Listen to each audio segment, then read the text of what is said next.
picked up my controller. Welcome back to the Shady Harbor. It is me, Little Fox.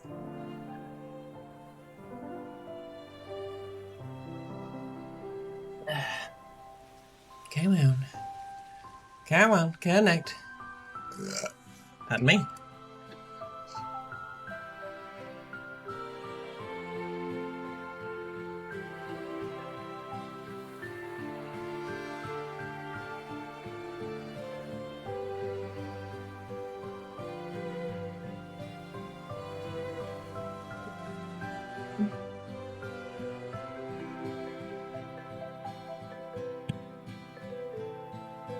Got it.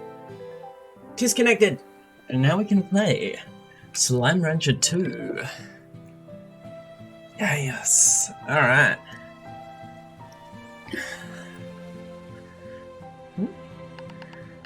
Options. Borderless window. Enable VSync. Field of view. Overscan.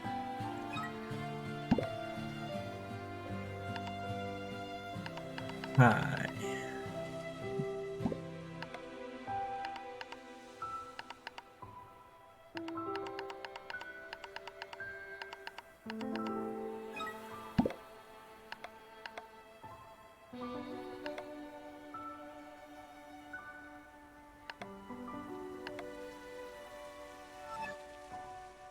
Let's begin. A save icon. Ooh. I'll have the default. Pink, maybe. Or, yeah, that one. Tutorials. Tar. Feral. Player damage. Is fine. Oh, let's turn that heater on. And begin. We gonna begin.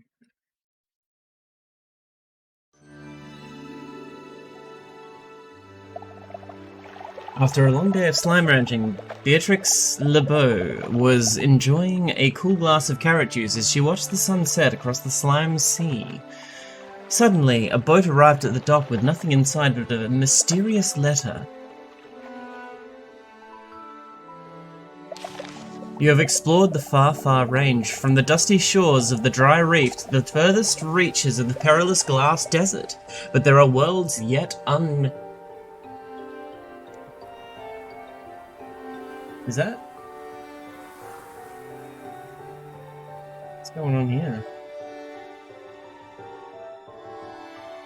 Is that reflected in the video here? Oh.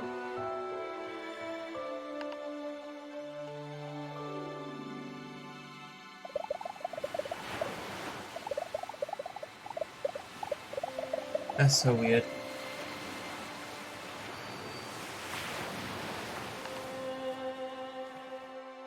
Looks like I'm frozen on the screen there.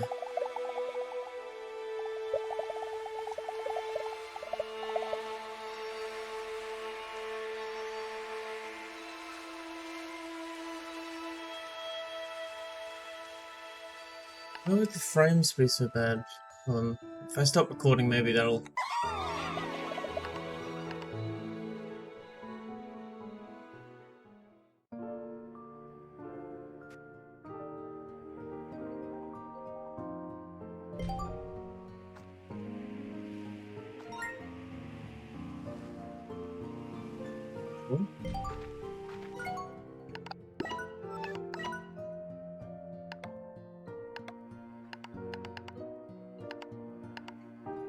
Oh, mouse.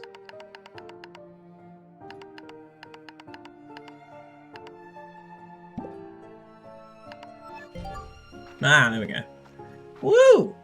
There we go. Slime Rancher 2! Yes! Welcome. Alright. Jumping's been so good! Yes! They are so cute. Backpack can suck things up, can vac things up and store them in a vac tank. Yes. Ooh, ooh, ooh, ooh, slime! Alright. Ooh. Star? Star? Give me the star. Give me the star. Oh, okay, so I shoot them out there. Yay! I remember now. Alright, it's on Game Pass. It's on Game Pass, so I just have it by default now. Whee! Yoink. Oh, whoops. Sorry, boy. Yeah, it's on Xbox Game Pass. Whee! Let's go! Whee! Alright, now I need to get, like, food for them, right? Ooh, slime plort. Oh, that's right. You can get plorts from it. From them. Alright, where's the food though?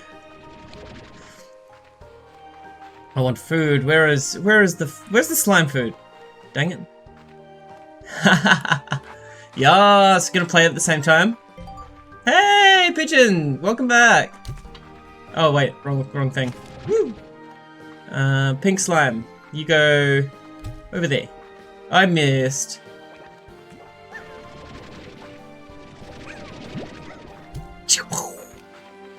Alright. Pew! Pink plort. Shot it in there. Yeah, I'm good.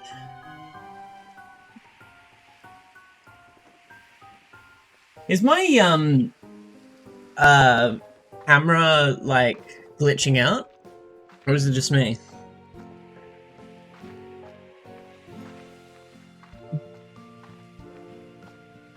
Chicken! Chimkin! Yes! Ooh, X. Oh, I gotta buy them. Alright. I got a chimkin!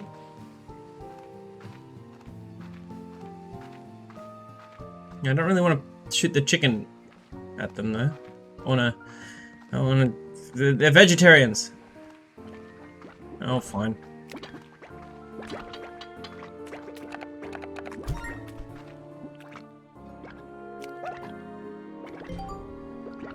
Nom, nom, nom, nom.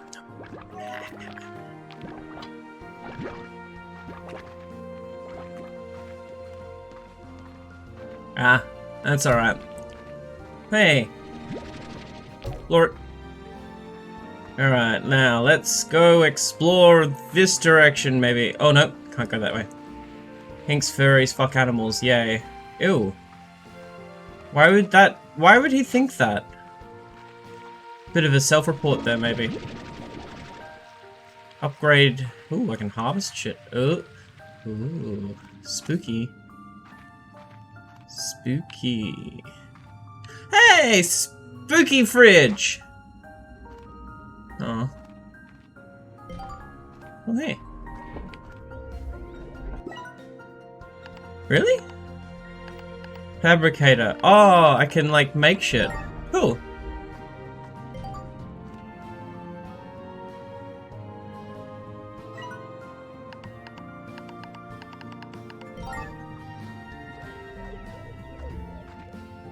I see.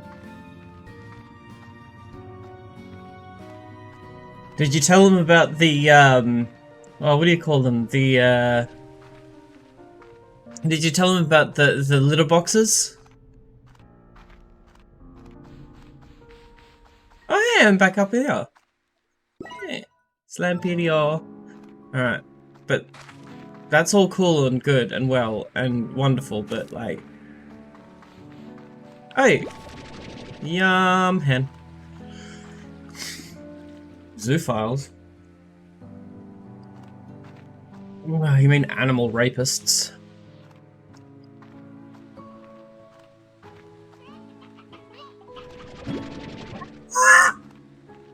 What's this?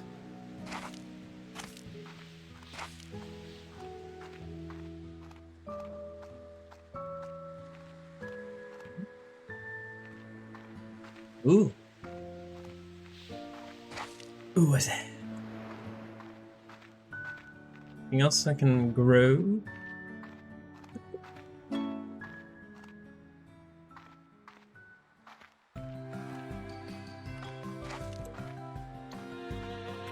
Ah, what a dick.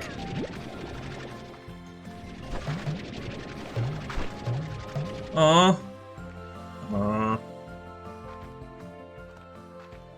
Lame. Alright, I'm gonna have to put this slime away. I'm gonna shoot you off. Aw.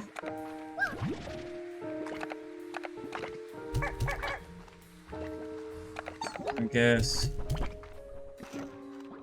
Now, what do I can put the chimkins in an... There's a little chickadoo! I can put chickens in an enclosure, right? Ah!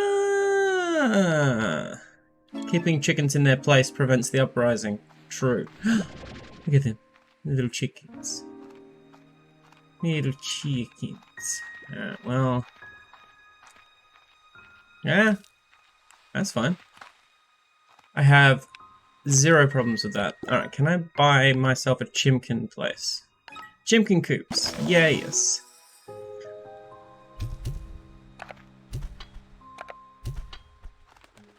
How do I take care of them, though?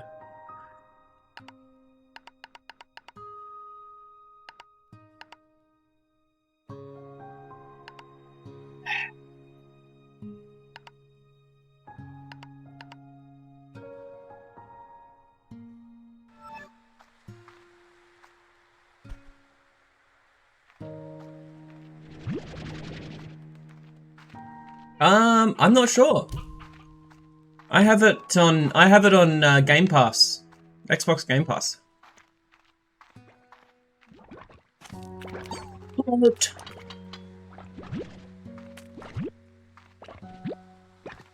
Plort. Plort, plort. Plort. Pew pew pew! Wait, where's the alarm gone? Pew. I need more plorts. Alright, so I think I went this way. Yes! Oh, I played this game with the controller anyway, because it's...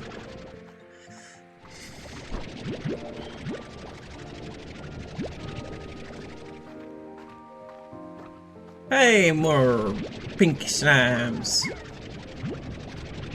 Come back, y'all.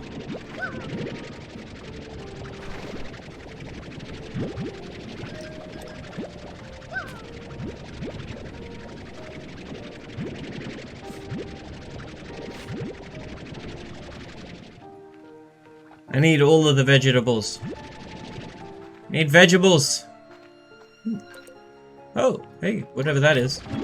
You're mine now. Aha! Woo!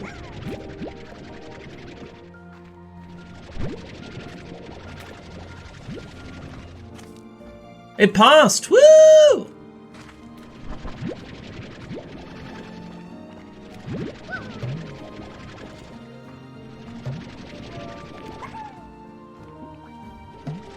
Oh, I can't get the plorts. Yunk.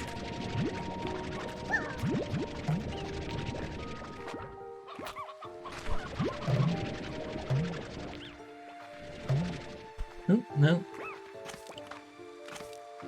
Alright, well...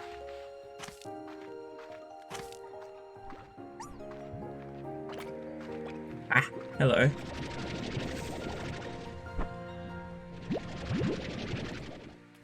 Just want more of these things. Whoa! It's you guys! Lord. Oh, hells yeah. Revolution for the win. Oh. Oh wow. The research drone. Okay, cool.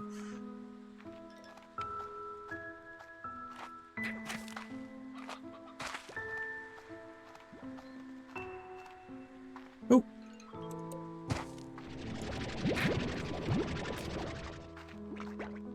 I want to fill up my fruit tanks. Oh no, there's a square fruit now. Nice.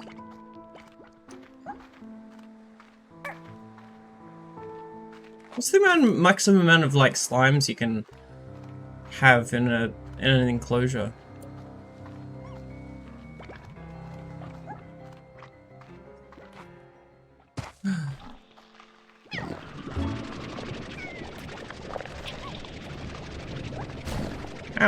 Asshole. There you go. Where's the other one?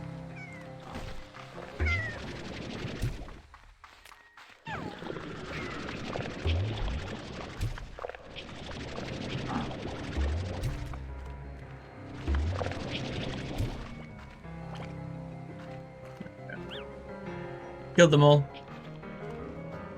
Hey! There you go.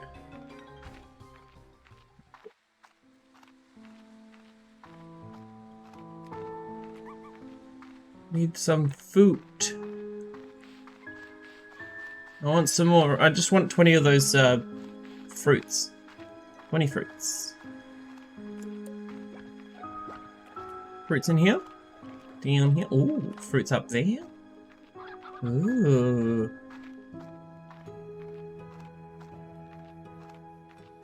This is pretty. Okay, whatever that is.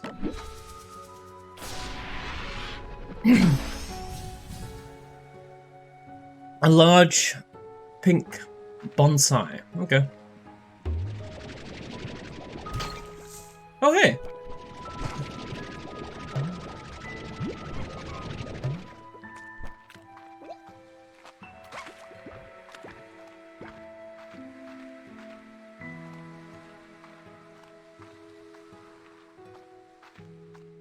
Now I can't remember the way back home.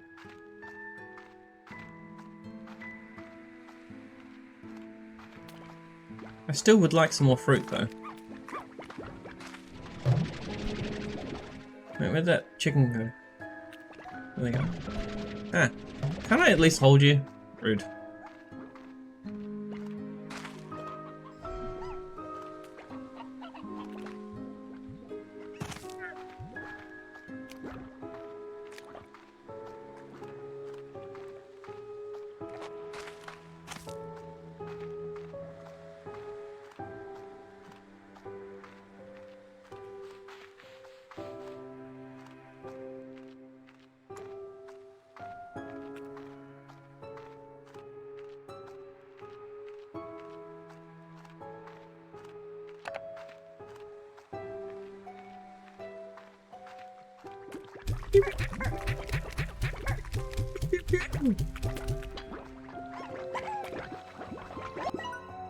How many do I have in here though? Does it tell me? X.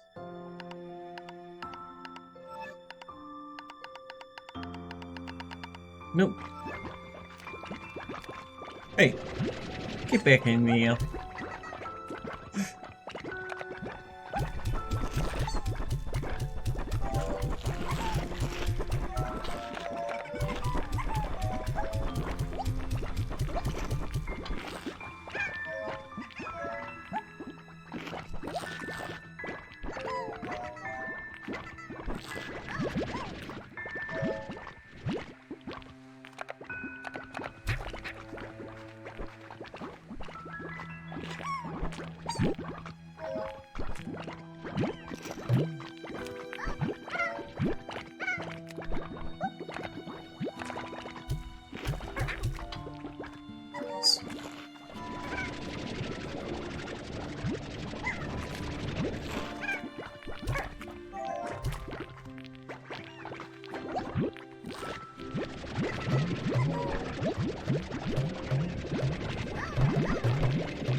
Oh, I got 20 of them already.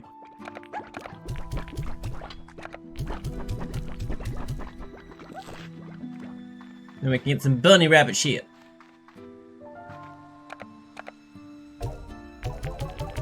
Yeah, Cuba's doing pretty good. You know, considering.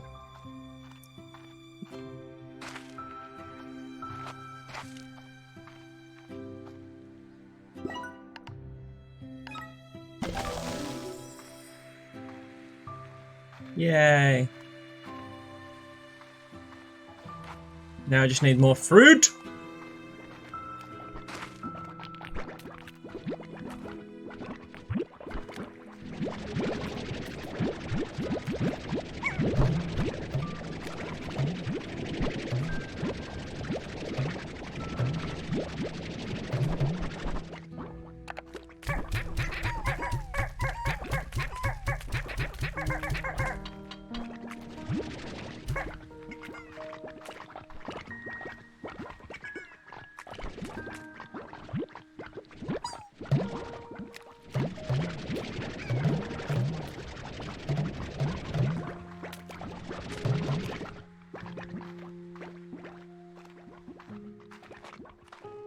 Alright, let's put some pogo fruit down.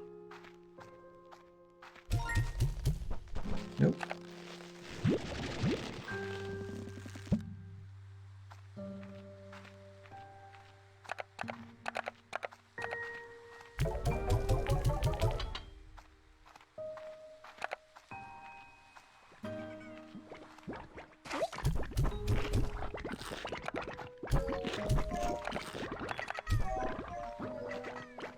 Alright. Well, you sleep well. Oh, a comp station. Nice. Chimkin!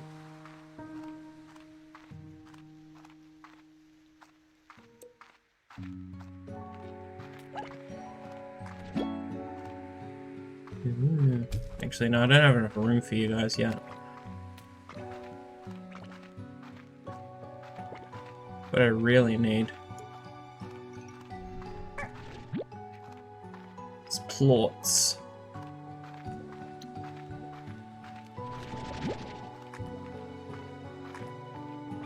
Thank you!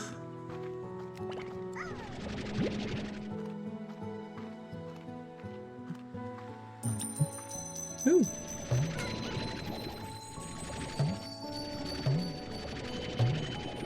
What do I do with lucky slimes? Again? Oh well. I remember there was something you're supposed to do with them, but I can't remember what it was.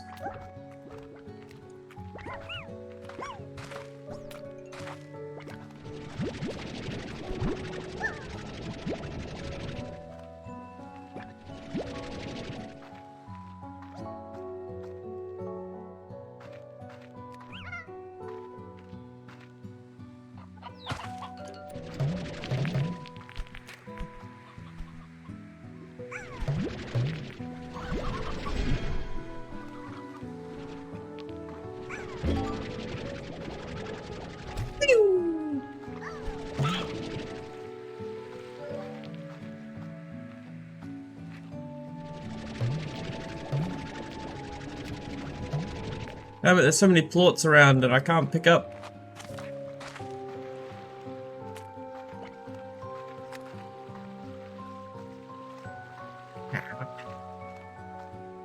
Lord.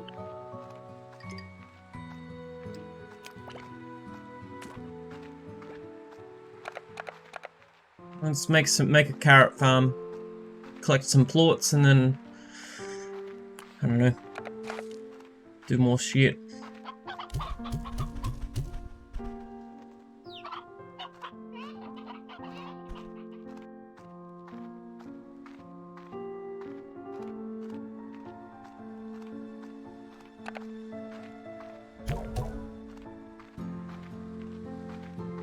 Need another farm.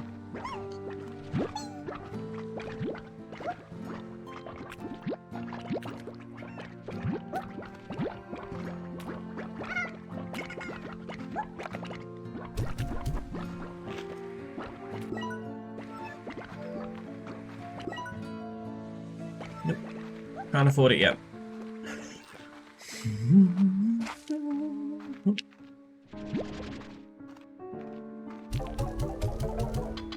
Ooh, I can almost afford it. If I can get some more plots. Pew!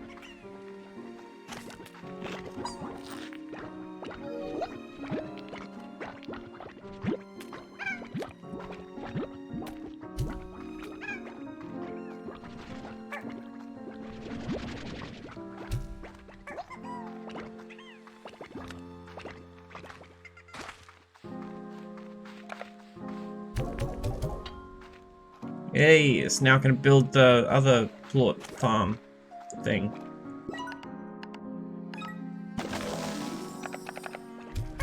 Cotton slams!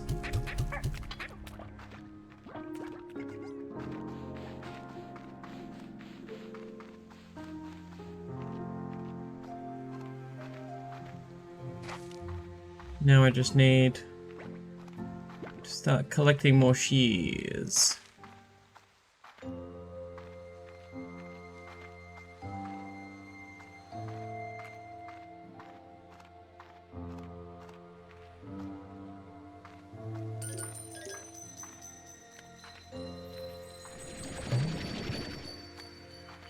I don't know what to do with them.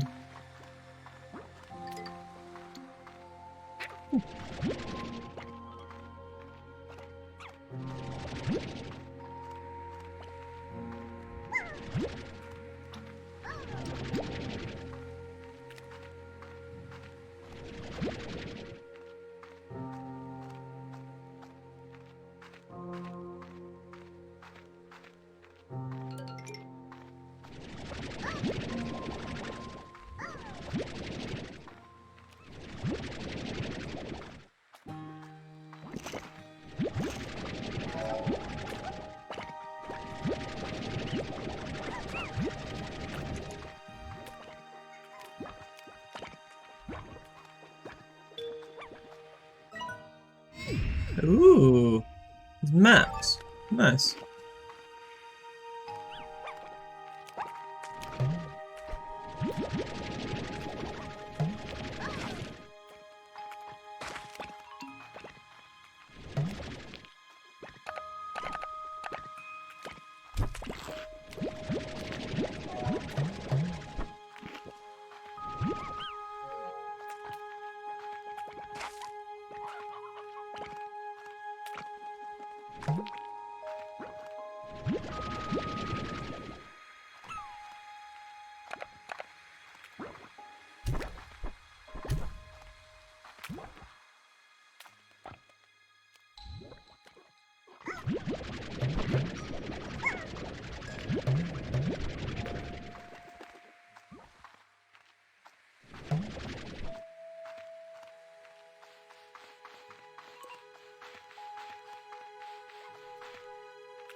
Alright, let's take these plots back to base.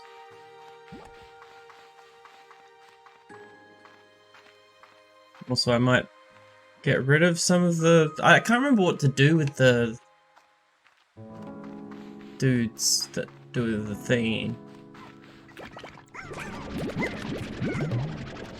How many do I have in here? 1, 2, 3, 4, 5. So if I shoot 5 off into the distance. 1, 2, 3, 4, 5. Then I've got a total amount of 20. Yes.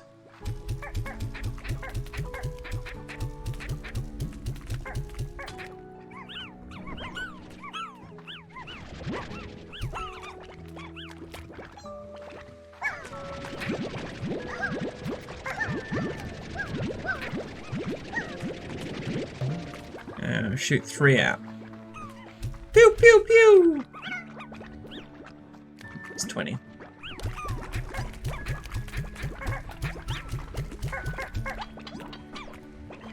Go. Nope.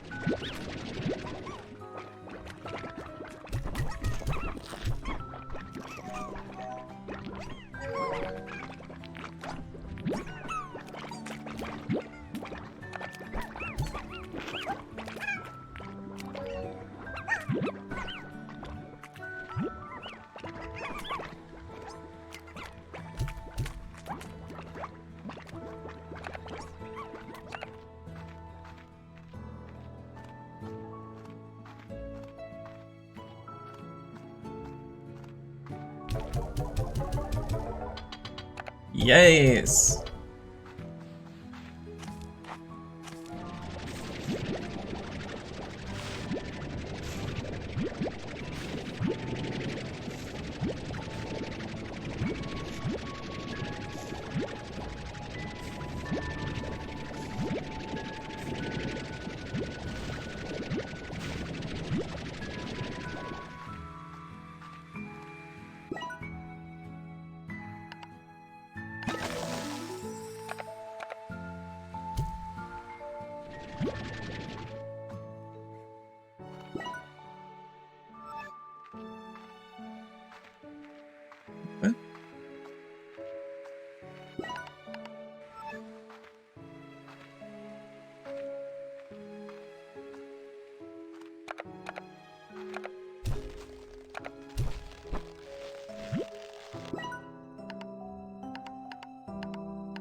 fuck? Ew. Ah, there we go. Now it's working.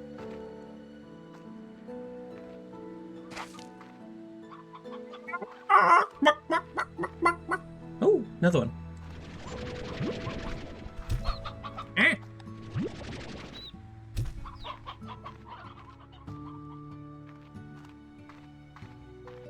Hey. The fuck? How'd you get out?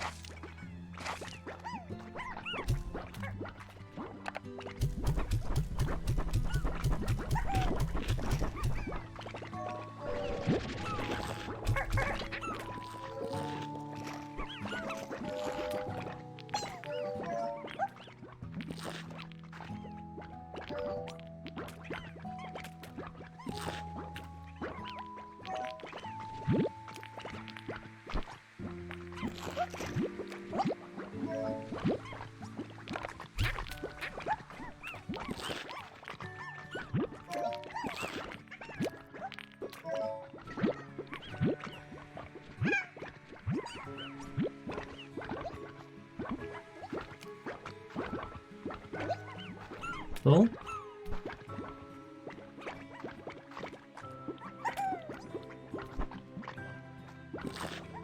There we go.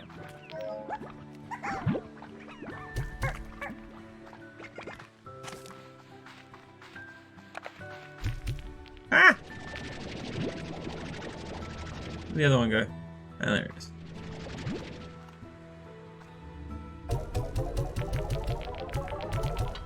Yes.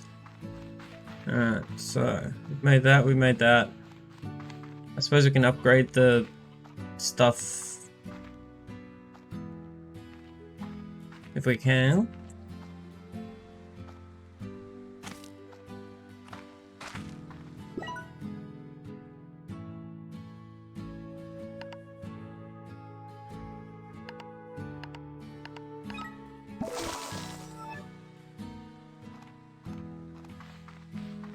And we can go out on an adventure.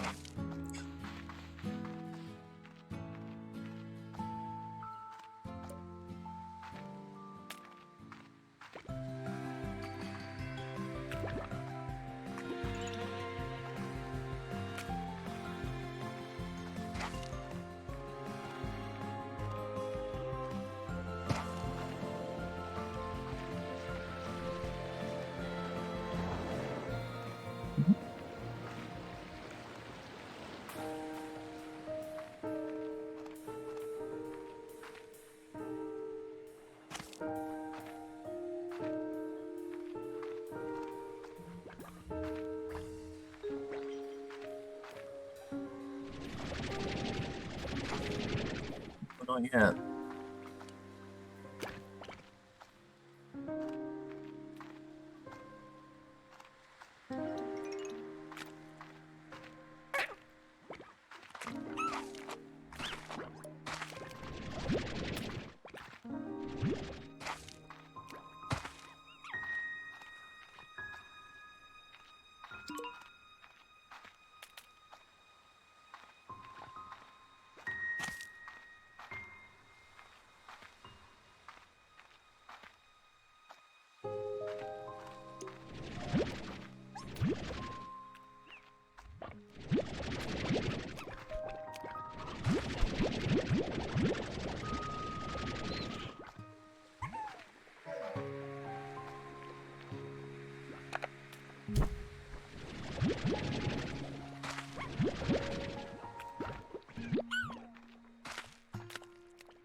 Wonder what that is.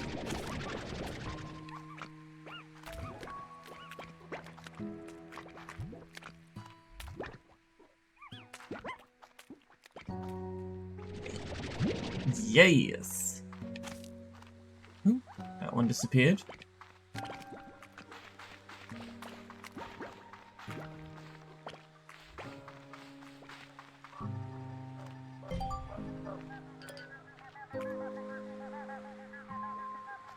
Binary links.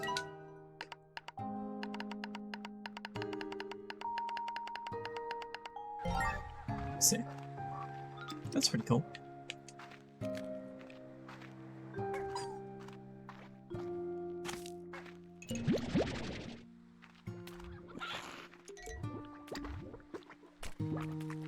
Oh, those little kitten ones. They eat meat, I believe. The cat ones. Oh, this is such a good game.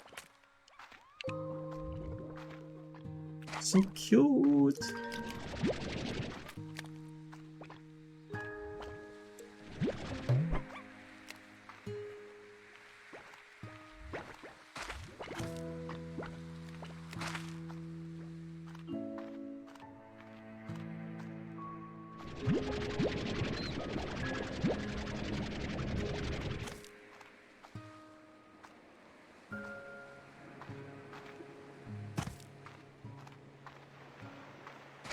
Ooh. Emerald Cypress Cluster.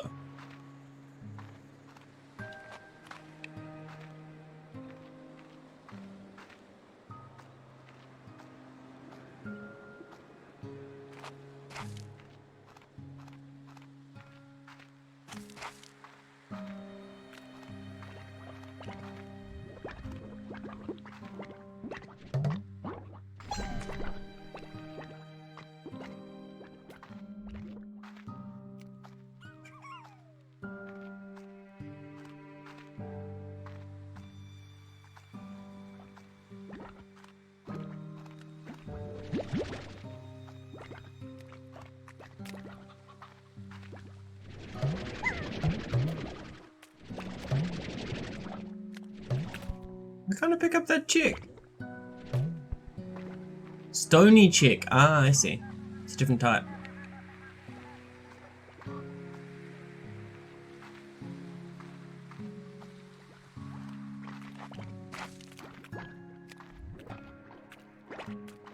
I think that's all I can do for now. Doesn't look like anyone's dropped anything else. Ooh, up in these. Lovely plorts.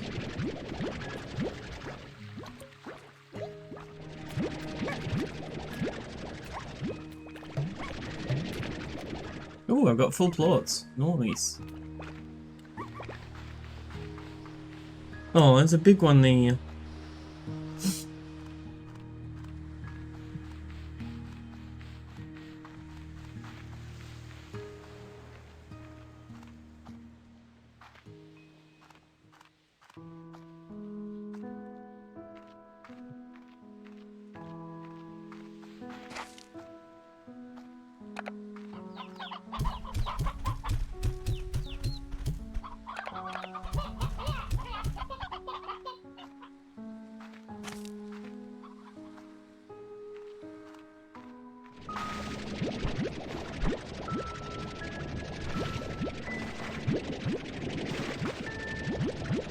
Oh yeah.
Here we go.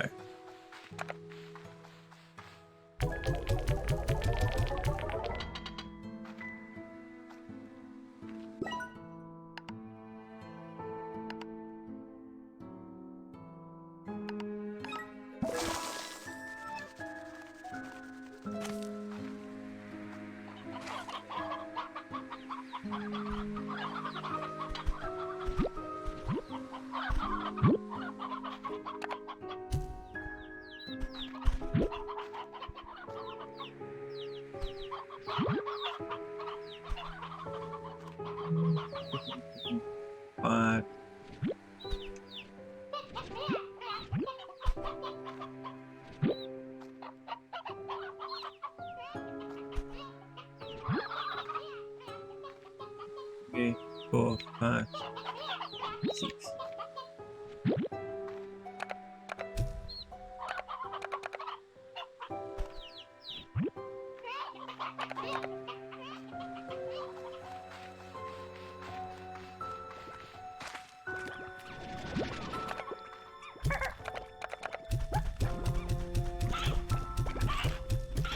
Oh yeah, eat my hands.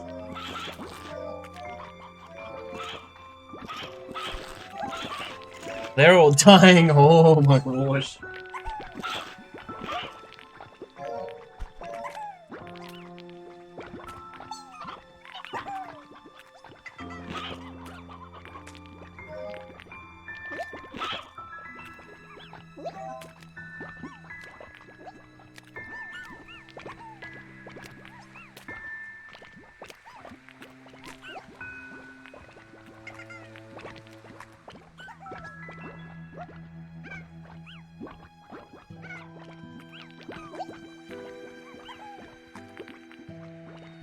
Ah.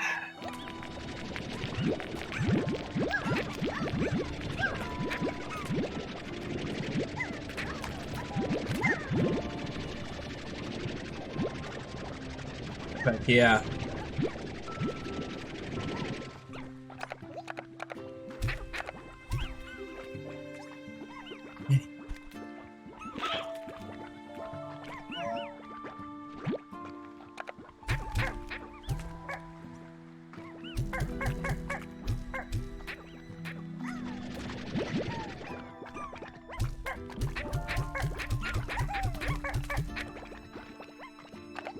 Alright, let's see what we can buy with the plouts. Whoa, what happened there?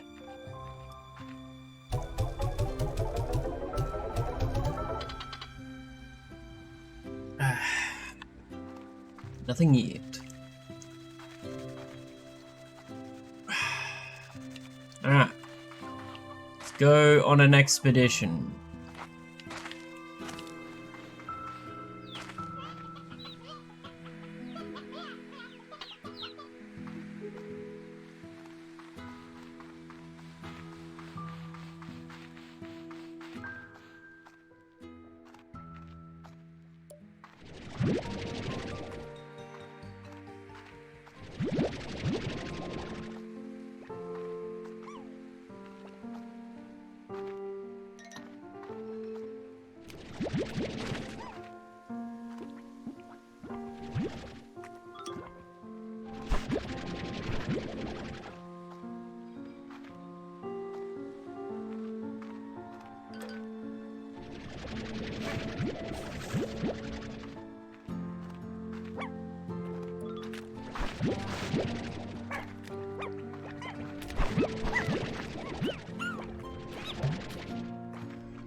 You hungry?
Where's the other one?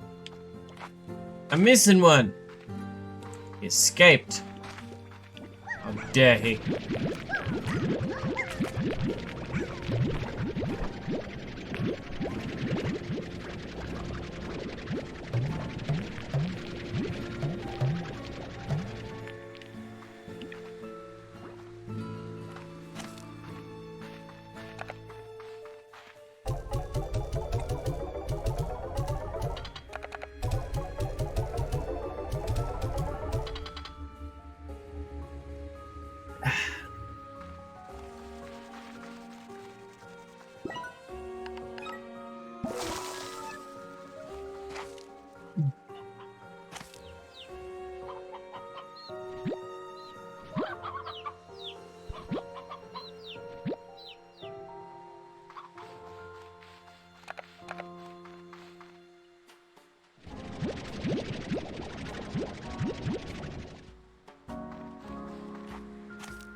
And so I can buy a scare slime as well.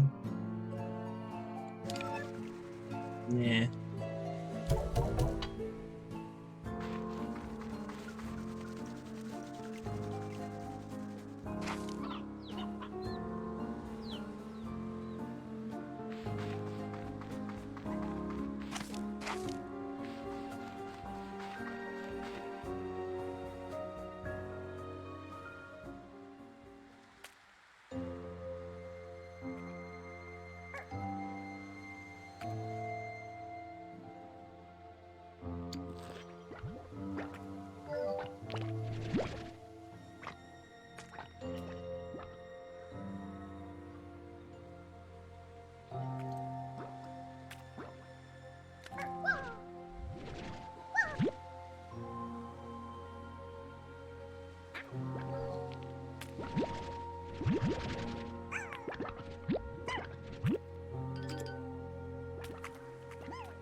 Ooh.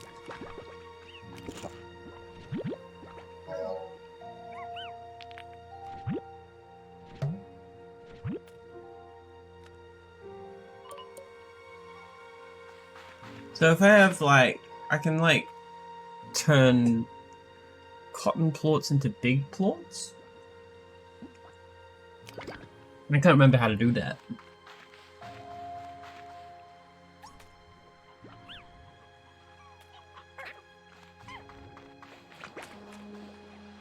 Also can't quite remember where I'm going.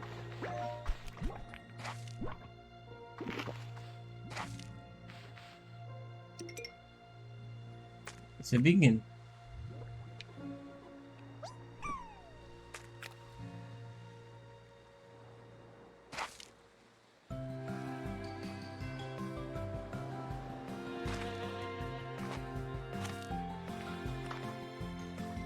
Is there a map? Hmm.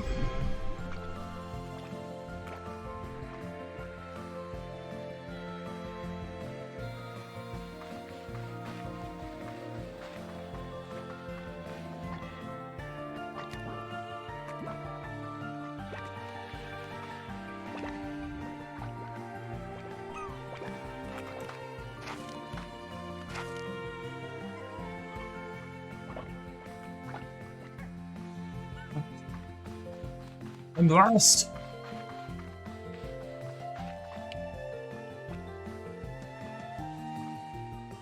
Is the way back? Yeah, there we go.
This one I heard a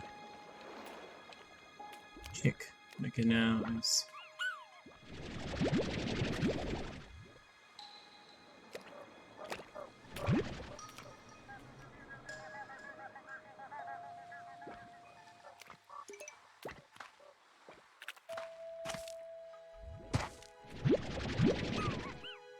Hey, kitty!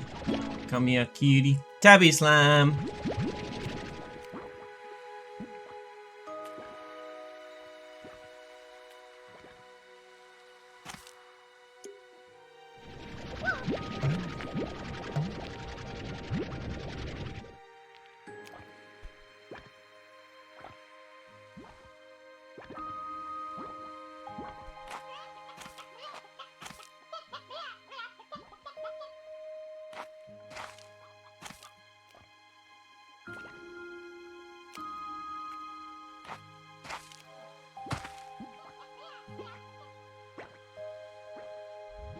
There we go. There we go. Tabby slimes. Getting all those tabby slimes.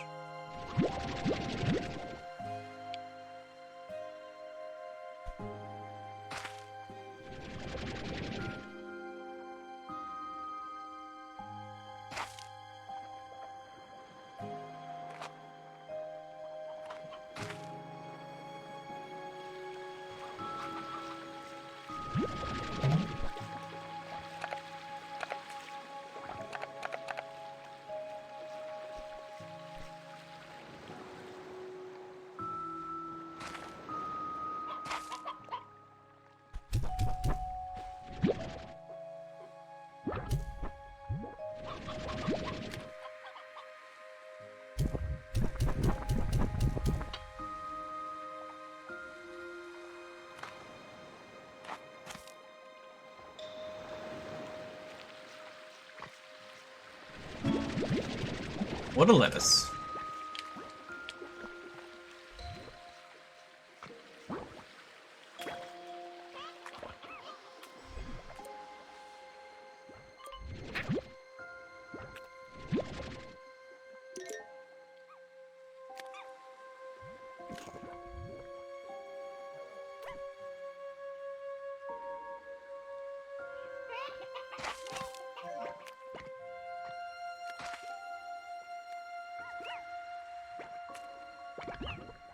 Tabby.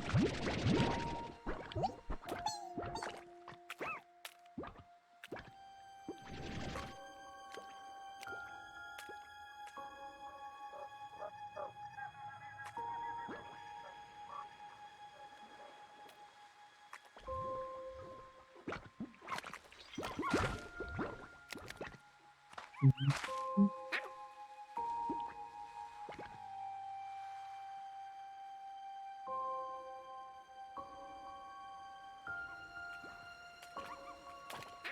so cute. Gosh.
Alright. Ah.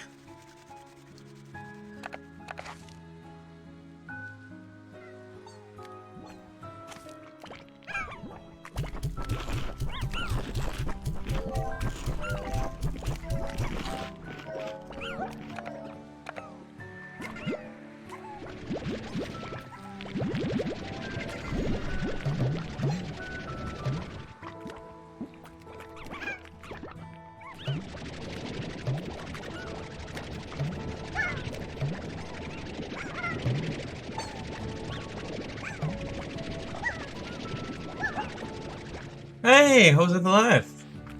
It is. 'Tis a day.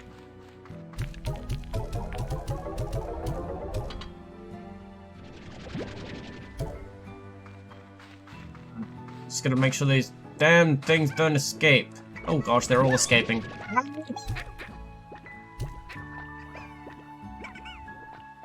Ah! Oh no! Didn't want you. Fuck off!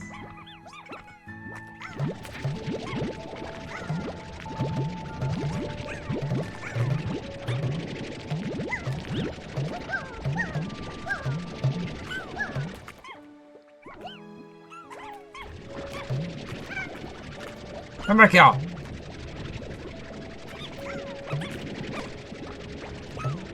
Dang it! Oh, yeah. What was the debate again?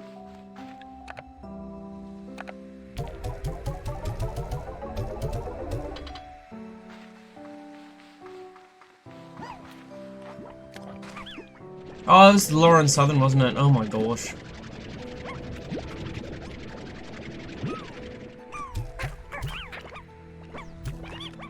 Oh, come on. Don't kill us.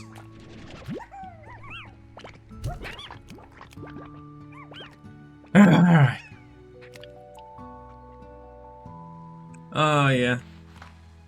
Fanatique.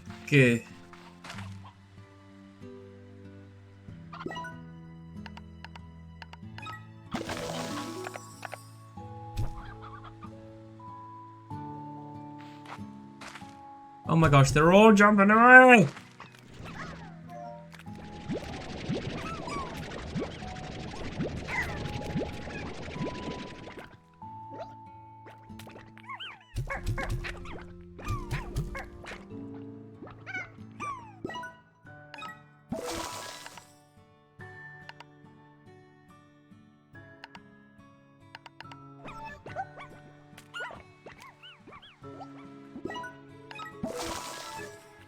Souls.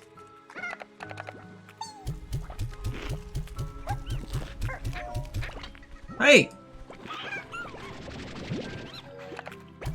You keep on escaping!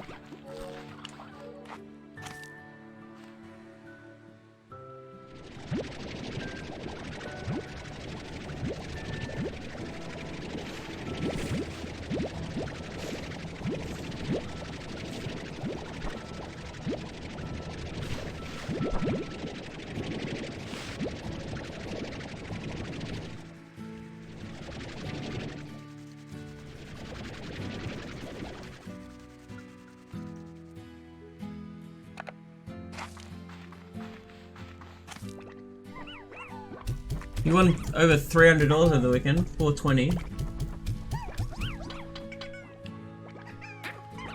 Oh, is that all,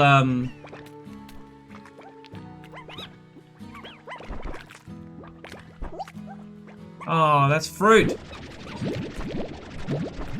We need veggies. Come back. Ow. They are all gonna escape.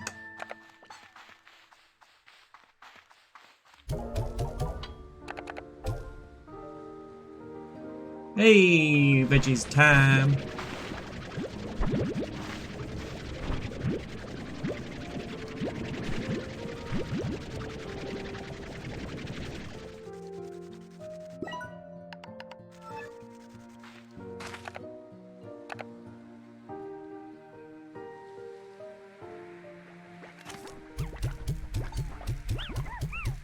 That's pretty good.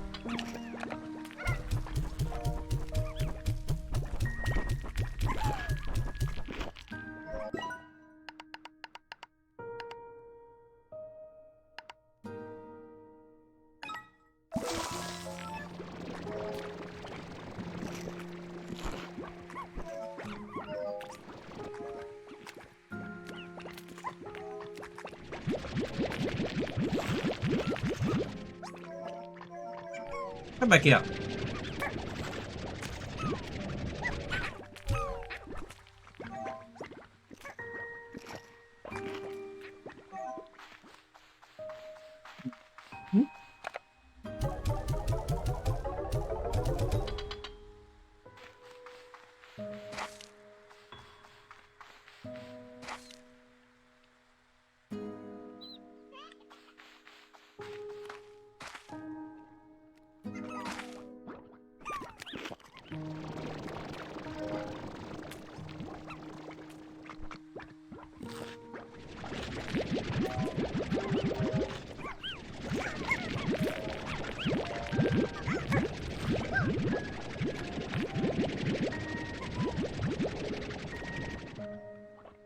Oh, there's one, you little shit. And there's the other. Come back here. Little poops. $300 from two for $20. That's pretty good. I don't condone gambling though. Considering, especially considering,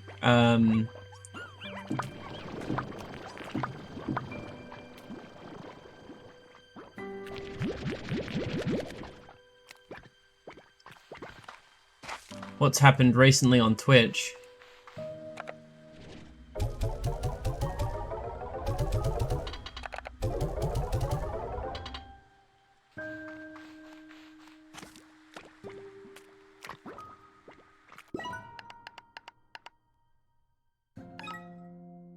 Yay, plots!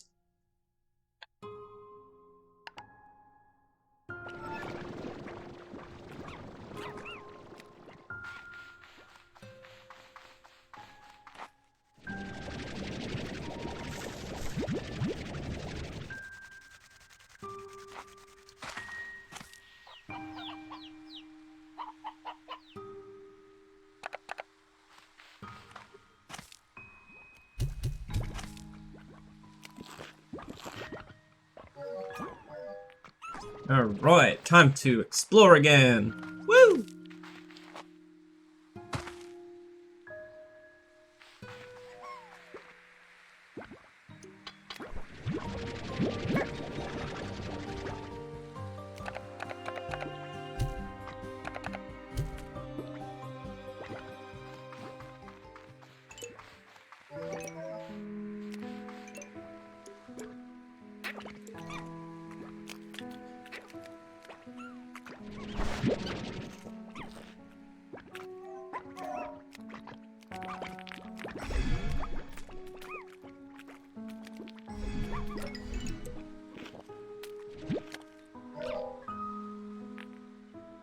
Looking for carrots right now. Ooh, carrots. Vegetables.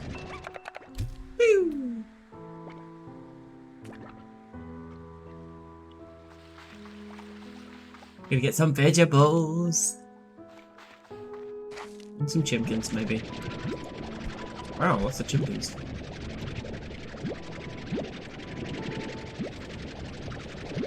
Ooh, hello. Another fruit type. Wait, what? The bad guy?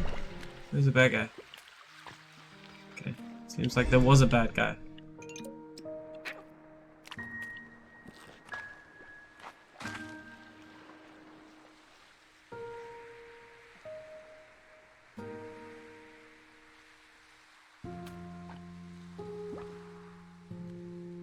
Oh, I ended up back here. Alright, well. Mm-hmm.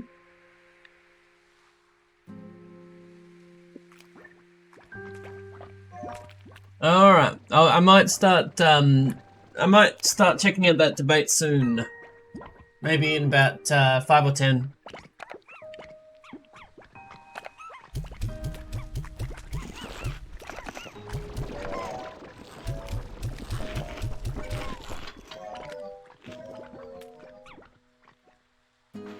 Hey, done randomly. Welcome.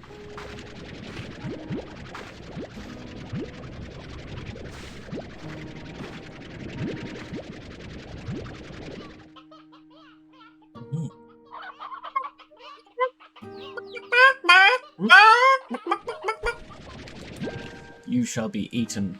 Sacrificed to the slime! Chomp.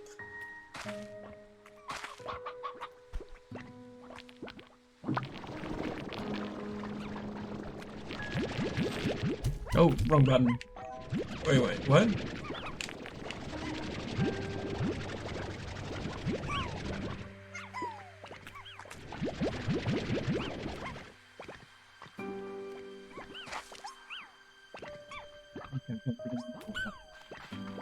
Don't have enough. Oh, vegetables.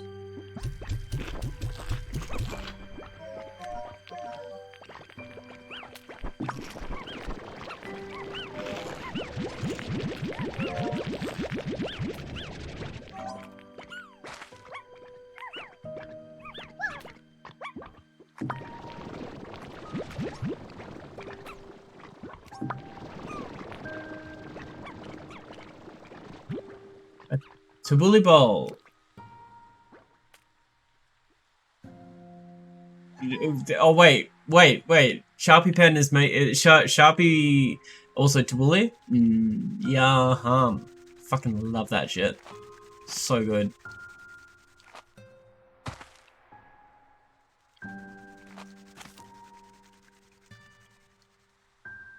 Pew pew pew pew pew pew pew pew. Pew pew pew pew pew pew pew pew pew pew pew pew.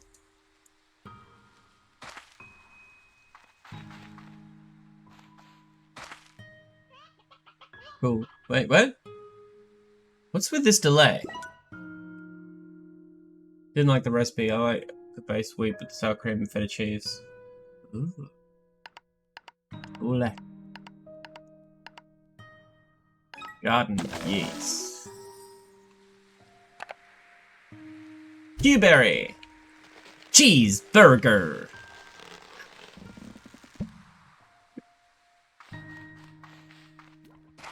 Now I just need to build up.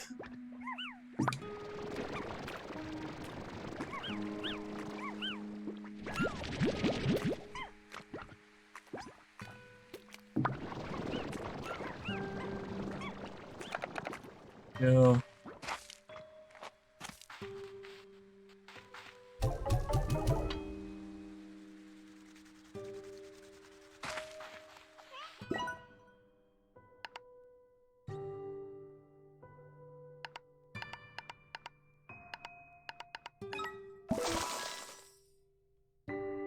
Don't hug me, I'm scared. Oh, there's a new season? Oh no.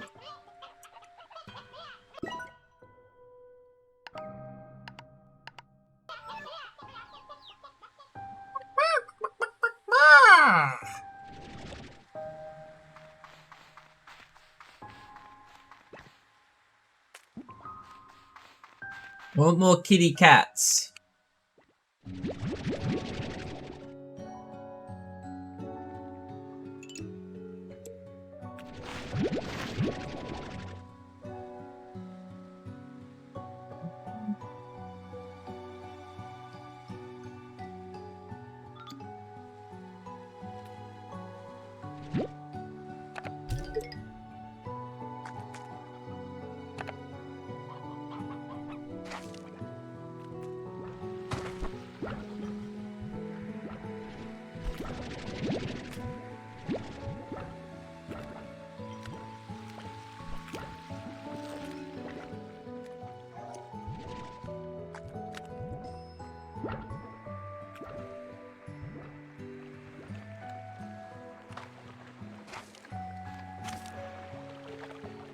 Ooh,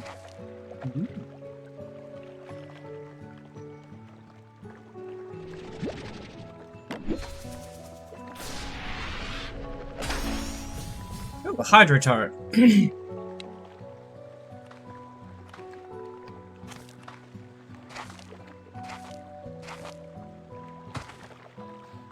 It's weird.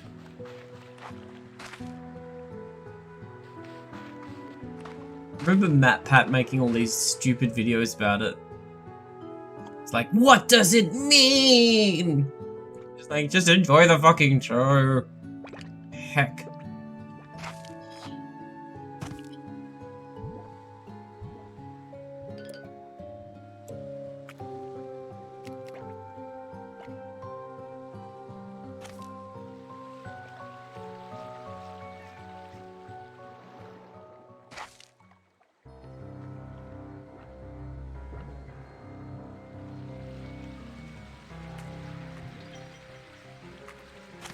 The electricity and dead episodes.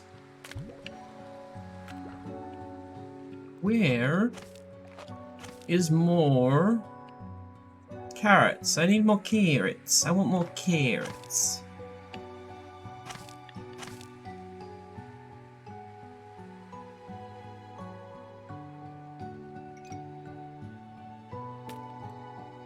Yeah?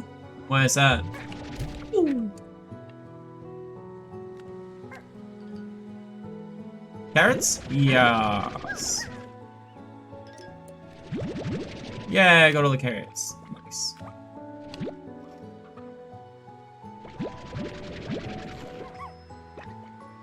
Looking for tabbies, but oh, can't find any tabbies. Oh, water lettuce. Where are the tabbies all at?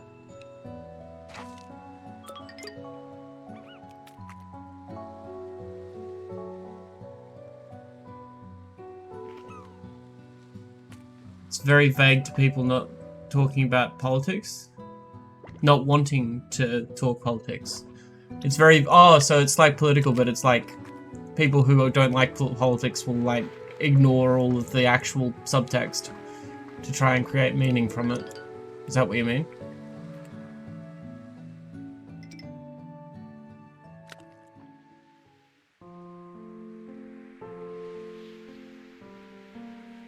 I was looking for tabbies.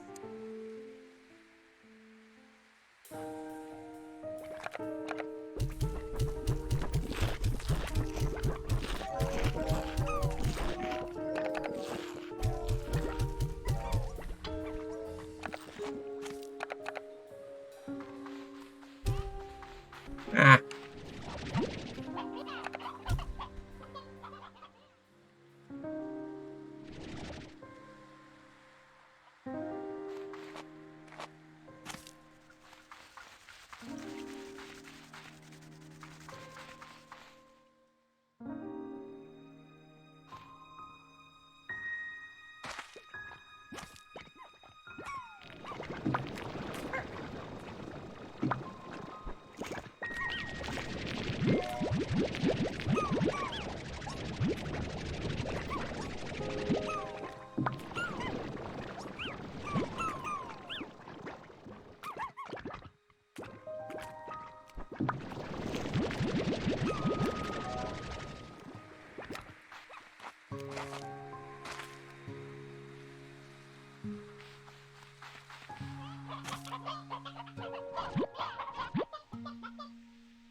I mean, that was like what a lot of the original series was talking about in and of itself. It just seems interesting that they went for a an exclusive service. That's really friggin' funny in a way.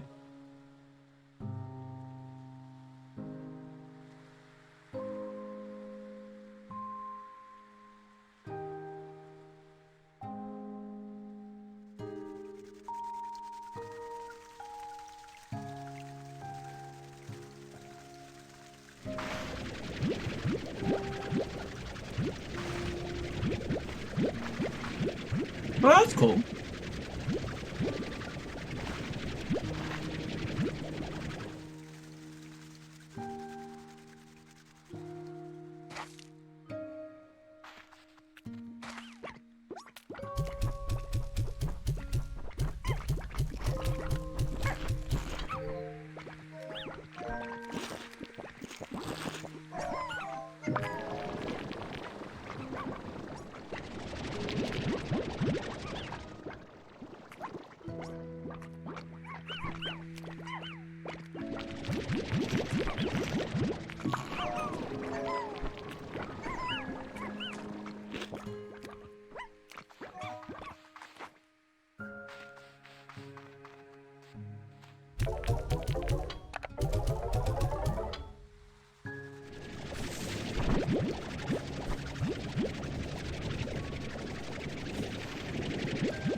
Huh.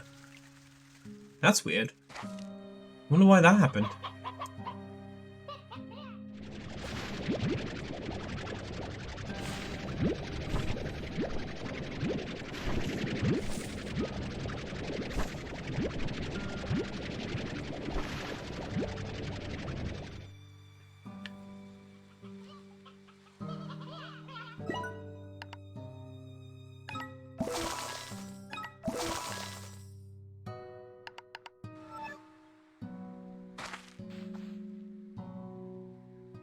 Kind of boring.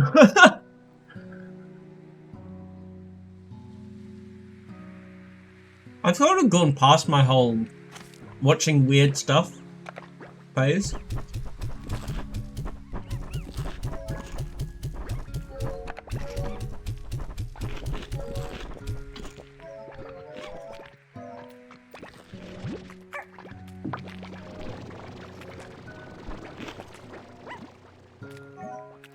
Hey.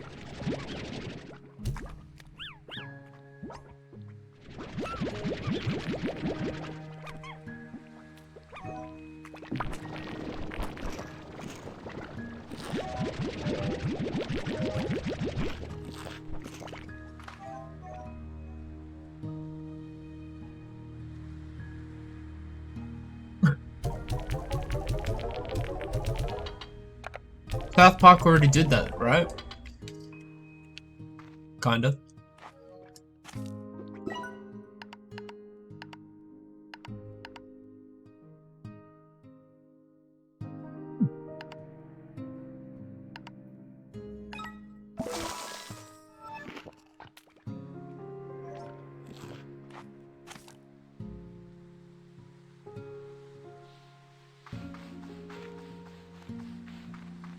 Alright, time to find more tabbies.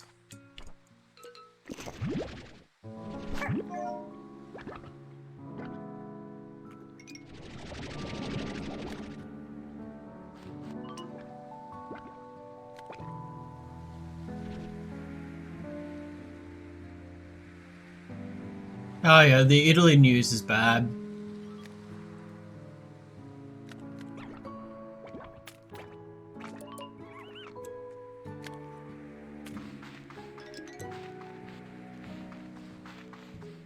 Very bad news.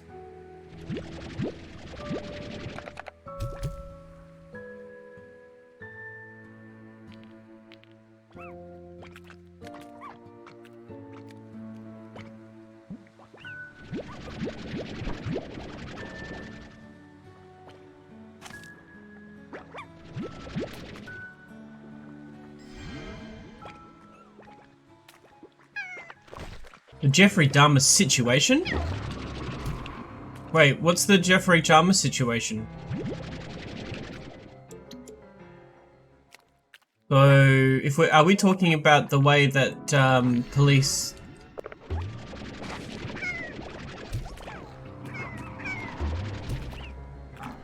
Are we talking about the way that police no longer the police aren't paying enough attention to mass murderers in black neighborhoods? Because if that's what you're talking about, yeah, well, yeah, I literally retweeted something like there's currently, it's so fucking ridiculous, because I'm not usually interested in, also welcome back, so, SGR 7th. Hey, there's the tabbies. Oh gosh, they're coming. Oi, get out of it, you fucks. Stay away from my tabbies. Oh shit. Come here. Oh fuck. There we go. Holy shit, there's a lot of them.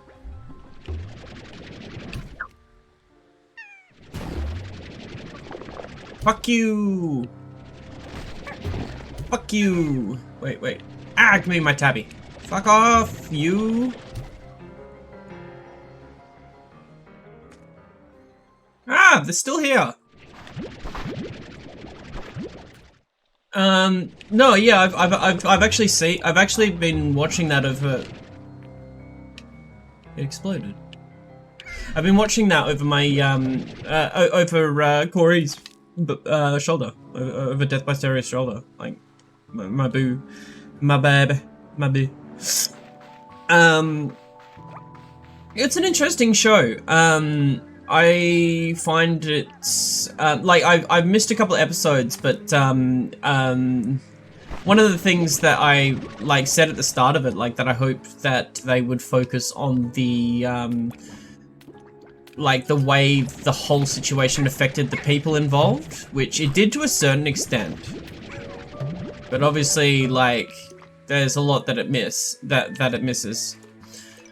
the way, like, it showed how his neighbor got kicked out of the apartment and everything, which was, good that it did that.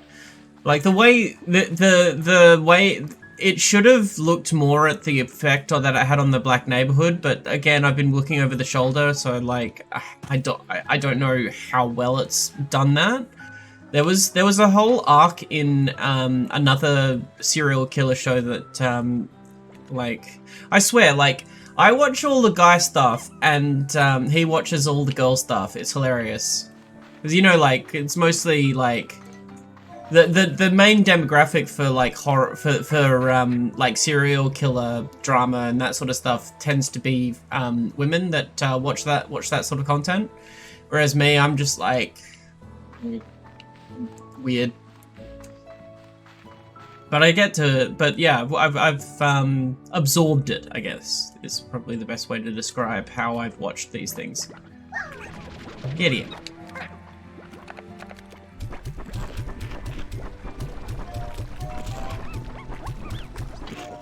It bothers me more that, yeah, it's pretty obvious, like, the main thrust and main point of the Jeffrey Dahmer, drama documentary thing, because when it comes down to it, it's... Hey.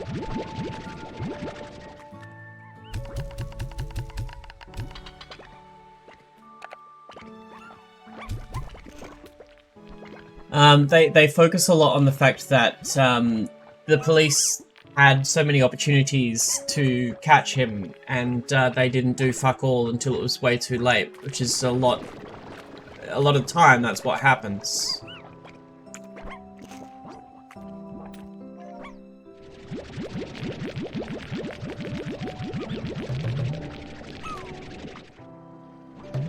Well, yeah, that is pretty fucked up.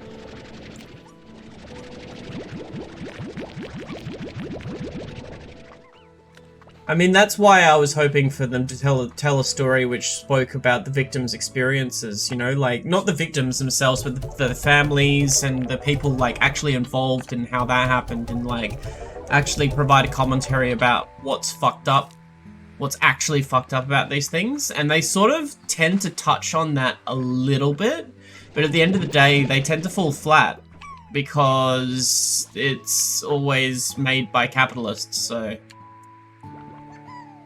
Capitalists aren't really the best at telling the story of how capitalism fails.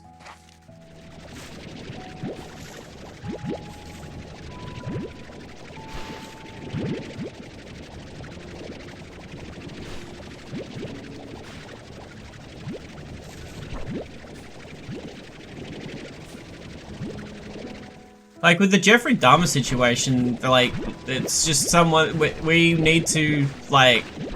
The only real solution I can see for that sort of thing is to focus on...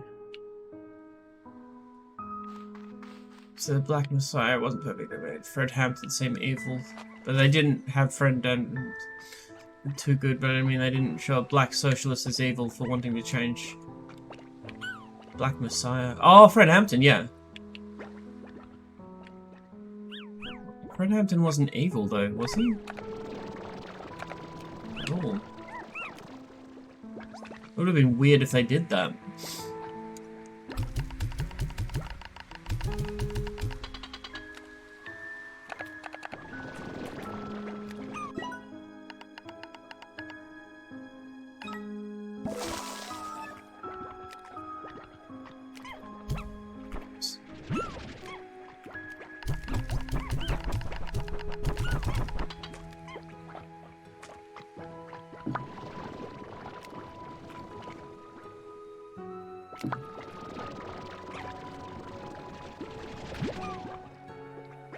Well, corporations don't like being burnt down, I guess. But, fuck them, I won't do what they tell me.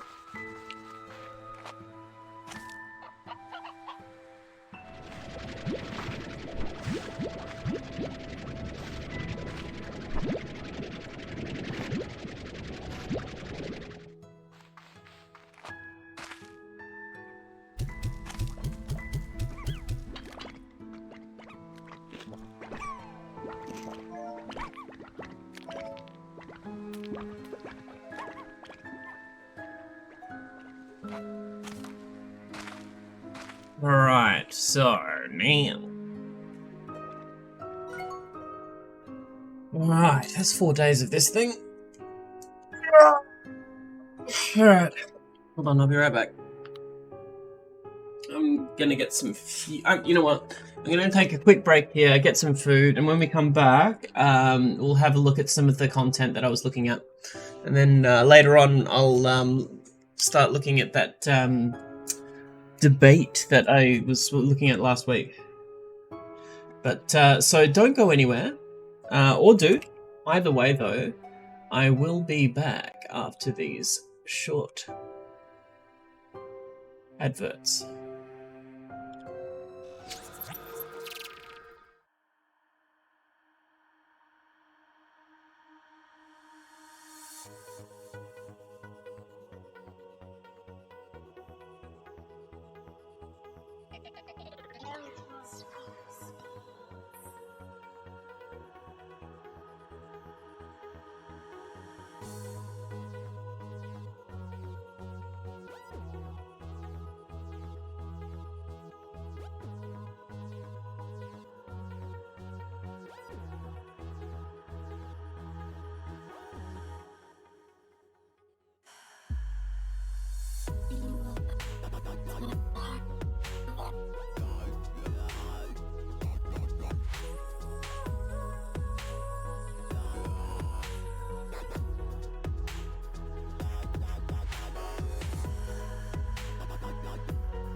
And we're back! Alright. So I've prepared for us today a, center-leftist extravaganza, so to speak. So rather than cringe, I've seen some videos from Illuminati. This is Illuminati. Support the original creator. Like and subscribe. I'm interested to hear about R. Kelly because I've stayed outside of the conversation for so long. Spam ads. Oh yeah. Wait, literally spam ads? Oh wow. That is loud. Why are you so loud? Why can't I hear you at all? I'm just gonna do some grinding in the background as well. At the young age of 12, singer Aaliyah was already pushing her way into the music industry. All she needed was a mentor to really get her career off the ground. Her uncle, Barry Hankerson, soon stepped in and introduced the young star to a person he believed would catapult her career, R. Kelly. Soon, the two started working on her debut album, Age Ain't Nothing But a Number. At just 14 years old, maybe this album title should have raised red flags, being that it was produced by then 27-year-old R. Kelly. But it didn't. As time went on, their relationship suddenly changed. No longer was it mentor-mentee, it was more than that, and it was far darker than that. As the two sat down for interviews, often draped in head-to-toe matching clothing, the questions about their relationship started to come hard and fast. Everybody seems to think that y'all are either girlfriend or boyfriend, or cousins, or friends. let's just get the record straight. They never seemed to answer directly, dancing around the question and offering vague responses. No, they weren't related. They were just best friends. Interviewers laughed it off. Aaliyah would avoid answering questions about her age, and R. Kelly consistently commented on her shine and beauty. Their dynamic struck the industry and the public as odd, but no one spoke out about it. Nothing was said. Then, one day, Vibe suddenly shocked everyone and published their marriage certificate. Aaliyah and R. Kelly were married. She was 15. Okay, alright. So, yeah, that's not, yeah, they were just roommates. They were not just fucking roommates. She was 15! Seven, she's 15! What the fuck? Why? Guess whose fault that was? R. Kelly! Years later, it would come out that the R&B phenom bribed someone to change her ID to 18 so they could become legally married, but no one knew that at the time. Many just assumed he had gotten her parents' permission. But he hadn't, and they'd been married behind her parents' back. I would love to say here that the music world was in shock. They expressed outrage that his career was seriously derailed after marrying a 15-year-old when he was in his late 20s. But unfortunately, that's not what happened. At the time, it was just a joke. A bizarre story that was plastered on tabloids as a crazy stunt rather than the horrific warning sign of abuse happening behind the scenes that it should have been. Yeah. Aaliyah wasn't seen as a victim of abuse and grooming from a whole grown-ass man. She was called a Lolita, a temptress who should take— fuck off. Okay, so, alright, so for people who don't know, Lolita is just child porn. It's just child porn. I don't give a fuck. I do not give a fuck. It's just child porn.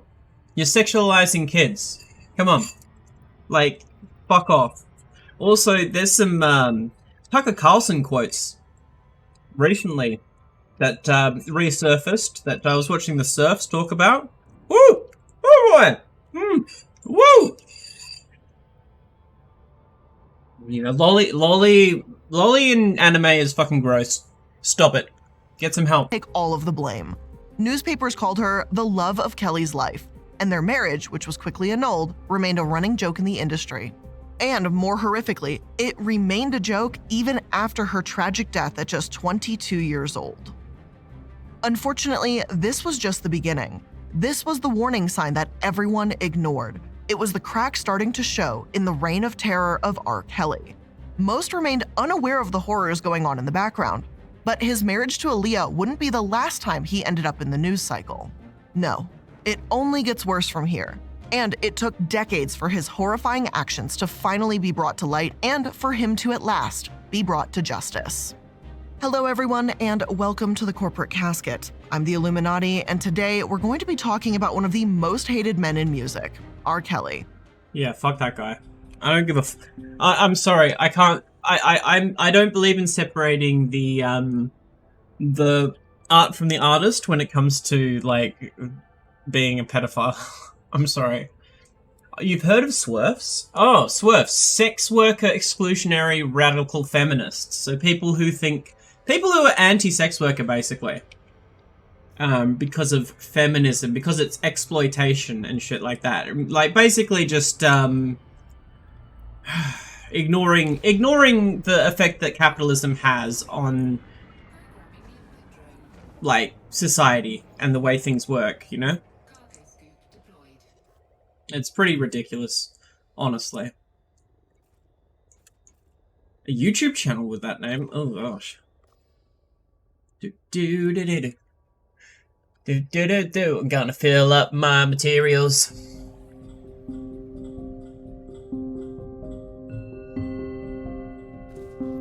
Please be aware that this episode will discuss instances of SA and explicit actions involving minors. So if you don't feel like you're in the right headspace at the moment to hear about these things, feel free to check out another episode. Now, R. Kelly was the it man in music almost since the day he arrived. He was charismatic and charming and brought that special je ne sais quoi to practically everything he made. It was impossible to go anywhere without hearing one of his songs. Were you sitting in church? You bet your ass you'd be hearing I Believe I Can Fly. Were you in the club? But he didn't write. Wait, no, sorry, it wasn't that one. Well, you were likely going to hear Ignition, maybe even the remix version. I used to love that. He was everywhere, and in the music industry's eyes, he could do no wrong. Even his marriage to Aaliyah was treated as a joke rather than an in-your-face instance of abuse. But in the early 2000s, some people thought maybe that would change. It was a normal day just like any other when seemingly out of nowhere, news began circling around the music world. A sex tape, R. Kelly's sex tape, had been leaked. Only this wasn't your run-of-the-mill sex tape. It showed the singer with a girl who seemed extremely young, and it showed him urinating on her.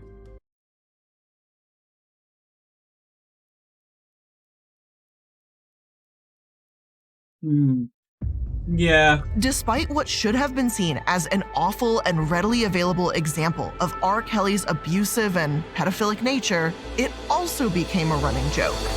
It seemed like the joke would potentially die down when R. Kelly was finally arrested for child pornography in 2002. Immediately, he pled not guilty and was released on bail, only to be arrested again less than a year later with even more accusations of child pornography. The second string of charges was eventually dropped on a technicality. Now, you would think that this news would, again, maybe finally, shock the industry, and maybe then it would stop people from buying his albums, at least until the end of his trial. But that's not what happened at all. While the singer was out on bail, his musical success continued to climb. His album Chocolate Factory was released just 1 month after his second arrest, and while the news... Yeah, I don't know why they keep pointing out of the Golden Child, like, already it's an abuser. Yeah, no, exactly, like... He was given chances when he shouldn't have been given one chance. Like, that shit is not okay. It's just not okay. Like...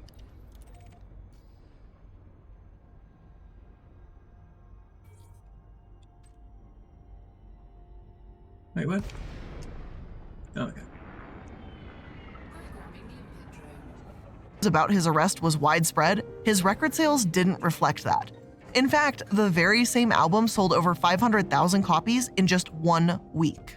It would take 6 years for R. Kelly to finally go on trial for the accusations against him, thanks to multiple delays by both his team and the prosecution.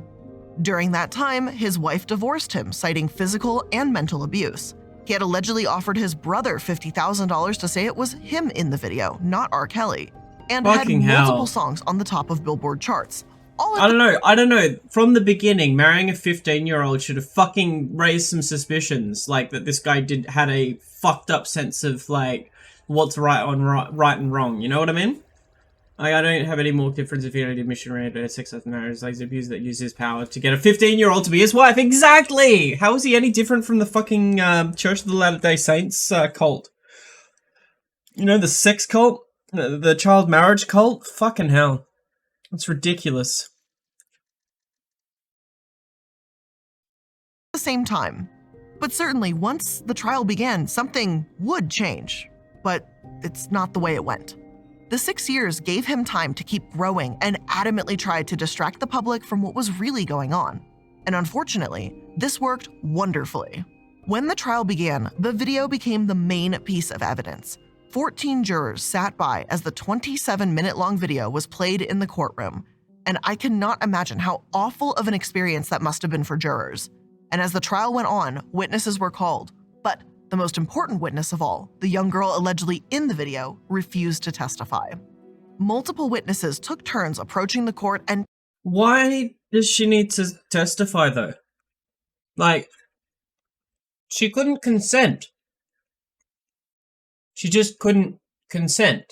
Like, and you got video.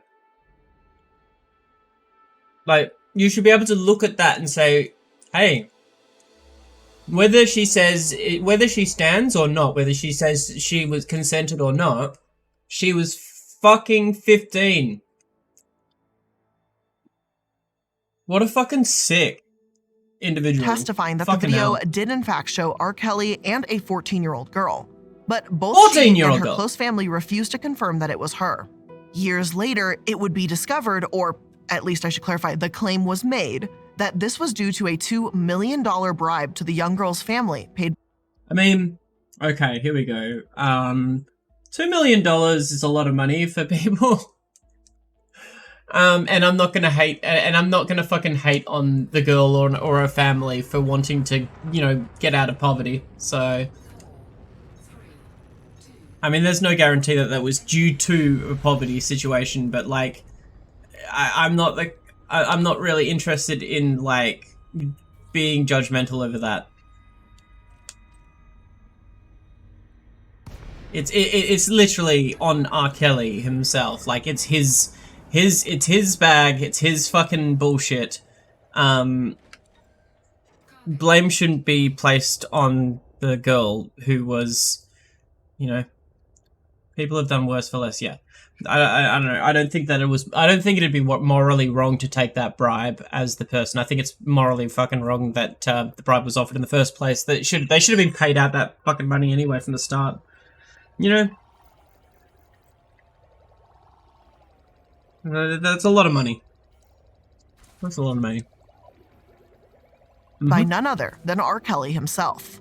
This would later be revealed as a staple strategy to cover up years of horrific actions. Yeah, throw your money away. The settlement list was plentiful, and the amount of money. The problem with this is that we live within a system which allows people to get away with shit because they have a lot of money. Money he spent to silence his accusers was astronomical. But at the time, no one knew this. All they knew was that the girl refused to testify, and her immediate family, mother and father, seemed adamant that it was not her in the video. Unfortunately, this would have disastrous consequences. 5 weeks after the trial started, and only 7.5 hours of deliberation later, R. Kelly was acquitted of all 14 charges against him. As the verdict was read aloud, Kelly stood crying and whispering, "Thank you, Jesus. Thank you, Jesus." His lawyers were get Jesus' name out of your fucking scummy mouth, mate. Ecstatic, Jeez. And his entourage ran up to him once the jury had been. Gosh, things that I wonder all of the things that people have thanked God for. Ugh, makes me feel gross. Dismissed to embrace him in loving and excited hugs. As the courtroom was dismissed, journalists swarmed the jurors to discuss their decision.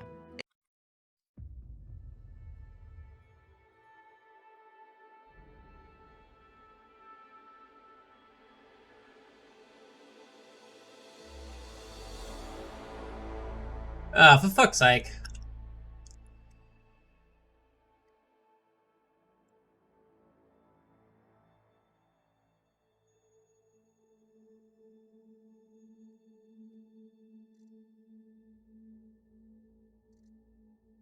Oh, this is a week ago.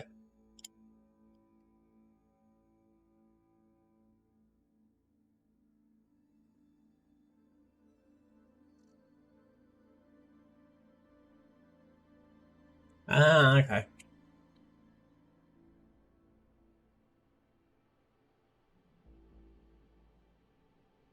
So there was some fake news that got sent around saying that there was an attempted assassination on Putin. I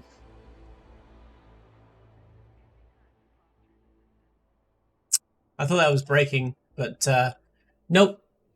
$20 million on multiple. Oh, jeez. Whew. It seemed to come out of the left field. Many of them said, Hey, don't blame it on us. Previously that they believed he was guilty. What made them change their minds? Well, the running theme seemed to be that while they were sure it was R. Kelly in the video, they couldn't confirm the girl's identity. One juror told reporters, most of us felt that maybe it was Kelly, maybe not, but nobody could agree if it was her. We had seen photos of her at other times, and she seemed like a young girl. It seemed like the girl on the tape was much more developed. And I can't quite put my finger on it, but something about that sentence really bothers me. I get it that she didn't testify, so it made it more difficult. But when this happened, she was literally a child.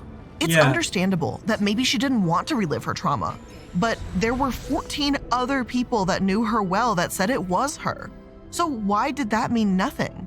I think it says a lot to me from our justice system and the protections given to abusers after hearing that from 14 witnesses and watching the video, and people still found him not guilty. Money and success will certainly buy freedom, and it seems like as well, like if you watch Illuminati's videos, like this slow slide into like anti-capitalism. I don't think they've realized it yet, but yeah, they're definitely getting pulled that way inevitably. What we did to Ashley Massaro, what happened? Oh, WWE did to Ashley Massaro. I don't know what happened. Cause people to turn their eyes away, and unfortunately, we have watched this happen over and over again, and this shit is exhausting. Either way, the singer was unbelievably victorious. He thanked his fans for sticking with him, and upon leaving the courtroom, hugged women that had shockingly lined up to support him for the length of the trial. I can't help but wonder that if this trial had a different outcome, maybe we wouldn't be where we are today. Maybe countless women and girls wouldn't have to face the trauma that they did. Hate capitalism and more maybe, than capitalism running its course. just maybe, True. the appalling story of R. Kelly would have ended right It should have here. ended right there. But Fucking sadly, hell. that's not what happened. Instead, he was once again free of suspicion, free of ridicule, and free to do whatever the hell he wanted with limited oversight from the public. So what could possibly go wrong by letting a man who was literally caught on video being free to do whatever he wanted without people watching again? But as the Time's Up and the Me Too movements began to take shape internationally, the shocking truth of what he had been up to since the end of his trial began to come out, and it was way worse than anyone could have imagined. So yeah, that ends my knowledge of R. Kelly and like what he's been into, right? That like I don't know much about what else might be involved, but yeah, we're about to find out, I guess. Yay! In 2015, Jay and her husband Tim took their young daughter, who was only 19 years old, to meet the massively successful and famous R&B star, R. Kelly. At first, they were thrilled. They were all fans, and going to his concert was exciting and thrilling. Their daughter wanted nothing more than to be a singer, and after getting the chance to meet the recording artist backstage, he agreed to work with her. It was a dream come true. Jay had always been an R. Kelly fan, and hearing him say he would help her daughter with her career seemed like the best news in the world at the time. Sure. How do people not, like, see this shit for what it is? How do people not, like, see those warning signs at the end of the day? Like, well, I guess it's a rich person as well. That hope is fucking crushing and horrific. Sure, she had heard the rumors about sexual misconduct accusations, but she wasn't overly concerned. She knew she could protect her daughter and told BuzzFeed News, "In the back of our minds, we were thinking my daughter could be around him if I was with her. It didn't really hit home." But soon, the worst happened. Suddenly, their daughter became obsessed. It was far from a superfan situation, and it quickly became dangerous. Her daughter disappeared from their lives, with their only communication taking place over the phone or in short, inconsistent visits.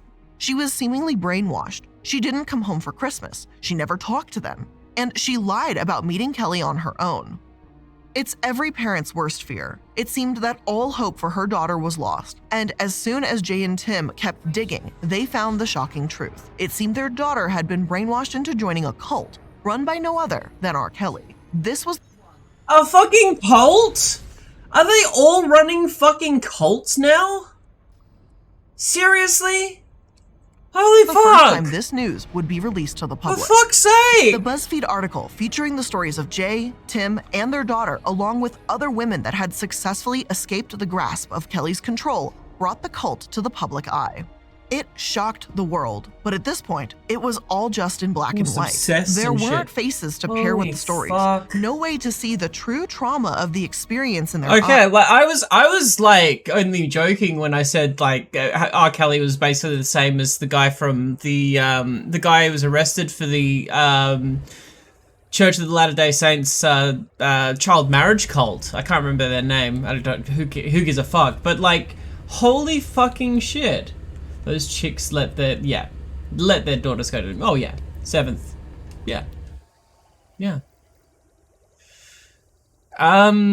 You know, like, if I was in that position, like, I would question, it would be a fucking hell of a fucking temptation to accept the abuse in order to have a chance at a better life. Like, that's there, and that's what we call a imbalance of power. Like, that's why a relationship in that sense is like inherently like always going to be like a predacious relationship. I guess that's why they always turn out that way, because fucking hell, right?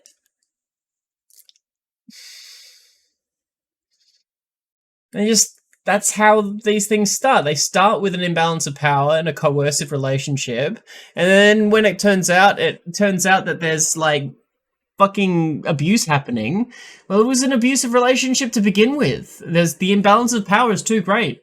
It's not just about age, it's also about wealth and fame. Like, someone with wealth and fame stepping off the street up to you and wanting to pursue a relationship with you, that has a relationship of coercion inherent within that possibility. Like, let's not fool ourselves at the end of the day. You can't get rid of that. We need to stop treating these famous figures as if they are part of our family, like as if they are normal people. You don't know these people. You don't know R. Kelly. All you know is the brand, which is that R. Kelly represents. You only know the person. You only see the parasocial side of every online relationship. Like, yeah. Protect yourself. Protect yourselves. So while the world displayed shock, nothing seemed to be done. That is, until the group Mute R. Kelly began to step in. It was 2017, and two women, Orenike Odele and Kenyette Tisha Barnes, had met in a coffee shop. It was shortly after the release of the groundbreaking article, and they were both heartsick over the recent accusations they had heard.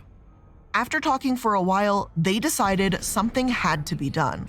It wasn't the first time activists had spoken out about R. Kelly, but they would do it bigger, and it just so happened their organization came out at the exact right time, right smack dab in the middle of the Time's Up movement. At first, it started small. They were just trying to cancel his concert in Atlanta, Georgia, their town.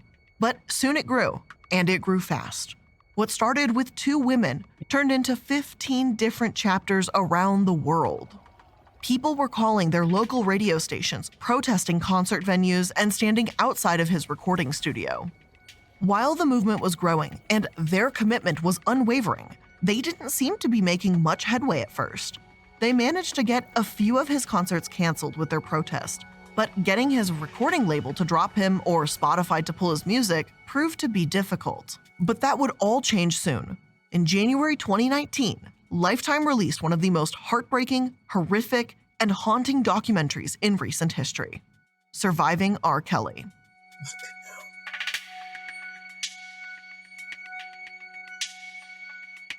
The first 4 hours of the groundbreaking documentary started with what we know: the marriage to Aaliyah, the child pornography case, and the other accusations that had been stifled by non-disclosure agreements and undisclosed settlements.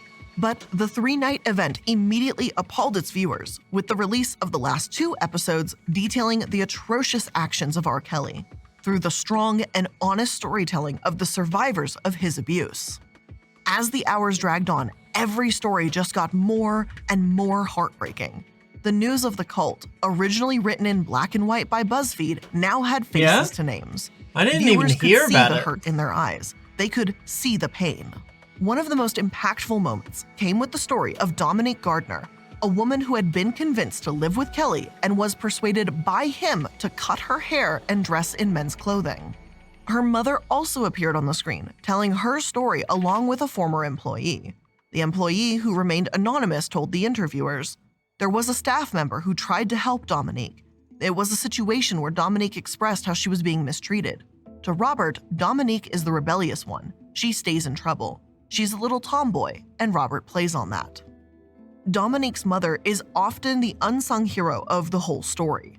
Heartbroken and angry about the situation her daughter was now in, Wait. Sorry, I just had to stop that there. Her mother is often the unsung hero. Okay. I just have a problem with that sentence because it could mean 2 different things there. Does that mean that she is considered to be the hero most of the time? It's just sometimes she's unsung? Or is she the unsung hero? Like, that's a confusing sentence for me. I'm sorry. Devised a plan to get her out. She found her daughter, went to the hotel, and met her in her room. Seeing her mom seemed to overtake Dominique. A few hours after her mother left the hotel, she called her back. She wanted to come home. Together, the 2 women ran from the hotel, escaping to the car, and Dominique would say it was the hardest decision she had to make. Then there was Geronda Pace. She had met R. Kelly back in his trial in 2008, and soon, at only 16 years old, she was living with him. While there, she suffered abuse from Kelly. She recounts a story of him choking her and slapping her. She was kept away from her family, and her whole life was controlled. She and Dominique had actually been friends, and while she knew Dominique was living in the same house, they were prevented from ever seeing each other. In secret, they tried to meet up, but their plans were always foiled by either Rob or other women living in the house. One day, Geronda was finally able to escape the horrific nightmare. She turned her phone off, left the house, and never looked back. But for others, the nightmare continued. Kelly would control the women's entire life. They were required to ask permission to use the bathroom and to eat, and suffered mental, physical, and sexual abuse at the hands of Kelly. Many of them felt trapped, and when they first met him, he told them he loved them. He promised to make many of their dreams come true. But soon, a switch flipped with him, and he would begin with the training of the women. They couldn't watch TV without him in the room. They were punished for speaking out. This often entailed them being confined to a room for several days. It could also include the silent treatment from R. Kelly and the denial of food. What these women faced was nothing short of torture. But what made the documentary even harder to watch was the acknowledgement that other people knew what was going on. His employees, or at least some of them, knew what was happening. An anonymous employee said at first that they judged them. Instead of judging Kelly, he was judging the women he was abusing. And unfortunately, this seems all too common in our society. We victim blame instead of blaming the perpetrators. And this is why survivors are often silenced. Speaking out about abuse and trauma is always difficult, but speaking out about terrible experiences that were perpetuated by one of the biggest music stars in recent history, on national TV no less, is a whole different story. I can't imagine the strength that it took, and all of these women have every ounce of my admiration and respect for what they did. Now, as you can probably guess, going public with these accusations came with an abundance of notoriety, and not the good kind. The screening of the documentary back in December was interrupted when it was evacuated after Kelly's manager allegedly called the theater saying someone had a gun. But not only did this person have a gun, but this person was planning to fire on the crowd watching. And for the record, he's now facing trial for this incident. As the first episode aired, it became the highest rated Lifetime show ever with 1.9 million viewers. Everywhere you looked, people were talking about this documentary. It was a mix of I told you so and shock. The rawness and truth of the documentary were certainly triggering to survivors all over the world. Almost immediately, sexual assault hotlines were flooded with calls, but many survivors also turned to Twitter to warn others of the triggering aspect of the documentary, but also to say it was something that had to be seen. Watching that documentary is beyond difficult. I can't imagine how difficult it was to make, but it was something that had to be made and had to be presented to the world, and it did just that. While the Mute R. Kelly group struggled in the beginning, they certainly weren't struggling to get his shit silenced anymore. Soon, radio stations were announcing that they would no longer play his music. Spotify muted his music, keeping it on the platform but not recommending it. And eventually, his record label, Sony and RCA Records dropped him. Of course, there were negative side effects from the documentary too. While Twitter erupted in loving and supportive comments for the women, it also erupted with hate. His music was listened to more on YouTube and other streaming sources far more after the documentary than it had been in literal decades. But even with all of the bad, there is no question that surviving R. Kelly was a pivotal moment in the terrifying saga of R. Kelly. That became abundantly clear when finally, this monster of a man was arrested. Now, I'm gonna go ahead and place today's sponsor episodes right here because truthfully, I also need a moment to clear my head and not think about everything that we had to research for just a moment and take a break before we continue on to talk about the trial of R. Kelly. So with that being said, don't forget to support the original creator, like and subscribe. After years of fine print contracts and getting ripped off by big wireless providers, if we've learned anything, it's that there's always a catch. So when I first heard that Mint Mobile offered premium wireless starting at just $15 a month, I thought, well, where's the catch? But after talking to them and using their service for about 2 years now, it all made sense. There simply isn't one. Mint Mobile is the first company to sell wireless service online only. And because they don't have the cost of retail stores, they can pass those sweet savings on to you. I save something close to, I think, about $70 to $90 a month by having my phone plan with Mint. And that's not an over-exaggeration, that's legit. If you guys know what a standard phone plan costs versus like Mint Mobile starting at $15, and I upgraded to do the $30 a month one, which is like the unlimited everything, I save so much money and my service is still phenomenal. And what's great about Mint Mobile is you can keep your same phone number along with all of your existing contacts. Or if you want to do what I did, you can change all of that up. Get a new phone number, new contacts. Don't keep anyone you don't want to keep anymore and just move on. That's what I did at least. So to get your new wireless plan for just $15 a month and get the plan shipped to your door for free, make sure you go to mintmobile.com/casket. That's mintmobile.com/casket. Cut your wireless bill to $15 a month at mintmobile.com/casket.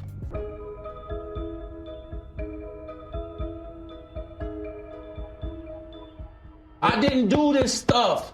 This is not me. I'm fighting for my life. Those were R. Kelly's words in a bizarre interview with Gayle King shortly after the release of the documentary. He was completely unhinged, standing up, screaming, crying, and then going right back to smiling and trying to be charismatic. I'm sure he wanted to use the interview as a way to prove his innocence, but to the public, it seemed to do just the opposite. It didn't take long for R. Kelly's life to come crashing down. In February, just 1 month later, he was charged with 10 counts of sexual abuse. Then in July, while outside walking his dog in New York, he was arrested by the New York police. This time, the indictment went far beyond just sexual abuse. The New York indictment included racketeering and violating the Mann Act, transporting people across state lines for the purpose of prostitution. Okay, so here's the thing, right? Yeah, so isn't that the same thing that Matt Gaetz is like under investigation for? Why is it the black guy who's actually gotten arrested and like his career ended over this stuff? I'm not saying that it's wrong that any of that happened. I think fuck R. Kelly, but like, why is it so easy, like much easier to do? To, you know, you look at R. Kelly, you look at fucking what the fuck's his name? Fucking hell. Can't remember, but like, this isn't the first time that, you know, a black guy has been completely fucking martyred over this shit, while white people have done exactly the same thing, keep on doing it. Just wanted to point that out there. I am being that person right now, but like, y'all see the racism in this, right? We can't ignore that. We can't ignore that. Well, I mean, we can choose to ignore that, but like at the same time, like, all right, cool, R. Kelly got done. Can we like focus on the white people who are continuing to do this? Can we focus on, you know, Bill Gates and Matt Gates and I don't know who else has the last name of Gates, but like people who have actually been doing the same shit. Can we like arrest some white people?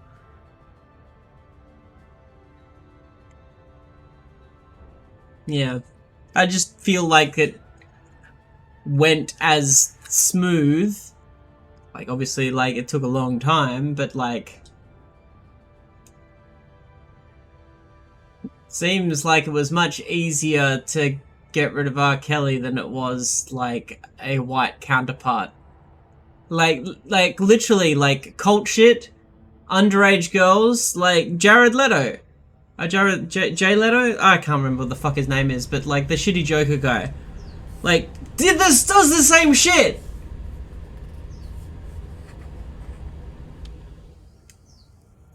I just want people to take a little bit of a break from the celebrating over like a fucking rapist, like getting Jared Leto. Yeah, I just want people to take a little bit of a break from celebrating the black guy getting sent to prison for a second, and think about how we apply the laws differently depending on the color of someone's skin. Happens down at the bottom, it happens up the top. And this wasn't just one case against him anymore. And I Believe I Can Fly. He had been labeled as the leader of an enterprise that employed his managers, bodyguards, drivers, and members of his entourage in recruiting women and girls into his sex cult. This time, it seemed like things would finally be different. The trial would reveal the scarring details of Kelly's decades of abuse. It was 2 months long, and while COVID-19 was running rampant, it proceeded under strict protocols. Over the course of those 2 months, there would be 45 government witnesses, 10 victims, testimonies from his employees, and a slew of photographs, texts, video, and audio displaying his abuse. As each new witness came to stand and testify, the stories just became more and more horrific. Kelly had required all of the women to call him daddy. If they ever traveled without him, they— No! Straight to jail! Do not pass go! Do not collect $200! Fuck! They were required to wear baggy clothing. Never, under any circumstance, could they talk to other men. Most of the women recounted stories of him forcing them to engage in sex with him and others, many of which were recorded. Then, the news came to light that he had not only abused and groomed young women, but he had also been doing this to young men and forcing his girlfriends to have sex with them on multiple occasions. Soon, the story of Aaliyah and R. Kelly's marriage finally came back into the limelight, and it was here that it was confirmed that he had bribed a public official to change her birth date. The marriage, which at one point was treated as a bizarre but not concerning moment in pop culture, was now acknowledged to be the terrifying and manipulative action that it always was. It turns out he had married her because he thought she was pregnant and thought marriage could keep him out of jail.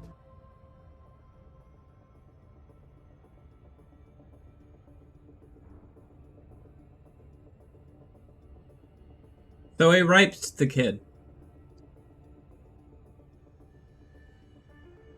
It wasn't just child marriage, it was child rape. I don't know why that makes it different, but still.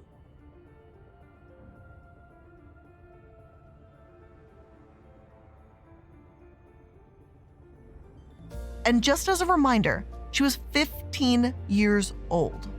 Just keep that in mind. She was 15. After the 2 months of painful testimonies were finally over, the day was here. On September 27th, 2021, R. Kelly was convicted. He was the leader of a criminal enterprise. He had terrorized and traumatized young girls and women, and he had done it throughout the entire length of his career. As the news of the conviction came down, the U.S. attorney said, "Today's guilty verdict forever brands R. Kelly as a Jared predator Leto. who used his Wait, fame no, and fortune to prey on the young, the vulnerable, and the voiceless for his own sexual gratification. To the victims in this case, your voices were heard, and justice was finally served." For many, the conviction caused an overflow of emotion. There was relief that after nearly 30 years of this nightmare, he would finally face some justice. But then came the anger and the sadness that it took this long. For some, this was just the beginning of an even bigger conversation. Yes. And this is it. This is it. Like, you guys brought up the fucking Jeffrey Dahmer documentary earlier. Like, this is over and over and over again. It's always too little too late. It's always too little too late. And the people who have been hurt the most have to do the most to get justice in these situations. Like, we don't have a like, the system is broken. The system is broken. The very fact that this stuff happens like this is an indicator that capitalism is failing. It is a failure. And I feel like, I think that people just don't want to think about that because they think, everyone thinks that they're going to be the success. They are going to succeed. They are going to avoid all of these problems which are inherent within capitalism. The policing of the police system has failed black people. It has failed poor people. It has failed middle-class people. It has failed everyone who does not own capital. The prison system has failed black people the most.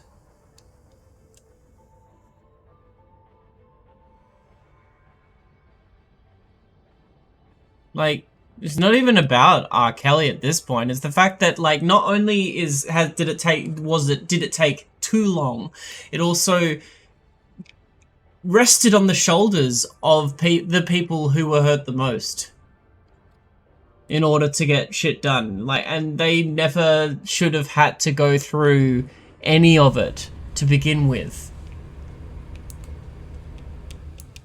We all failed as a society to protect the most vulnerable members of society from capitalists. And if you think that we can do this by reforming capitalism, I'd just like to remind you who has the power within capitalism. It's the capitalists, the people who own the capital, people who have enough money to pay for whatever morality they wish to adhere to. If you think you're going to be able to be a part of the reformation of capitalism, I'd just like to point out that you have no power by yourself as an individual to effect that change within the capitalist system. Create alternate networks.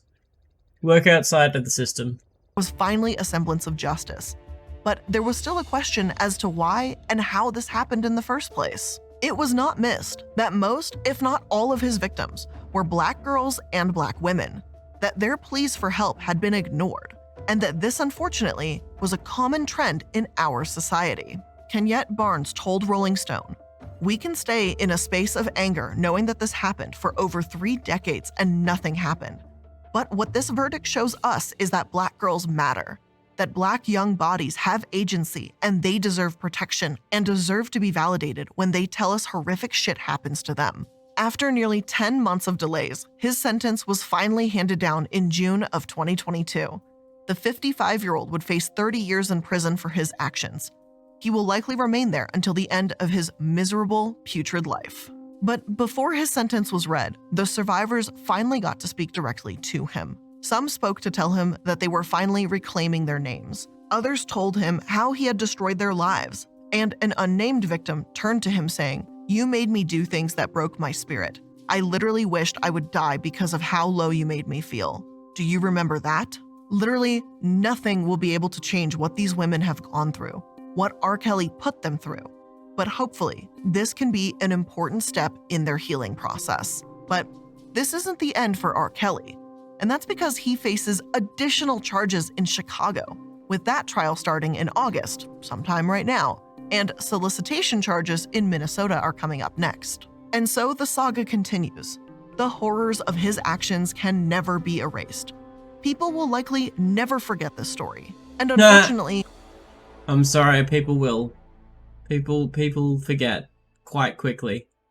People forget. the survivors of this nightmare are left picking up the pieces while the public looks on. Sadly, there is no happy ending here. But at least the horrific ordeal is finally over. At least he is facing the consequences of his actions. Now, today's episode is by no means a Again, like, I know this probably sounds cold, but I really don't care about him facing the consequences of his actions, blah, blah, blah. I care more about, like, how we're going to work towards preventing these things from happening in the future. And if that's not what the end goal is of the R. Kelly trials, I fail to see what this actually fucking... I fail to see what this achieved, other than just the perpetuation of a system of white supremacy and like capital supremacy, I guess, class supremacy, if you want to go that far. Like, there's so many different levels you can look at this. Nobody wins except for, I suppose, the lawyers got paid. The original girl, the 14-year-old, got paid, and her family got paid, you know? That's positive, I guess. This didn't change anything. I just want to make that clear. This didn't change anything. All it did, all that happened at the end was that a black guy got sent to prison for doing what white people do every day when they have enough money to.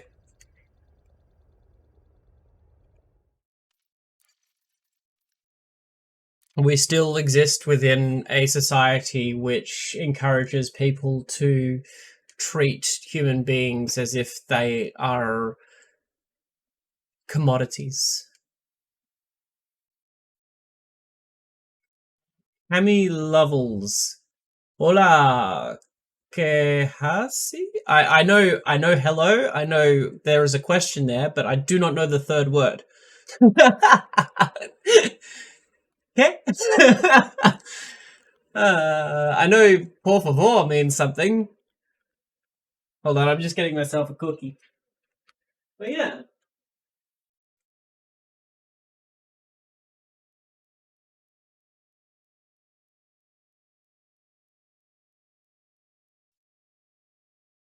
Chocolate chip cookie. Camilla. But yes, welcome to the Shady Harbour. Camilla. First time chatter. Lovely to see you.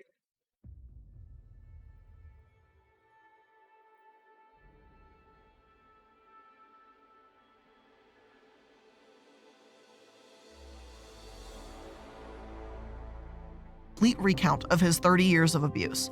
I would recommend watching the Surviving R. Kelly documentary if you have not yet for the full story. But I do have to warn you, it's really hard to watch. But for now, the world will keep watching to see what comes next in the upcoming Sorry, the facial expression But of the no triangle. matter what, he's off the streets, his resources are gone, and he will never have the opportunity to do that. I mean, like, just someone else is gonna, with enough money, is just gonna do it again. Someone else with enough money will just do it again. They're probably doing it right now. The capitalism doesn't end by sending the bad ones off to prison. Bad ones. This again. So, to keep this short and sweet, this is where we're ending today's episode of The Corporate Casket. I hope you learned something new, and I'll see you in the next one. Bye.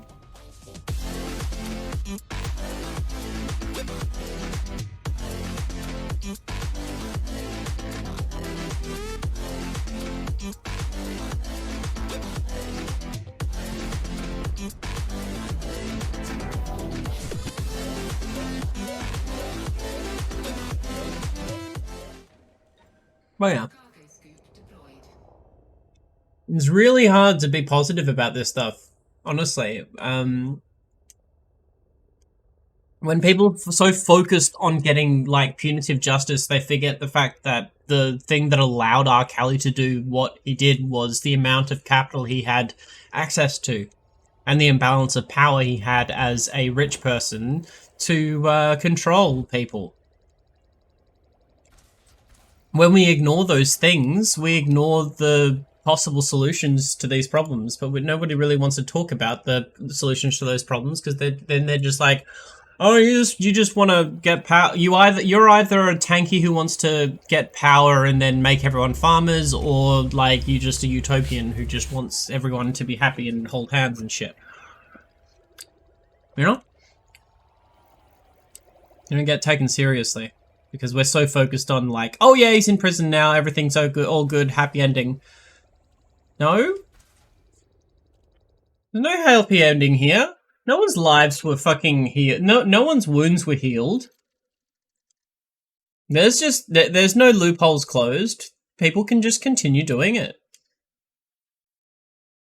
But yeah, fuck R. Kelly. Fuck R. Kelly for the rape and child sex trading. Ugh. Ugh. Gross. People are gross. Alright, for something a little bit more light-hander, like the saying goes, power corrupts and absolute power corrupts absolutely. Okay, here's the thing though, Hoser for life, what is power? Think about, if we start thinking about it in terms of what we consider power to be at the moment, power is capital, and the more capital you have, the more power you have. And the more power you can collect, the more capital you can collect, the more power you have. Like, it's like this cyclical process. So what happens when we stop valuing currency as what gives us power and we start valuing something different? Like, I don't know, general human happiness and healthiness? What happens when, like, that is considered power? That is considered the thing to work towards in our lives, like what we want to access, like what we can give to those around us in our community is what we value as a society. What happens when you're corrupted by that power?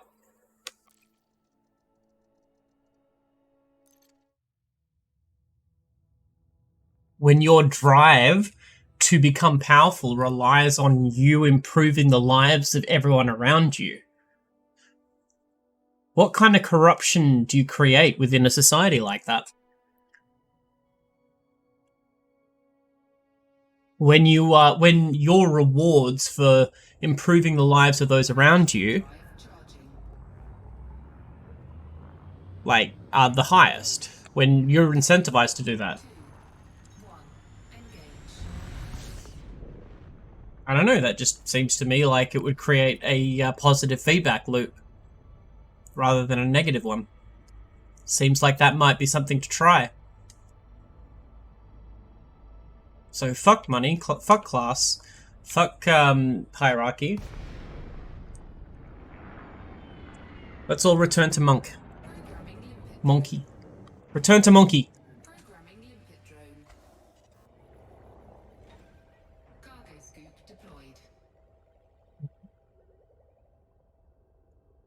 Alright, what was the next one? It was, oh yeah, so let's go for something a little bit more lighthearted.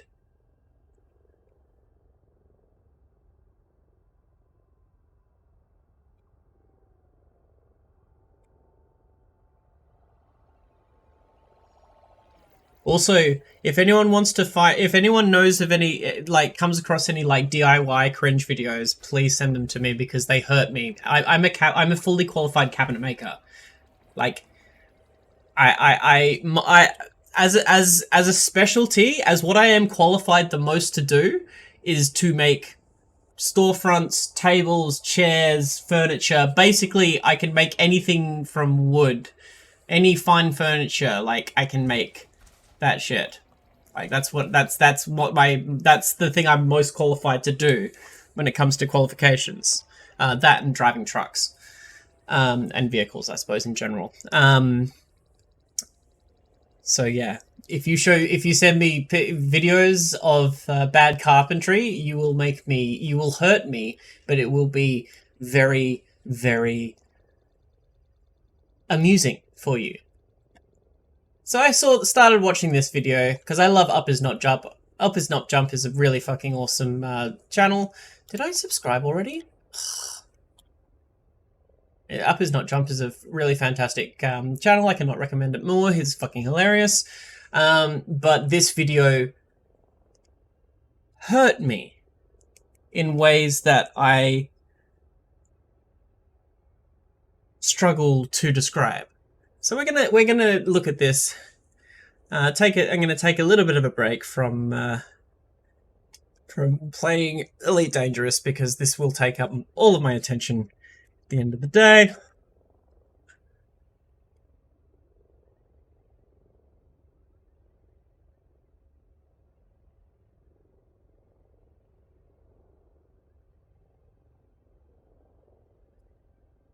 Okay. Let's have a look.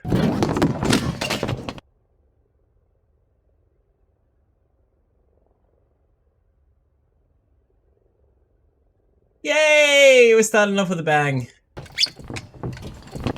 Today on Carpentry with Up Is Not Jump, we're going to build a bookshelf. Jesus, Mother Mary and Joseph. We're going to be following a tutorial I found online, so let's just get started. Hi, I'm Eddie Rainier, and today we're going to build this simple but elegant bookcase together. Adrian, I don't know if I should... Yeah. Harrison Ford was worked on sets. He was making sets, and then can't remember who picked him up and said, "Oh, he looks pretty cool," and put him in for a role. I can't remember whether it was oh fucking hell, George Lucas or the other guy who did Indiana Jones. Holy shit, I can't remember his name. Saws. Using this hanger. So today's This workshop, this is gonna fucking annoy me so much. I really need to stock up. just go ahead and set yourself up a safe and organized work area, and you're ready to go. Haven't we missed a step here? What is this thing? Is that wood on it? Have you really capitalized the C in bookcase? What we have are two pieces cut 12. I can tell you that is the easiest way to cut a panel.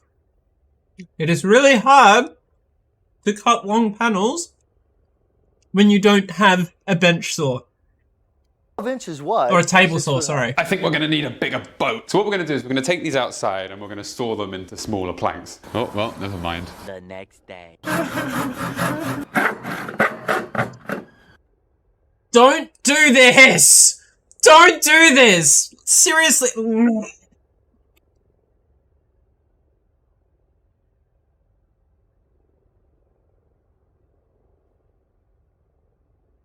Full time with Lucy.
Testing.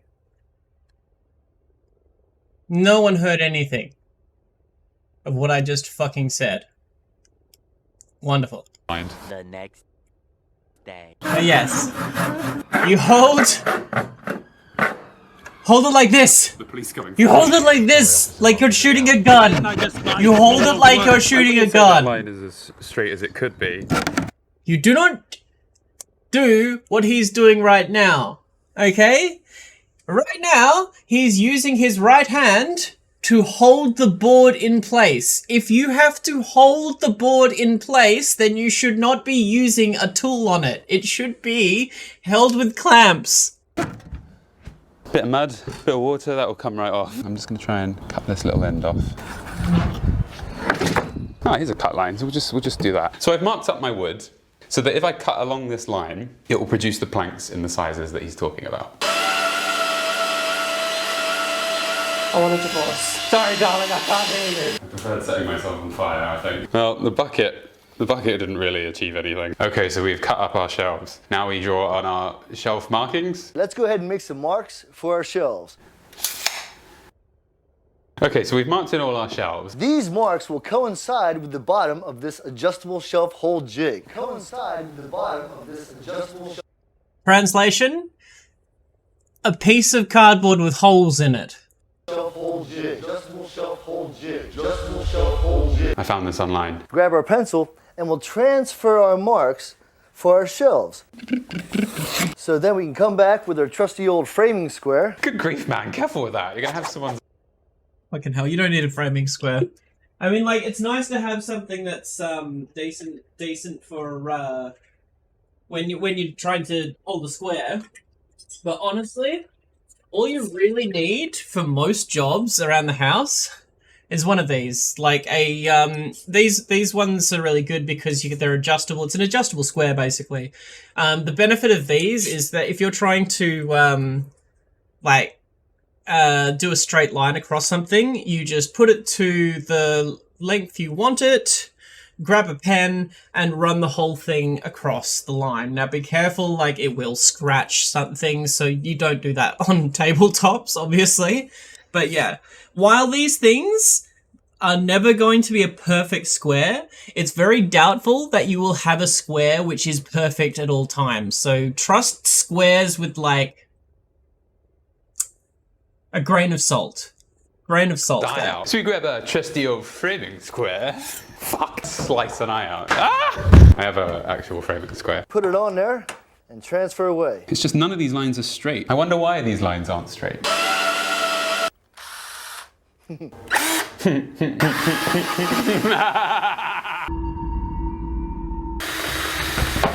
Now it's time for our adjustable shelf holes. What we have Hey, here is an holy adjustable shit. shelf. Holy shit, that's the same one that I've got. Wait. Yeah. It's a DeWalt. It's an old one though. Like, these ones are pretty shit because the battery is nickel cadmium. So this is a nickel cadmium battery, which means that it will it basically it'll basically leak power over time really, really quickly, like over a week or so. Like even if you're not using it, it'll leak, and if you put it on charge too much, it will like just destroy the battery. So you can only charge them when they're empty, and even when they're full, they're always going to be discharging. Nickel cadmium sucks. It's better to switch to lithium, at least from if you are a cabinet maker or someone who does DIY and wants to always have a ready tool, basically, without having to keep an eye on, you know, making sure that it is fully out of charge before charging it. Otherwise, when you charge a nickel cadmium, if you charge a nickel cadmium battery before it is completely discharged, then that will reduce the lifespan of the battery as a whole. It's pretty bullshit. Hole jig with 4 holes about 1.25 inches apart, 2 inches in from the end. We're going to use this to drill holes in it. Okay.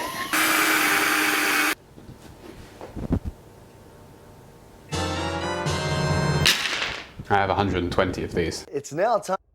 Does he have like a... Was that a drill bit with a spring in it? That's actually pretty useful. I like that. For our rabbit cut. Rabbit cut? What is that piece of wood, Eddie? How could I rabbit cut something I don't have? Honestly, that bit of wood hasn't been mentioned once, though it is vaguely mentioned in the comments. So now we know the measurements of that shelf. We'll put it onto the saw table and we'll cut it up. So these are both shelves, so we're going to cut them down the middle to make 2 shelves. It won't both shelves. We know the measurements of that shelf. We'll put it onto the saw table and we'll cut it up.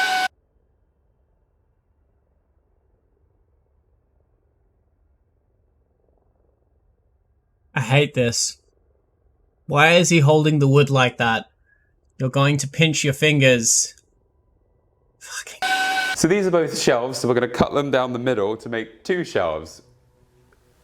It won't fit on the table saw, so we're going to do it outside. So we're just going to clean up this line. So we've just finished cutting up all of our shelves to put into the bookcase, and oh, would you just look at those cuts? Only years of experience will get you those cuts. Okay, so if you're wanting to cut something, you really need to do 2 things. You line it up once with your straight edge, and then you cut it with across where you're going to cut, across the grain beforehand, and that will like stop you from having blowouts like that. You gotta score it before you put it through the table saw. The table saw is usually pretty alright, but you still probably want to score it. And well, actually, usually table saws have a little underblade there. I'm not sure if his does, but yeah. I don't have a table saw, so I usually cut my cut the wood that I use with my you know, whatever that one's called. I call it the big one. What's this one? Let's call it the Fat Max handsaw, I guess. It's just a handsaw, and then I clean it up with a router on a straight edge, just to give it a straight edge. Now what we're going to do is notch out the back for our luan. Oh yes, of course. Well, so that cut's going to be 1/4 inch by 3/8 inch. So what we did is we brought the height of our blade up to 1/4 inch, and we set our fence so it's going to cut out 3/8 inch. We're not going to do any of that. I hate inches, and I usually do that stuff by eye. It's actually much easier to do it with a router as well. Just get a router with a router base. Like, just use a router. Okay, let's go ahead. Make it safe. What? No, how do I make it safe? I need details, Eddie. All he did was move a tape measure. So we're gonna go ahead and make it safe. We're ready. So what he's doing is he's making a notch in the wood so that when the backing goes on the bookshelf, it like slots in. We're almost done with our bookcase side prep work. What we're gonna do next is look at our permanent. Let's go ahead and put a center line on that shelf. Center line. Transfer it to the side. Transfer it over to the side. There's so much burnt wood here. I have no idea why I'm doing this. Then what we do is we come back with our handy dandy little drill motor, with our handy dandy little drill motor? It's a cordless drill, dude. Drill bit. This is a pilot hole for a number 8 wood screw, and it has the countersink already on it. Oh good, I was worried about the countersink. What the fuck is a countersink? So I just googled what he said and I bought. A countersink is something which like just makes the hole wider at the start of it so that when your screw grips in, it's got something to fit into so it will be flush with the board without like ruining the thread of the actual hole itself, because a lot of the time, especially using MDF, you will split the wood if you're trying to screw, like, if it's stronger on the width of the width of the wood than it is with the length of the wood, like strength-wise structurally, then you will end up like splitting the vertical parts and when you're trying to screw in your screws. So now you know. These. Okay, let's go ahead and drill away. Yeah, let's put this bad boy together. Fuck, who authorized that jump cut? What wizardry have we missed between these 2 shots? So this week we're going to take our egg, apply a 2.7 countertop inversion, See you next week. Nope. Now with a good bead of glue, some clamps and some screws, we'll put this bookcase together with you. Remember, if you want to make a bookshelf that shines, Keeping in mind that some of those clamps that he's got there in front of him are generally about $150 a pop Australian. Maybe that would be about $80 a pop in American. Might be different prices over there, but like, it's fucking expensive!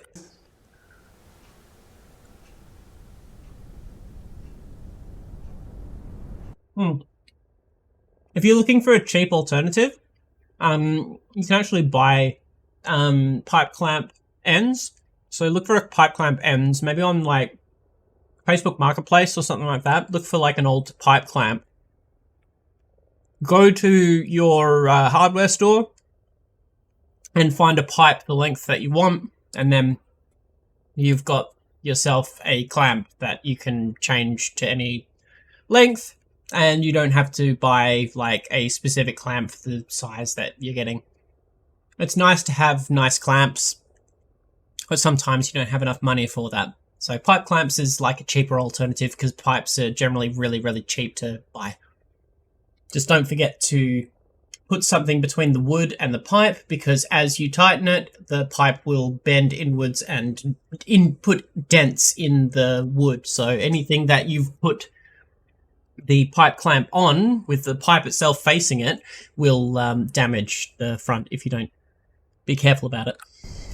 So now we're going to screw the top and the bottom of the bookshelf in, and as you can see, we have our beautifully cut wood here. So we're just going to glue these bits together and then we'll screw them together. So let's put the screws in.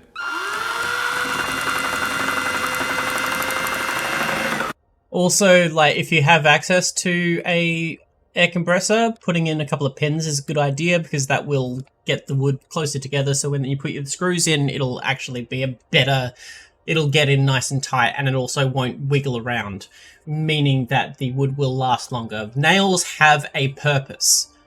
They stop the wood from wiggling around, making the screws loose. So over time, a bookshelf made with where you've started with nails, putting nails into it, like I like using a nail gun, putting nails in, even hammering it by hand, that shelf is going to last longer than one that you didn't. Just because the pins stop the wood from moving around during the lifespan as well, not just through like putting it together in the initial phase. It's not good. These are for Allen keys. Yes, he puts the clamp on and then he screws. What is that? What is that? If you open Look at that join. Bellissimo. What is that? Man. Let me make a really big pilot hole. So let's try it. Ow! I've never used those in my life. What the fuck? Also, why are you using clamps? If you're using screws, you don't really need clamps. I don't understand. You don't need clamps when you're just using screws. What is this guy talking about? Ow! Fuck off! There we go.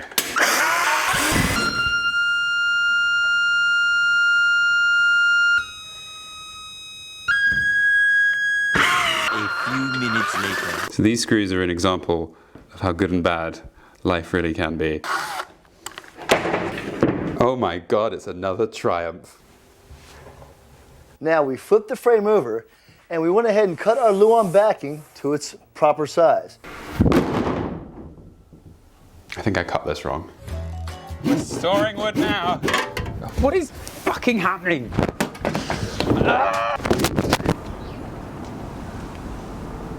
Our Luan backing. It's okay, this is fine. Let's get through it. How did I get to this point in my life? Let's just put this back together. I hate you. I fucking hate you. Fits like a glove. We just have to go ahead and nail it down. Bollocks. Ow!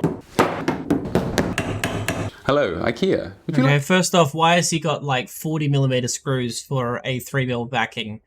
At best, maybe 25mm pins in that thing.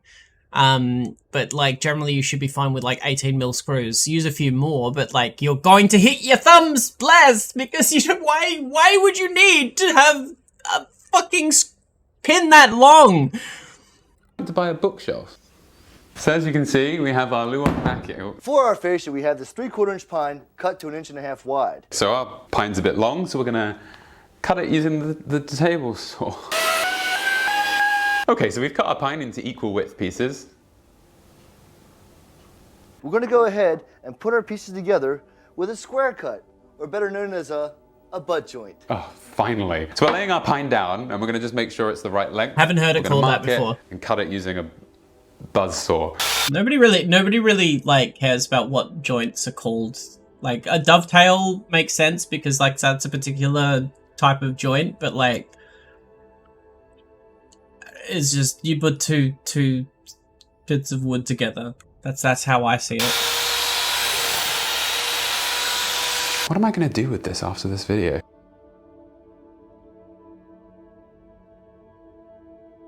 He didn't have the incredibly dangerous power tool fixed to the table when he cut that. This hurts me. This hurts my soul to watch. Let's go ahead and glue Every time that side. table So what saw we're doing at moves, the moment is we cut our I pieces up into the right sizes to cover the shelves, and this is to just make the front of the bookcase look a little bit nicer. I don't know if we should really be using that.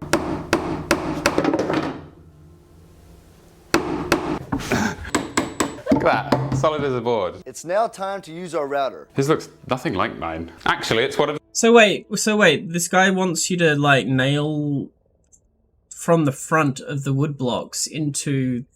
Oh no, I suppose that would work because if I'm so used to working with MDF and maybe even veneer that I don't really think about how you can just putty it up afterwards. I'd still probably myself use a biscuit jointer myself. Worst case scenario, maybe use some doweling instead. But like I'd where possible, I would avoid putting pins into the face of a solid wood furniture. Like why do that when there's so many better ways to put together a piece of furniture that's going to last longer and look better? These. I've never seen one of these before in my life. Today we're using a quarter round router bit. This is just a piece of plastic. What is this machine? Now before starting, always double check your router setting on a piece of scrap. Possibly one of the most dangerous machines that you can have in your workshop. Make sure you spend time on accuracy, because if you don't, it could be a lot of extra work if it doesn't come out just right. Here's the thing though, like you should be. What I would do is put together those that wood frame first, using doweling joints or biscuit joints between them, and then using the router. In fact, like where possible, I would use a table router to put the molding on the wood before even putting it together. Like, why do it when it's the most difficult to do? Even then, as well, with the size of that molding, like that's only about like 5 mil diameter on that thing. So better to use like just a trimmer for that. Even look at the size of that router and how hard it's going to be on like a 40 millimeter width piece of wood. It'd be much easier to have that fix the table from the underside, and have had already put those that rounding on them before putting it together. It's just so many things. DIY people fucking suck. Not him. Like, he's obviously joking, but the original guy that like I would not put together I wouldn't make a bookshelf out of pine to begin with. Like, why make a bookshelf out of pine when you can get melamine in like whatever color you want? Pine bookshelf you would have to paint it anyway. Why not make it out of MDF? Already in the color that you want, iron on fucking front molding. Why? Why make things like this? This is how you smooth the fucking edges. Let's finish our shelving with our adjustable shelves. We have these cut an 1/8 inch less from front to back, and a 3/4 inch less on either side of the inside opening. The final step is we're going to put in our adjustable shelves. We're going to glue some pine to the front, and then we're finished. So let's put in our pins. I've written lols here. Where's my saw? Yeah. Carpentry is not for everyone. Why didn't I put the glue? Oh god. Now I just need to have that stay there while I hammer in some nails. Why did I get into this situation? Fuck! Can you hold this for me? Hold it steady! Let's just take this out. Please, no. There's glue dripping from above. This was your idea. You said stand it up and then glue it up. Now is not the time for laughter. We're making history. This is going to be in a museum. You don't have to hold it anymore because I've got it this side.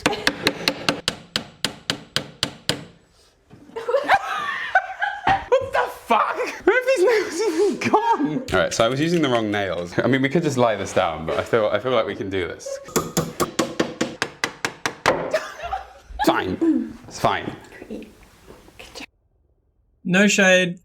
I actually really hate putting in nails by hand. They actually I find that really difficult. That's why I use a nail gun, like a normal person. Like a normal person uses nail guns. Now that's a fine-looking bookcase. Why doesn't mine look like that?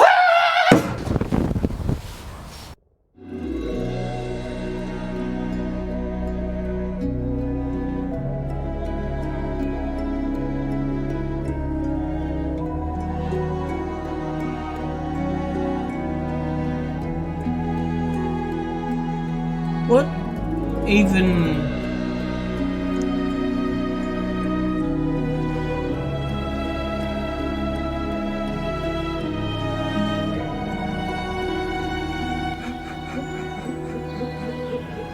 Is this the hoodie I set on fire? Hello everyone. As you may have noticed, I bought quite a few things for this video. Fortunately though, this video was sponsored by Honey.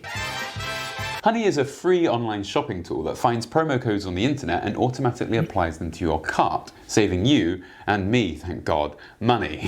And saving all of your personal information, but please support the original creator if you wish to do so. I personally would not use Honey, but I would advertise it if they paid me.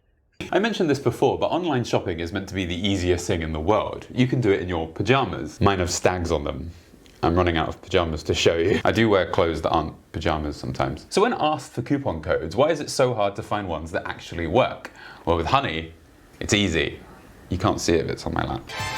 Let's imagine you're shopping online on one of your favorite stores. Amazon, eBay, even websites like Redbubble that do posters and stuff. When you're done shopping and you go to your checkout, if you have Honey installed on your computer, a little box will drop down and all you have to do is click apply coupons, wait a few seconds for it to scan all the promo codes on the internet, and watch as the prices drop. It's easy. You see, with YouTube the way it is demonetizing videos like Palpatine on a bad day,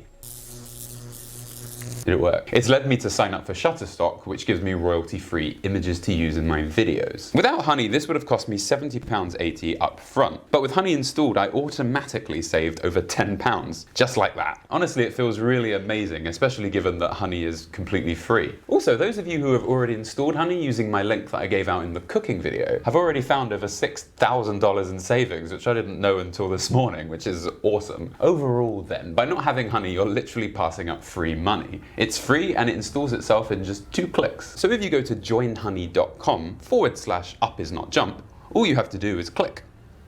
Click again, and it's complete. So as I just mentioned, to get Honey for free, go to joinhoney.com/upisnotjump. And thank you again to Honey for sponsoring today's video.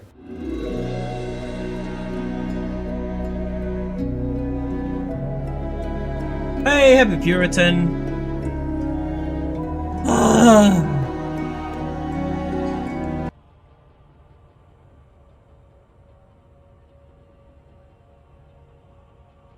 That was painful to watch. That was just awful, and I hated it. Every second of it was painful. Oh yeah, remember to like and subscribe! Oh, it's okay. It's okay. I as a cabinet maker was like DIY cringe is like just If anyone has any DIY cringe, I shall watch it. Now there was a debate I was watching. The channel sounded like a gaming channel. It's a good channel. It's a good channel. They do some really good videos. What the fuck? Note. Oh, gosh. Why am I getting suggested that shit? Oh, they do gaming reviews and stuff, but like they are good.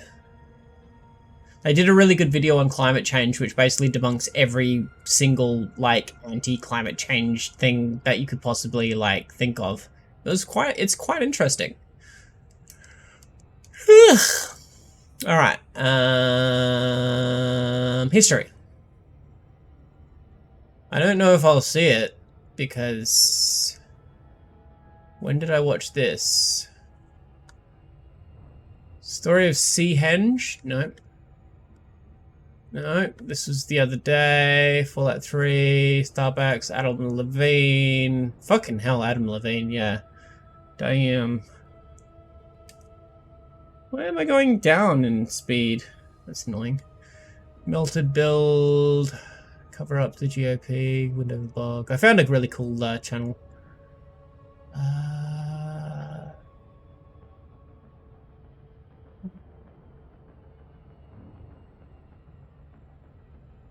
Here we go.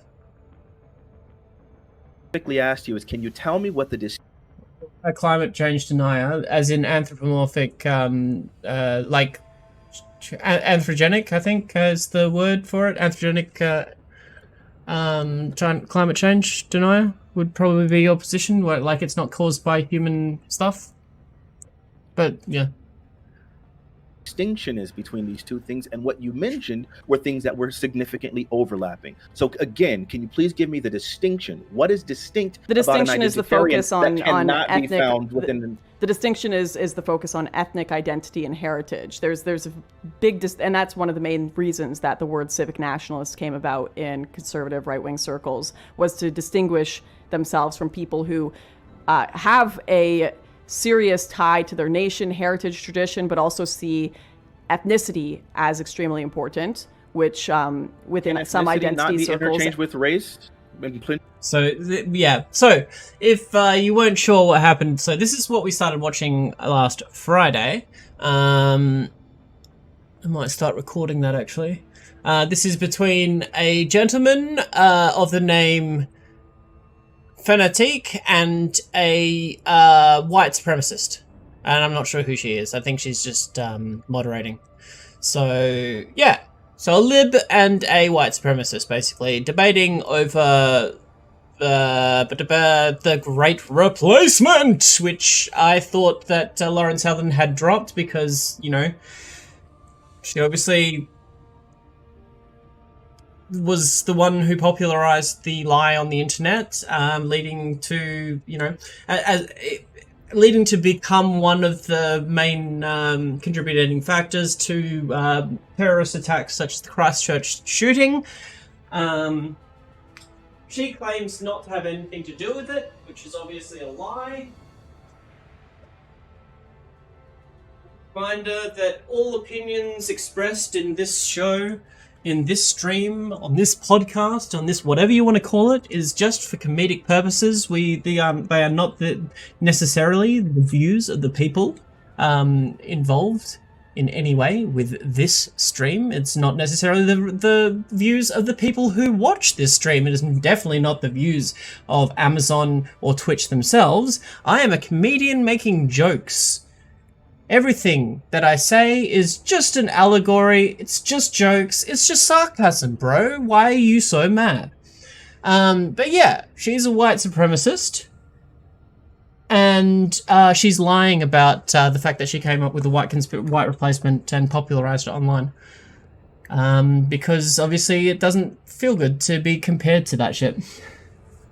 My favorite metaphorical punching bag, Sam Harris. So fuck Sam Harris. Sam Harris is basically like, what if atheism could be racist? That's basically it. What if I can use atheism to be like Islamophobic? Do you have occasions? But yeah, they're currently on the point of basically there's different words that white supremacists come up with every now and then to try and whitewash, pun not intended, to whitewash their cause. They call themselves race realists. They call themselves what is it? Something to do with patriotism, like nationalists, like those sort of things, using like dog whistles instead of real terms. And basically at the moment, Fanatique is trying to nail down Lauren Southern to the fact that the Venn diagram of people who call themselves these white supremacist adjacent terms and actual white supremacist is a perfect circle. French first developed a great replacement like most bad things. True, but they make croissants. Yeah, race, ethnicity, whatever. That's something that civic nationalists generally reject. Civic nationalism, yeah, that's the new one. That's the new dog whistle. So new racist dog whistle just dropped. It's called civic nationalism. It's just a new word for white supremacy. Oh yeah. You thought she was done with the white supremacist bullshit, but no, she never stopped. She never stopped. Culture of a country is entirely inherent on its race. That's what a civic nationalist is. They reject that, whereas someone who is an ethno-nationalist embraces that, and that's a huge distinction. They pretend to reject it. They pretend. The Venn diagram between racists and civic nationalists is a perfect circle. It is a distinction without a difference. Therefore, I will call someone who calls themselves a ethnic nationalist and a civic nationalist. I just call them the same thing. What they are, white supremacist pieces of shit. She is an annoying but dumbass bitch. The worst thing is she praised our Australian. Okay. So my point being, it seemed like she praised our Australian immigrant policy, which is like basically effectively piracy committed by the Australian government. You don't think all nationalism is racist? We've been through this conversation before. We're just using different terms. Happy Puritan, within the context of the discussion, we're not talking about black nationalism or any sort of like anti-capitalist venture, which is using nationalism as a prop to overturn capitalist overlords. She popular in Australia? I don't know. I don't really hang out with like normal people in Australia because normal people don't like hanging around me for some reason. Probably because I'm too political, but that means that the friends that I do have are fucking awesome. It's not like I make my own echo chamber. It's just people just don't like hearing about how capitalism sucks a lot of the time. They just want to stay in their bubble, which is okay. It's okay. I'm going to keep talking about it under my own steam. I don't need everyone's support to work towards change for the betterment of their lives as well as mine, because I like bad music. What are you talking about? I love wait, what's bad music to you?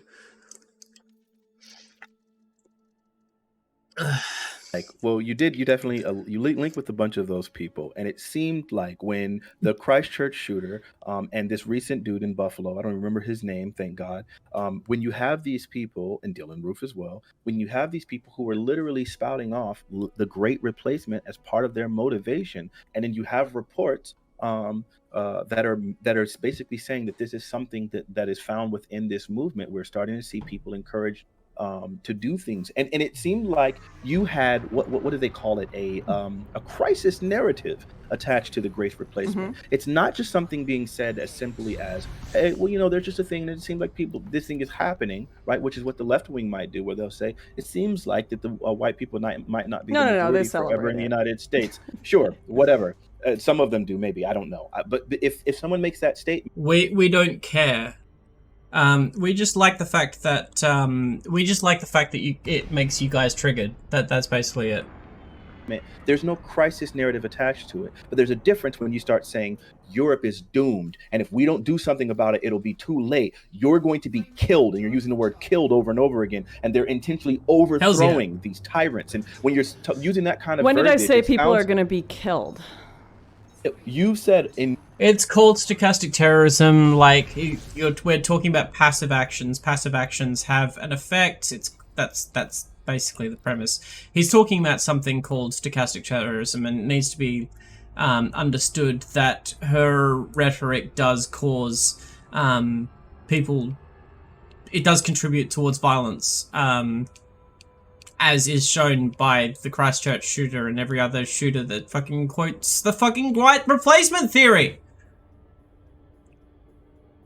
Multiple Or can you videos just give me a quote so we can see the context? Oh man, I don't know if because that's important. If I'm saying no, it isn't. You're going to be killed if you run around naked in an Islamic square. Yeah, you probably will be, and it's probably good advice to tell people not to do that, right? Depends on the context of the quote. What I'm saying. Also, I always think I got the quote. I have the quote for you. Let's hear it. He said, "What is happening is being described by French writer Renaud Camus as the Great Replacement." Renaud Camus, who she has interviewed.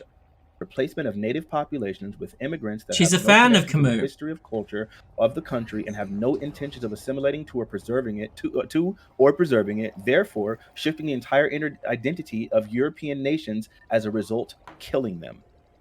So killing the nation and its identity. And also that's not even my quote. I'm quoting Camus. Yeah, so this is it. Like, I didn't exactly say that they're going to kill us. It's all about the implication. The implication is there, and people can read between the lines. All you're doing is being dishonest with it. Like, here's the thing. Debating with her over what she said is not going to bear any fruit. She's always going to deny, lie.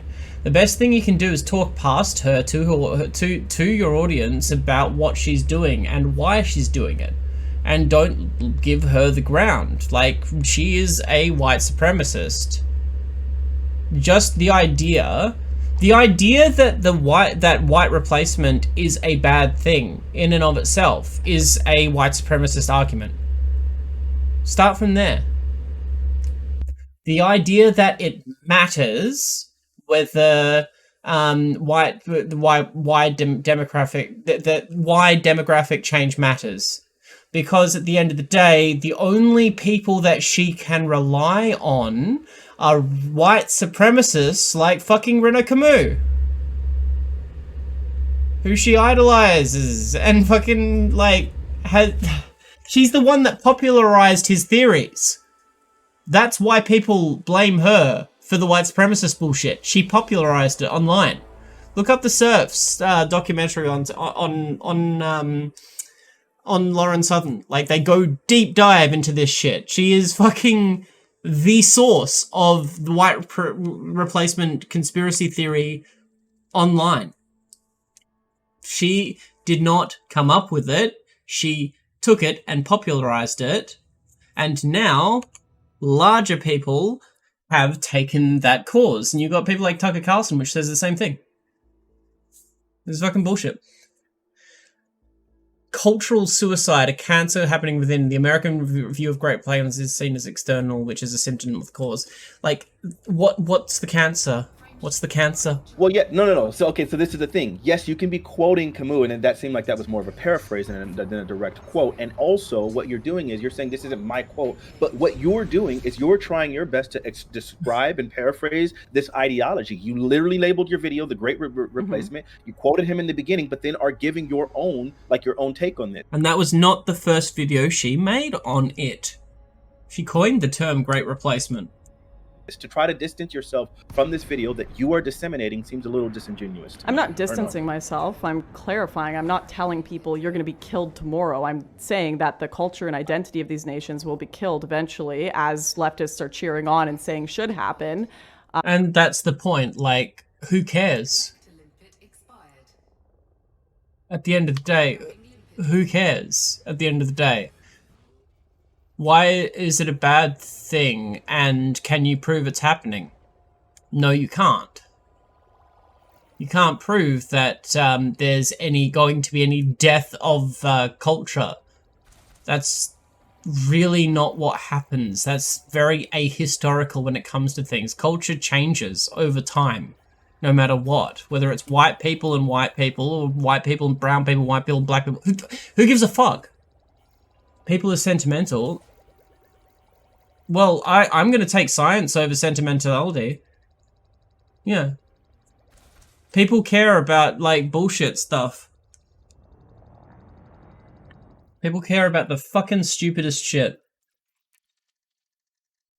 So that's one If things quote, but there were stay on the multiple. stay on the course. I want to ask though. This is really an important, you know. But wait, before we move on, just to No, I'm not establish, moving on. I'm so it actually is addressing fair- something else you said because you're gish galloping a bit and including like 5 different points in every argument gish-galloping? you have. No, he's not gish galloping. What the fuck is she talking about? Like, all he's done is all he's doing is saying, hey, you came up with this shit. And he's following her lead. She's the one that's, like, leading him into these points. Like, he is just chasing her down. Most people are sentimental and act on feelings, emotions. Happy Puritan, don't forget that feelings and emotions are what control the decision-making processes of our brains. You cannot separate feelings and emotions from decisions. Understand that feelings and emotions are part of the logic center of our brains. Don't stop separating logic from emotion because they are both the same thing. I'm sorry. Not sorry. Yeah. I just have a problem when people say, oh, you're just being emotional. And just like, well, like, so are you? You can't remove emotion from logic because that emotion is what our logic is made out of. Full stop. There is no separating it. It is like trying to take the gears out of a car and expecting it to continue to work. I'm trying my best not to. I know. So I just want to touch on the, alarmism you talk about, because a lot of people bring this up. Narrative. They say, yeah, crisis narrative. You're partaking in stochastic terrorism if you tell people, that the end of a country is coming or something. You're participating in stochastic terrorism by popularizing a Nazi conspiracy theory. Don't let her reframe it.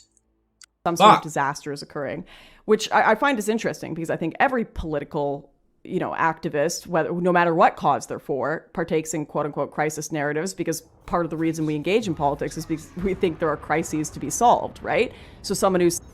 But like the difference between you and maybe someone who's talking about climate change is that they have a point and you don't. Oh, everybody does it. People do it, generally, when there's an actual crisis. You're doing it to inspire racial hatred. Says, black men are being killed in America at an exponential rate and something needs to happen about... Oh, don't you just love it? They love, like, bringing up, oh, look, don't you care about black men dying at rates that are really high? And then when you try and double down on the reasoning behind that, they sort of like imply that it's a racial-based stuff. Facts do care about feelings. Someone want to be rational, someone accusing of being the one attacking the emotional aspect of decision-making. Okay. Way policing is going on. Otherwise, black people are in danger on the streets. Someone like yourself has probably had these conversations. That's a bit of an alarmist discussion, right? Can we end? Can we? That's not an alarmist discussion. That's talking about a real problem that exists. Compared to something that is only a problem if you're a racist. Do we understand the difference between that? On one hand, you're talking about someone who's worried about the high rates of violence when it comes, or deaths when it comes to black men, right? Which is an actual problem. On Lauren's side, you're talking about the Great Replacement Theory, which is the idea that white culture is going to be destroyed by fucking immigrants coming into your country, which not only has no basis in science, it also rejects the understanding of culture as a thing which is not fixed and which is always in flux and always changes no matter what color skin you have.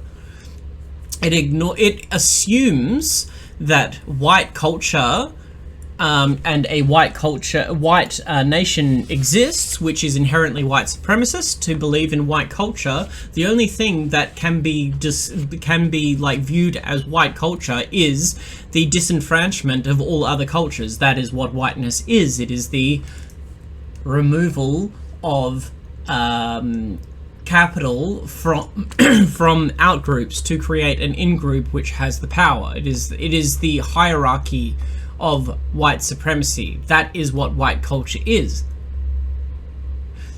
And in all three of those circumstances, we are talking about white supremacy.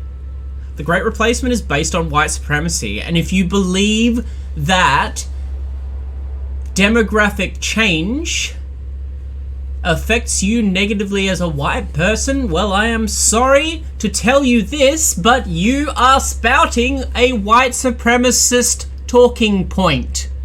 You are being alarmist around white supremacy. They are not the same thing. One thing can be studied and can be looked at as a problem without being a white supremacist. The other thing requires you to be a white supremacist in order to see a problem in the first place. I do not care about your white supremacist cultural fucking hegemony. I don't care. I want it to die. Hey, do you know why leftists are celebrating, Lauren? It's because we don't like Nazis. Maybe question whether you're the baddies. When anti-fascist people are against you, maybe question where your stance is. But like, obviously, like, let's pull down, let's fourth wall break it here. She knows this. She knows this. She's just making money. She's secure in the bag. She doesn't really care about white supremacy. All she cares about is the fact that she is doing what she enjoys doing to make money. Okay? She's nothing more than that. This has nothing to do with whether Lauren Southern is a good person or not. She is doing what she has learnt to do to make money. She is encouraged to do this under a capitalist system. Well, if the whataboutism leads to hypocrisy on your end, then that raises a lot of questions, doesn't it? Because if you're... She just said nothing there. She just literally said nothing there. Whataboutism? What are you talking about? Have you noticed how people who use these buzzwords don't understand what they mean? She literally used a whataboutism, right? To bring up like, oh, you know, you're worried about black people, I'm worried about white people. It's the same. No, it's not the same, honey, because black people are dying because of a white supremacist capitalist hegemonic state. And you, as a white supremacist, want to perpetuate that white supremacist hegemonic state. That's the issue. You're just using like the fact that you never said outright that people should like shoot up a church.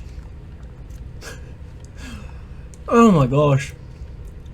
And Destiny was supposed to be rehabilitating her. Like, where he at though? Where he at? Fucking hell. Allowing a crisis narrative to be discussed in every other context, but not in this one, even if there is a crisis. The reason is, in your context, there is no crisis that the people who hold the hegemonic power over everyone else are going to stop existing. We live under capitalism, in which capital is what designates like who is the ruling class. Money dictates policy. And the money is held by white supremacists right now. Oh, fucking hell.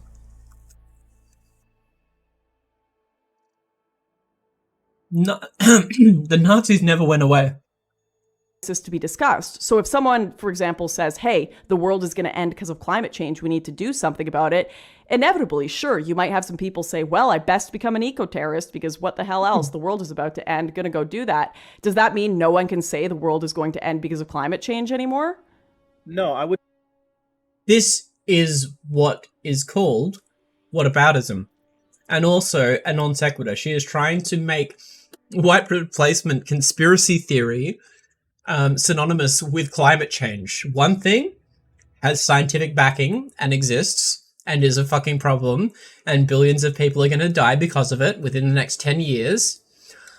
The other is a conspiracy theory which has no basis in fact or science, which only serves to create stochastic terrorism against minorities. It is only used as a tool by capitalists to... There are more white people now than there ever have been. It's a shame. Europe is a lie. The continent belongs to the Mongols. Hey. Okay, I can't do it.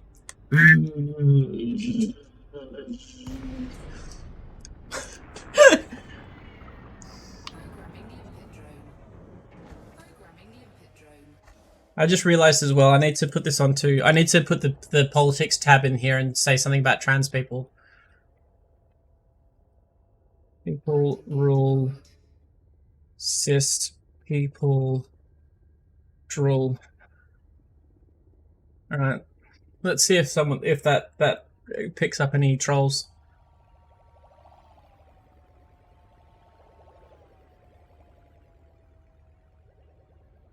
Done. Oh, fuck you then.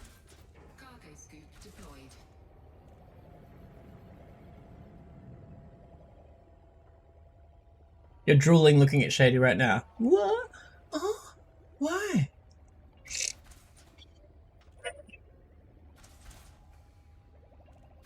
Right. How are we doing for my thing? All right, let's continue. I'd say that there probably needs to be make sure that there's one reasonable attachment to the things that are being talked about. And I would say that if something is factually accurate and the intention of the individual is to say something that will lead to some sort of positive change, for example, in the narrative that you just gave, the preservation of the earth, then I think maybe you might say that, well, there are some bad people who will do bad things sometimes. But there's a difference between what you are doing and which some of the information that you were providing was false. When you were talking what information was false? The fact that there is going to be a death of white culture, that there is no basis in science. The only people who believe in that science are white supremacists. Can you show me one person who's not a white supremacist who believes in that science?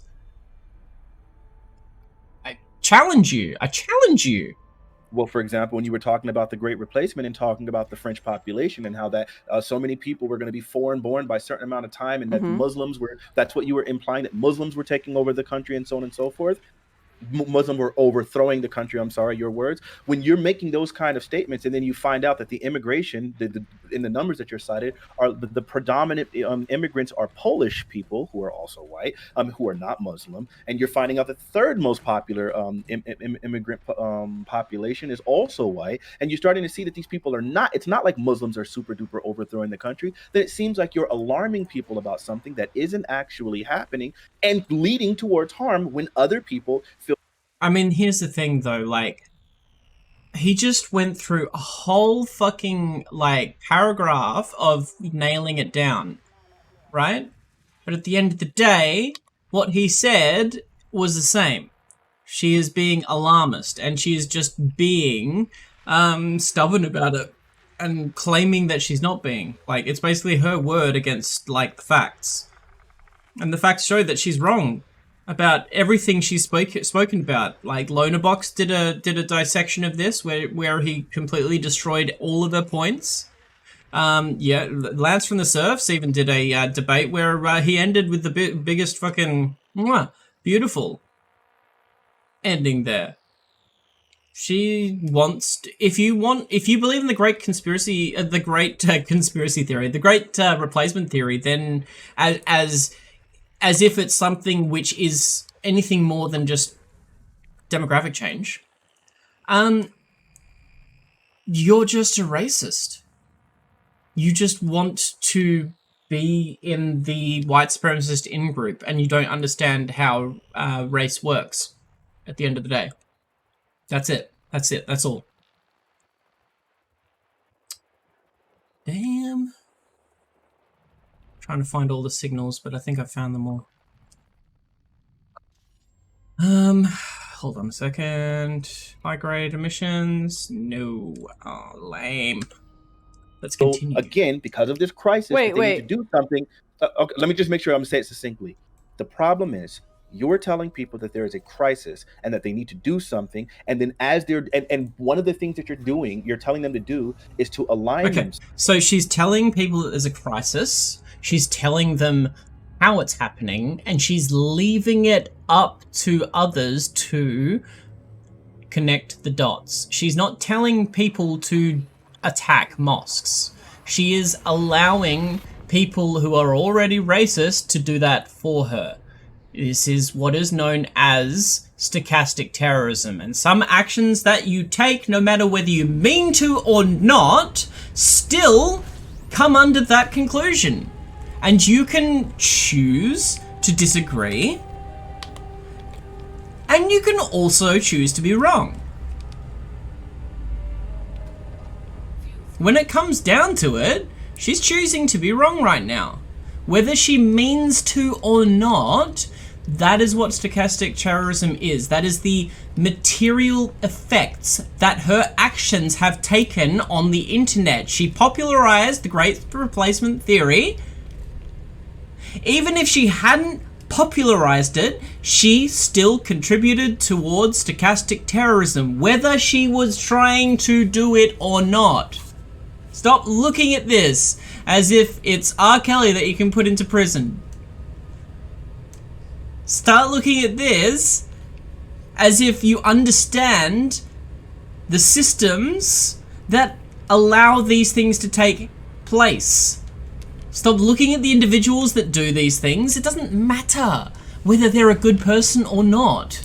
If the result of them being online and talking about the Great Replacement Theory is that stochastic terrorism is contributed towards, then that is a fucking problem in and of itself. Who gives a fuck if she cares about it? Who gives a fuck if she meant to do it?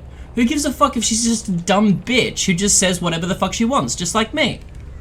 Who cares? The end result is the same. If the end result is the same, then it really doesn't matter about whether she meant to do it or not, or what she's trying to do, or whether she said something in particular. The actions she took can provably be linked to stochastic terrorism. And that is what needs to be focused on. Not this, like, weird moralizing over whether, like, something is intentional or not. Like, spare me. Spare me. With civic nationalists, and then through those movements, who I don't believe are incredibly distinct from identitarian, but given the sheer amount of overlap, they start getting galvanized into doing very heinous things like Buffalo, New York, and Christchurch shooting, then it seems like there is an attachment here that you're doing everything to distance yourself from, while all of the evidence tends to show that, yes, there is a correlation. That this guy was looking at all of the people he donated to, the Christchurch shooter donated to all of the people that were Facts, facts, facts, facts. But I didn't tell anyone to kill anyone. Who cares, bitch? Are you going to let me respond to one point? Can we stick to one point? No. List it all. Don't. Fucking hell. Okay. Libs, please stop treating Nazis with respect. Why are you treating Nazis like they deserve any form of respect from you? What the fuck? Because the Nazis will expect respect up until they're putting you in the fucking ground. Do you think the Nazis stopped expecting respect from people when they were gassing the Jews? Do you think they stopped expecting respect from the Jewish people At that point, they will never stop expecting you to treat them like human beings as they are taking your humanity from you. They do not deserve your love, your respect. They do not deserve your sympathy. They deserve nothing but a shovel to the back of the head in Minecraft.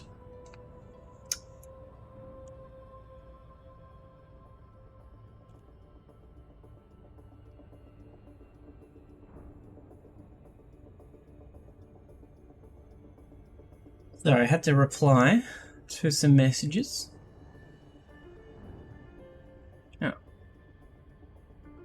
Oh, 7, 6, 5. Ah!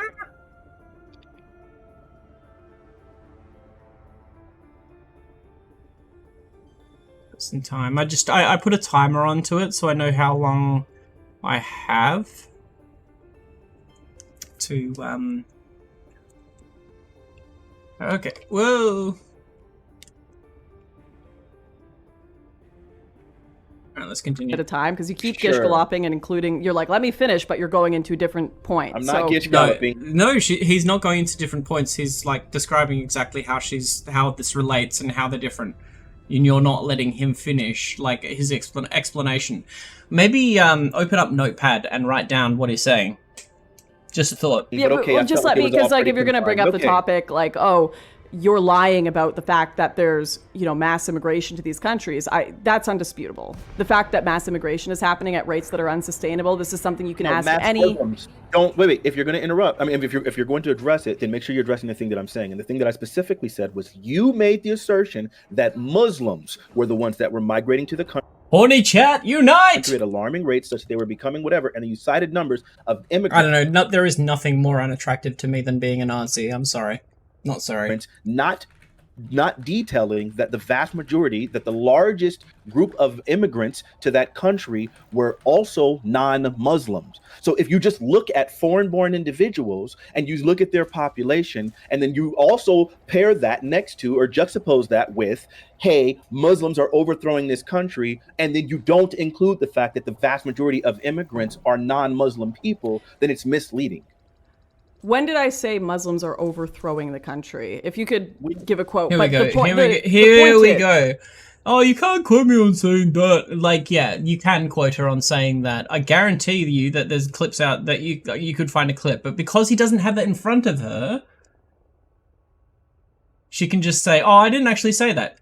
Doesn't matter, bitch!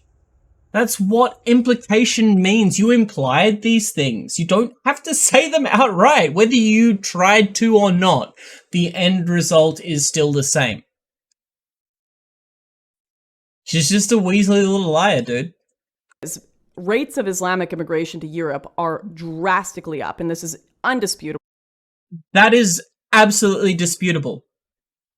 They have actually gone down since the start of the Syrian war. Like, the rates of immigration in Europe from Muslim countries, the only correlating factor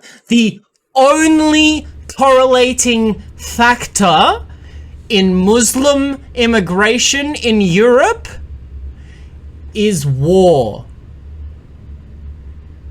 So people leave their country when their lives are in danger and when they're starving because of the white supremacist hegemonic state of the West. That is the only causal factor. If Miss Nazi here wanted to stop Muslim immigration, then maybe she should speak out about the fucking hegemonic state, which is the white supremacist state, which is the West. But she supports that, because to not support the West is to be against civic nationalism. Oh, it's civic. We're not allowed to be civic nationalists now. We're not allowed to support our white supremacist country. No matter which way you fucking like boil it, like the West is a white supremacist capitalist state. So if you support that, you're supporting white supremacy anyway. You can't get out of this with your fucking bullshit logic. There's no way in which you come out looking good in this, bitch. This is something that even the left-wing Swedish prime minister is acknowledging in their own country, saying we've created two parallel societies, and it's not. No, she's talking about specifically Islam. She's quoting people who also are not bringing up, like, oh shit. Whoopsies! She's bringing up people who are not experts in their fields to prove her point. It's like me bringing up a Guardian article to say that, Trump is bad because Guardian says is bad. This Guardian opinion article said that Trump is really bad. So that's why he is like empirically bad. Like he's just objectively a bad person because this Guardian opinion article says so. No, like you can talk about specific things in specific cases, but like she is going to not bring up any actual facts right now. She's going to say that things are indisputable because people who agree with her opinions have said the same thing as her without providing any evidence behind their statements. A politician can say whatever the fuck they want. All they know how to do is move their mouth, eat hot chip, and lie. Hey, a shame! Islamic immigration, the reason you don't hear about the Polish immigrants is because they typically culturally can assimilate more. Yes, there are some issues. Fuck you, bitch. Fuck you, bitch. Oh my gosh. Go to fucking... She's been in Europe. Holy fuck. Do you have any idea how racist people were against Polish people? Over the last fucking 20 years? Are you fucking kidding me? Holy shit. They used to call us shit like white N-words, just like the Irish. Fuck off. You don't know shit. And the only way she can actually like make that statement is if you believe that the definition of what white is something which is malleable and changes over time, which fucking destroys your white supremacist arguments at the end of the day, because what white is changes, depends on who's got the fucking power. It doesn't matter. There is no cultural whiteness. Unless you want to admit that being culturally white means that you support white supremacy and the exclusion of race when it suits you. Like what, Polish people being both white and not white, depending on where you are in the world and what period of history you want to look at.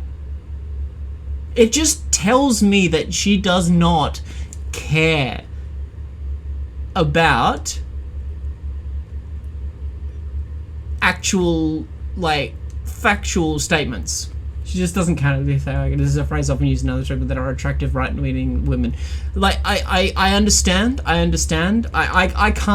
can't do that because, like, I find Nazis to be, like, what's the word? Like, subhuman? Like, would I use that word? I don't know. Like, no, they're still human beings. I just don't see them as anything other than, like, just trash to be taken out at the end of the day. In Minecraft. No, you can't change minds. You can only find like minds. Why bother? Why bother at the end of the day? Just seems like a waste of time when you could be finding better people in your life. But you're not hearing... Fuck that shit. I can tell you, as someone who's been in an abusive relationship, you cannot change them. You cannot change them, and, yeah, that's not gonna work. About perhaps the large numbers of Polish immigration, because that's not causing problems in these countries with assimilation. Sure, but here's the thing, where you're doing it even right now. First off, let me give you the quote that you asked for earlier. You said the Great Replacement is a term coined by French writer Renaud Camus, referring to what he views as the irreversible overthrow of France and its culture by Muslim immigrants from the Told you there'd be a clip. Told you you'd find it. Shady is smarter than you? Why? Middle East and North Africa. What does that So even that's what you're mean? talking How can you about be that. So smart? when you- I bet I know more about woodworking than you, but like you probably know more about other shit than me. Someone can't be smarter than you as like a general rule. video is about the Great That would assume that being smart is some sort of like state which can be measured in some sort of standardized testing system, which is obviously ridiculous and eugenicist adjacent. Placement, and one of the data Yes, you points that did. you're using Oh, it was for your awful. video is specifically just the foreign-born immigrants, but you don't include the information that the vast majority of foreign-born immigrants are from Poland, then or other Send me origin. send me the statistic I used. I'd be happy to look at it and correct it if you are correct that is a statistic that includes. I'm sorry, but like Sean already did a complete debunking of her arguments. Like if she hasn't already rolled back that shit by now, then like I have no sympathy for you. Standing desk you're working from is your very own bad carpentry. Oh, I'm sure your carpentry is good. Includes Polish immigrants. I don't happen to have it on me right now, but the person you who can- did that, You can confirm that I used a stat in the video saying this was Muslim immigrants. Yes, you did. I specifically said these are Muslim immigrants. Yes. Oh, I specifically said these were Muslim. So this is it. This is it. Because she won't take any criticism unless you can say like, oh, I didn't actually say that. You implied it. When you use these statistics to show that there's immigration change, like, oh my gosh. Oh, we're gonna have to fucking bring this up.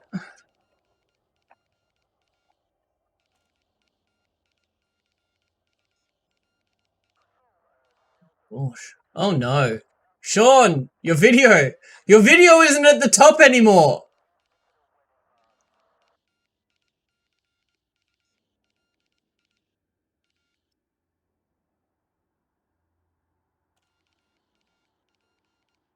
Oh my gosh, Sean's video is no longer at the top. Such a shame. Even when I put in Sean, oh my gosh.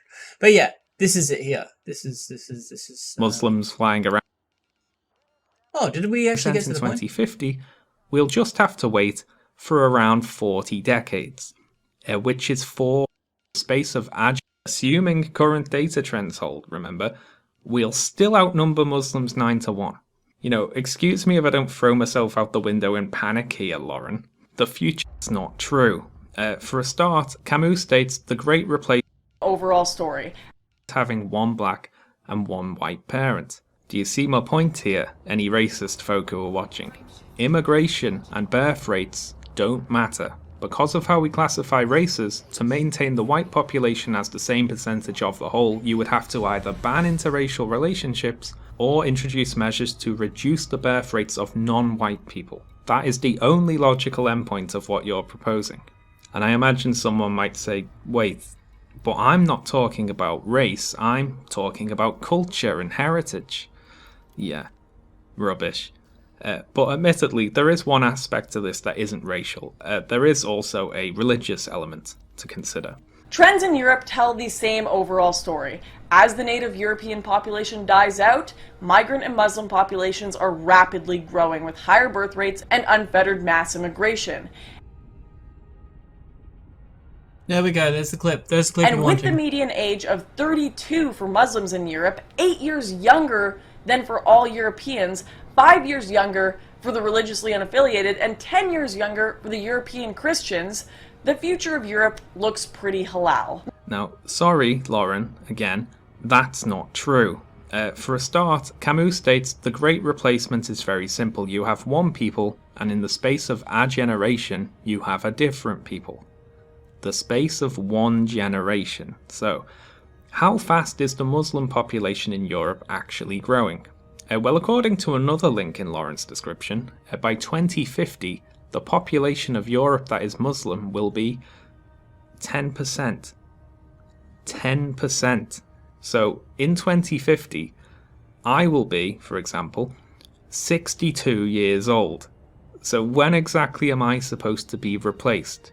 You know, you're telling me that if we don't act now, then in fair... So yeah,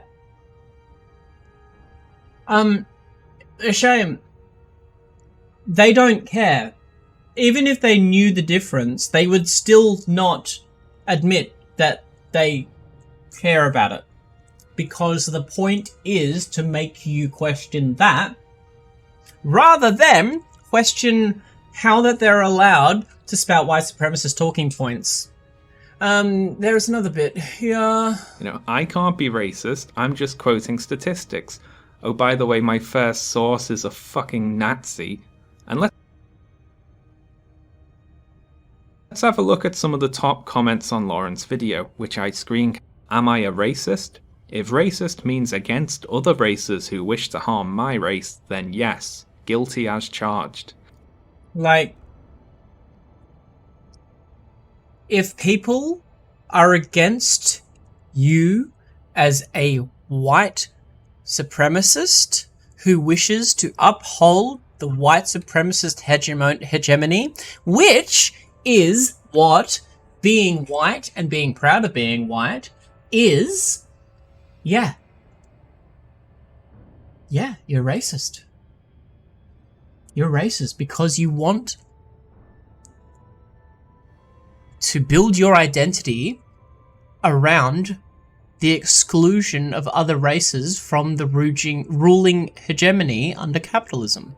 You want to create a hierarchy with your race at the top in your country. That is what whiteness is. So yeah, races which are excluded from being white, attacking your race, is a morally good thing.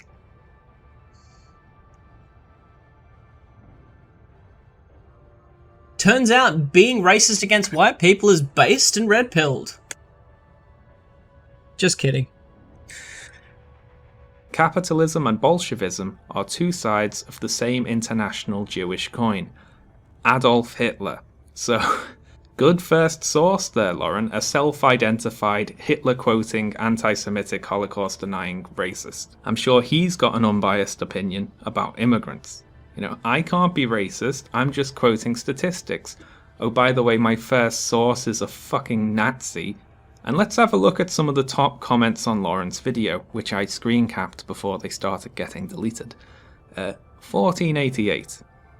I mean, I don't understand the difference between halal and haram. Wait, I don't know what haram is, but I know halal has got to do with the way that food is prepared, at least, right? Wait, halal isn't just about that, is it? It's about halal is a bit. Wait, which one is the one which is basically just talking about dogma? What is the dogmatic the word for dogmatic terms?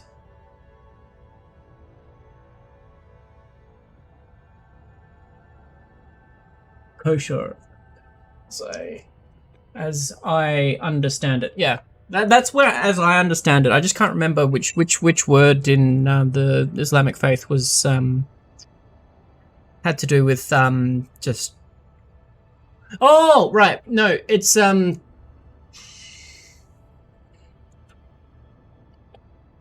There's the word. What was? No. I think you're right. I was thinking of Sharia. Sharia is the word which is basically the same as dogma for Christianity. It's the equivalent. It's just the same as Christian dogma, basically.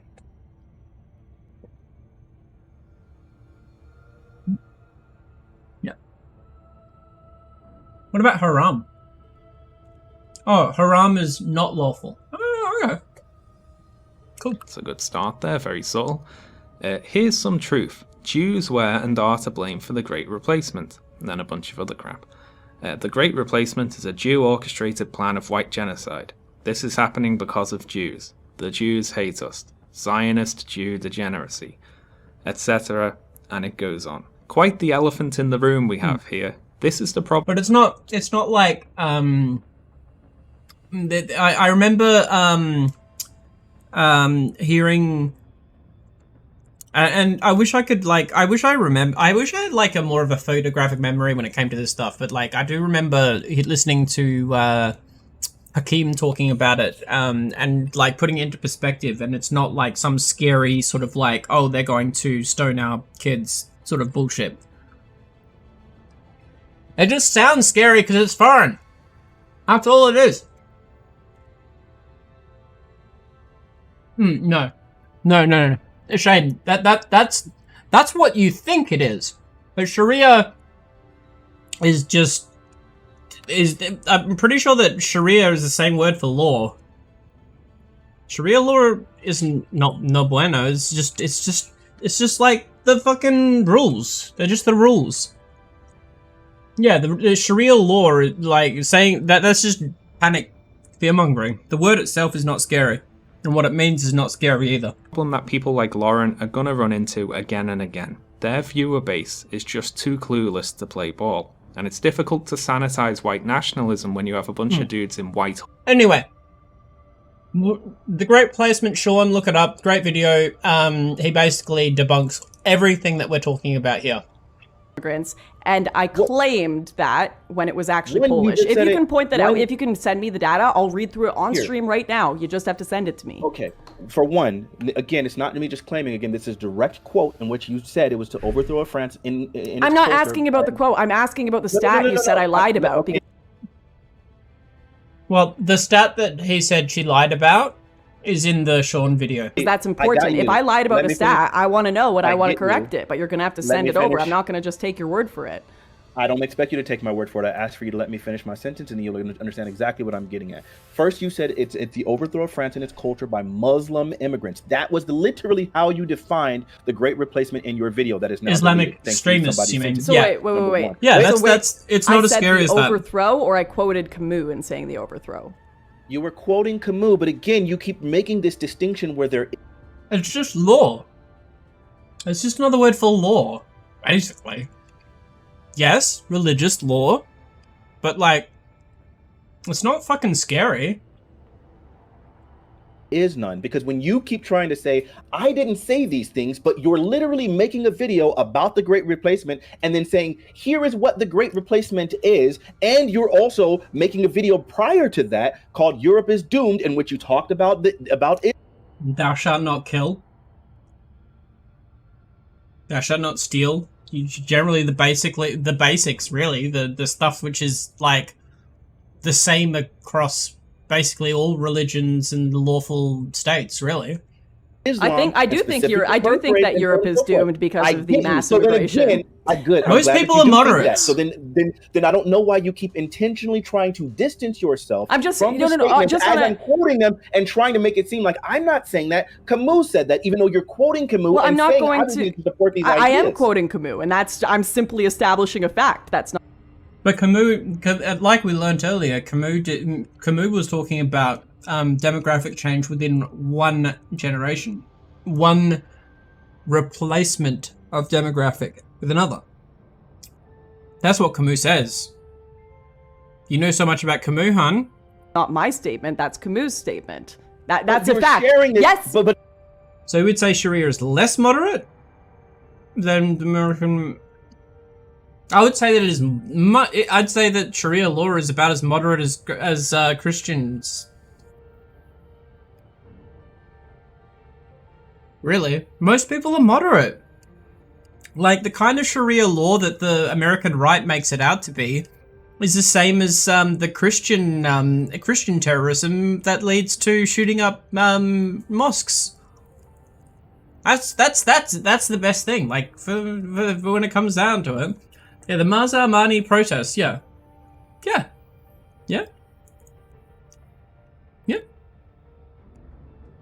and I would compare those to the Black Lives Matter protests in America. It's really not as scary as you think. Yeah, I know, but I know Happy Puritan, it misunderstands what Sharia means, but like to explain to someone who doesn't really have that understanding, and what, like I don't really have a huge understanding of it as well. I need to contextualize it from my Western like worldview without having a full understanding. Yeah, there's still a struggle protest against conservatism, but it's not any worse than what is existing in America right now. Yeah. It's just like saying that someone is a Christian and then expecting you know exactly what that means just from like them saying that. That's it. Most people are moderates. Sharia law is not scary. It's not. It's just, yeah. More countries and communities practice Sharia law within those communities, but they don't tend to do the whole spearing in the leg or whatever like fucking racist thing you want to say. Like they don't practice any of that shit. They generally have pretty decent lives. The thing that really does affect, yeah, I brought that up, but it's those lawful things. Like Christianity is not technically practiced within America, but like the problems inherent within fundamentalism, Christian fundamentalism, are also inherent within Islamic faith. But like, it's not worse than Christian fundamentalism. There's no evidence to suggest that.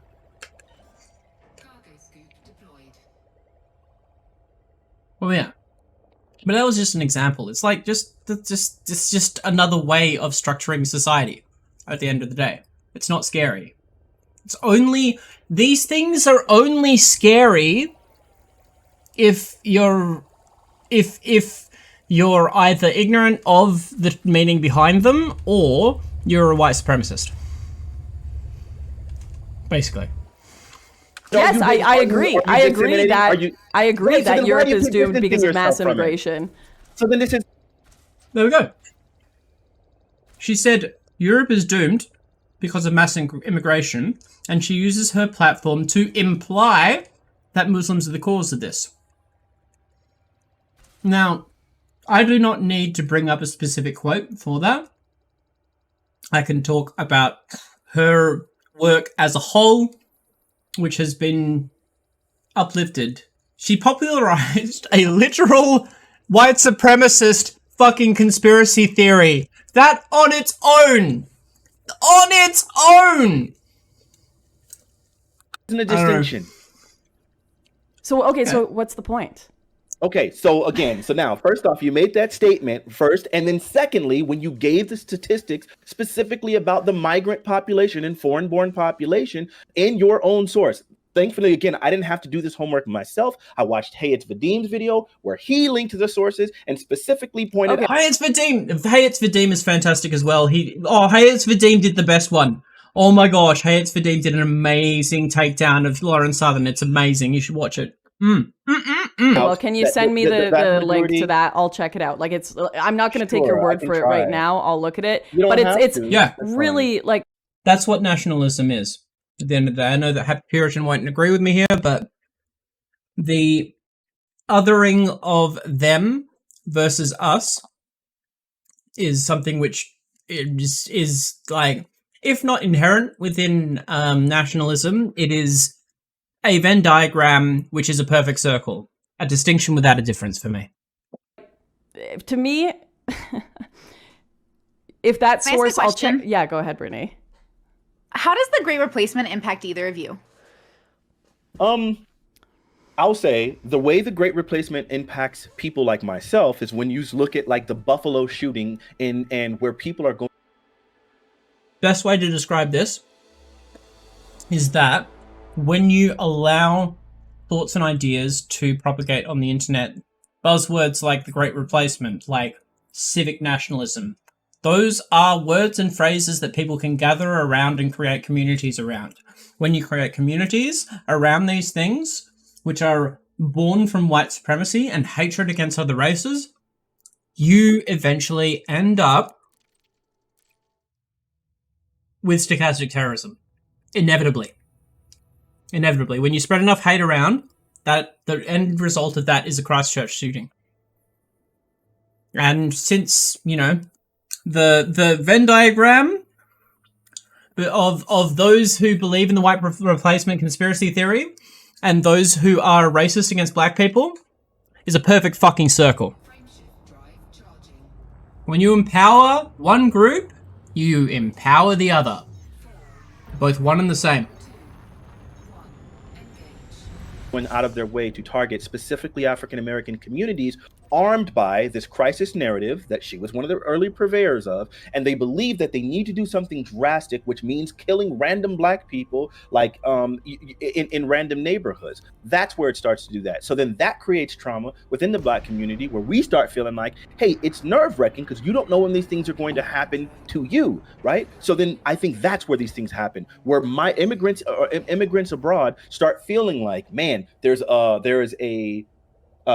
just a sense of doom associated with the idea that you don't know who is going to be armed in this way. And it seems like more and more people are being galvanized towards this movement. That's how it affects people within the United States. Those sorts of things like Buffalo, and there was just recently a shooting in Chicago where barely any media is reporting about it, where another guy goes there, had 5 different guns, one of which was an assault rifle, a bunch of handguns, a shotgun, had insane amounts of ammo, multiple rounds for each gun, shot into a random park in a black neighborhood, and then they found writings of his, which they keep calling incoherent ramblings, which incoherent rambling is just another code for replacement theory stuff, because that's the same thing that they did with the guy who shot up Buffalo, New York. That's how it impacts us. I could sit here and spend a whole hour making appeals to emotions, describing the family. Honestly, Happy Puritan, like, Islamism to me is a racist dog whistle. I was not Islamist. All of Islamists, Islamism, all of that, that phrasing, while the argument over whether it was invented or not by racist, white supremacist, Republican, whatever you want to call them, it has been used to demonize Muslim people. Calling people Islamists, using that phrase is contributing to the white supremacist narrative against people who practice the Islam faith. So that is why I do not recognize it as a legitimate term when describing people. Just like I will attempt not to call people autistic or and say, oh, that guy's autistic. I will say things like, this person has autism. Now, there is an argument within that community as well, what is correct and what makes people feel better. But for me, identifying a person by either like their faith or an unchangeable characteristic, which in some communities, like, you're brought up in that shit. That's practically unchangeable from the get-go. Yeah, I don't believe in using words like that, whether they are in and of themselves racist terms from like a etymological sense. If you're using them, you are giving credence to the people who are using it to hate people. It's like using transgender as a noun, yeah, I think noun. Yeah, and not an adjective. Yeah, neurodivergent. Like, I am a person with ADHD, right? I'm not a spaz or an arsler. That's like, well, I mean, you could call me that. That would be the correct insult to use against me, the arsler, because of my neurodivergency. But like, using those words normalizes the use of those words, whether you're trying to do shit or not. And that's what we need to get away from, like, being hung up on what it is. Political Islam would be an interesting way of looking at it. Like political Christianity. I would view that from the same lens, basically, with suspicion, and with I would have my own derision against building a society off of a religious text in any way, but yeah, theocracy is a better sense, but Islamism has just been used as a dog whistle for too long. I won't use it. and losses and heartbreak of every single person who died in 9/11. I could describe the little girl under the blanket in Nice who was run over by a truck and talk about this is how Islam affects me. This is why we should outlaw the teachings of Islam. This is why people shouldn't be allowed to talk about it, because look at this dead child. I mean, this is the thing. She is like calling for political action against Islamic people. Like, do you really think when a politician stands up in front of people and says, this Islamist problem is awful, someone should do something about this? Do you think that that is them saying that, oh, we should, maybe protest a little bit? No, that is calling for stochastic terrorism, and that's what she's doing here. Yeah, doing massive Islamophobia, yeah.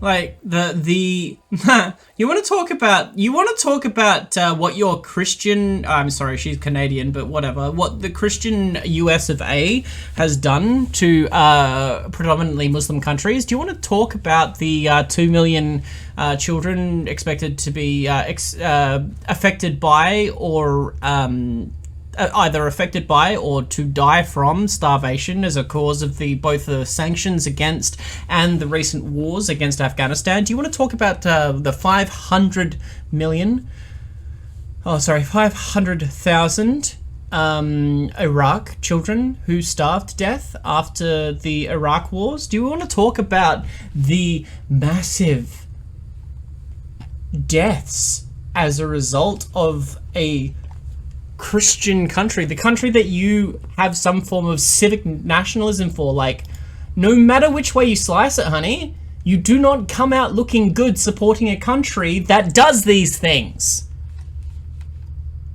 You're worried about demographic change within your own country? It's just like, well, maybe your country should get its fucking ass out of other countries, fucking them up, taking all of their wealth, so that, like, there's no other choice but to immigrate to the countries that stole their fucking wealth. Come on.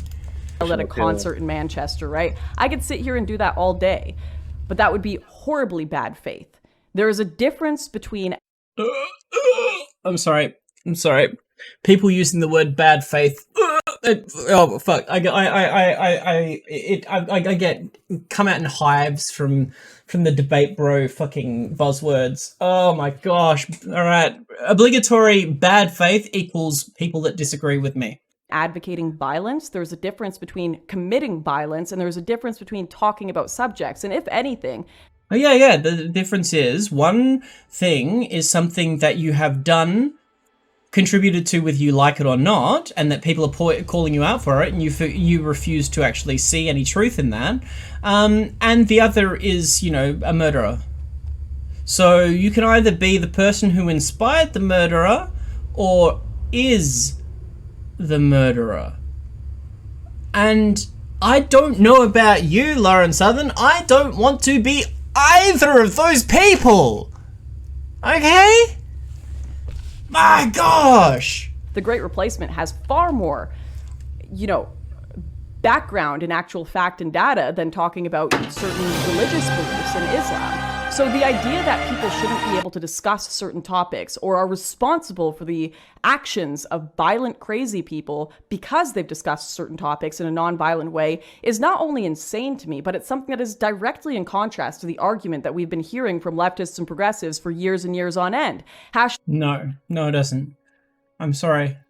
Yeah, that was an absolute lie. There's no scientific evidence for the Great Replacement theory. It's a conspiracy theory with no basis in factual science. Whereas stochastic terrorism has been extensively researched, especially over the last 20 years, and is something with some actual scientific consensus behind it. It is still being researched, yes. The understanding that her actions cause people to become violent is not the point of stochastic terrorism. We're talking about something which is much more of a macro issue than that. This is about, eventually, if you say a thing enough, you will fucking find a crazy person crazy enough to act on it. And that's the point. That's the point everyone's trying to make. Ugh.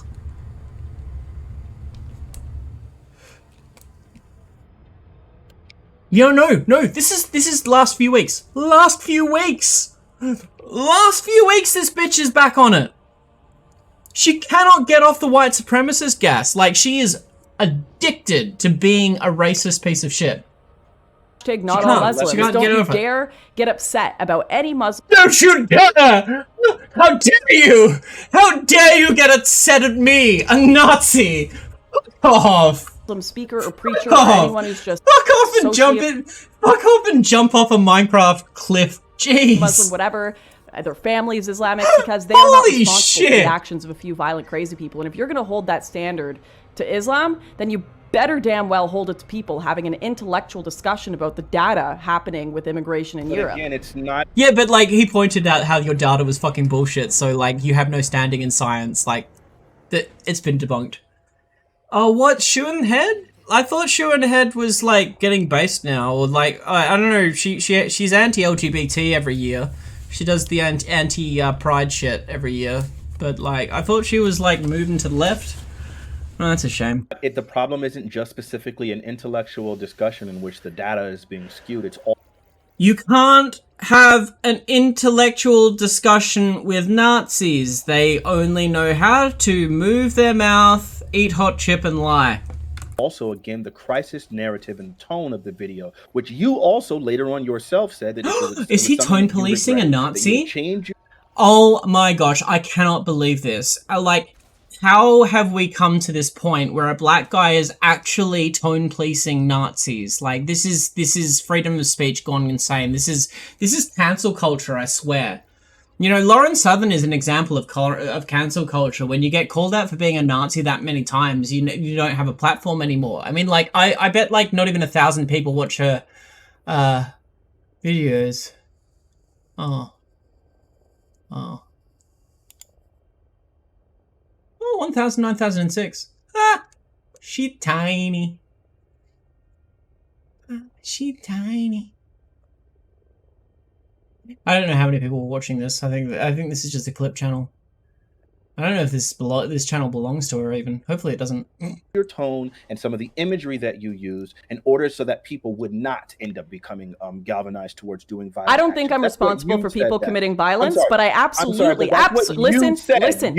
Are you going to let me finish my sentence so I can explain to you why I said that? I'm sorry. I was in the middle of speaking and you interrupted me, and I waited until you were done speaking before I spoke. So if you would let me finish, then I'll go ahead and go. Are you going to gish galop or? Now is this a problem? Is this a problem of a white person talking over a black person, or is it a problem of mansplaining?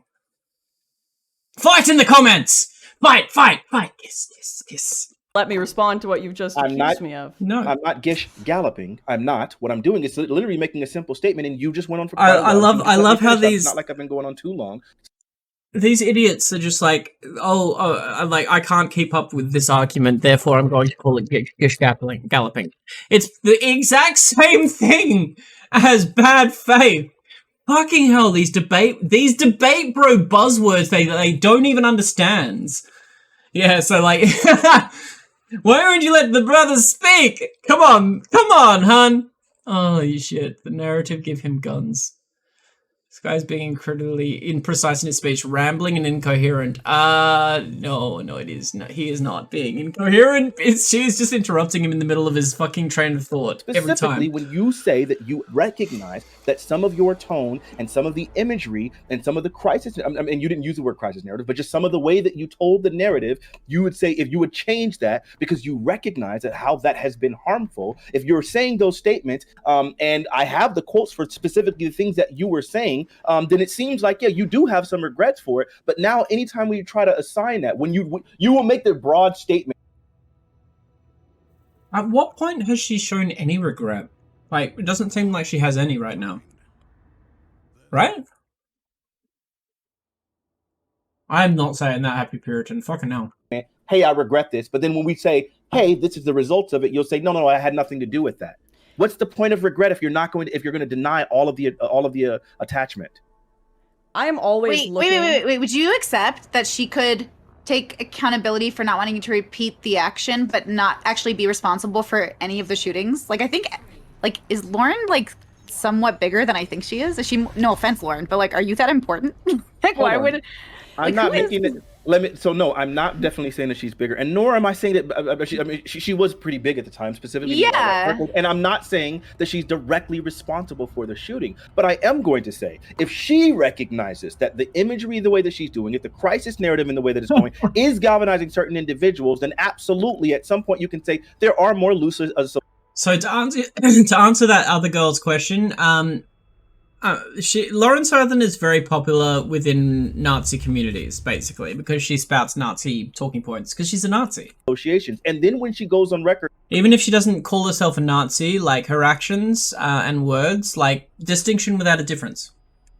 To make false statements. Like, that guy never saw my video, he did so on and so forth. He and didn't. Like, well, there's no proof. Literally zero. So if you want to say that's a false statement... I got you, but no, I'll tell you why it's a false statement, because there's a very, I'm sorry, absence of evidence is not the same thing of evidence of absence. Yes, you want me to prove a negative? Like, no, I don't want you to prove a negative, but I don't want you to make statements that are reliant upon the idea that you can prove a negative, and that's what you're doing when you say, I know he didn't watch my videos. There's that's okay, fine. There's absolutely no proof that he watched my videos. There you go. Absolutely, and I will give you that. There is no proof that he watched your video, but I would think that any person, first off, they said... Well, and don't base your argument on saying maybe he did.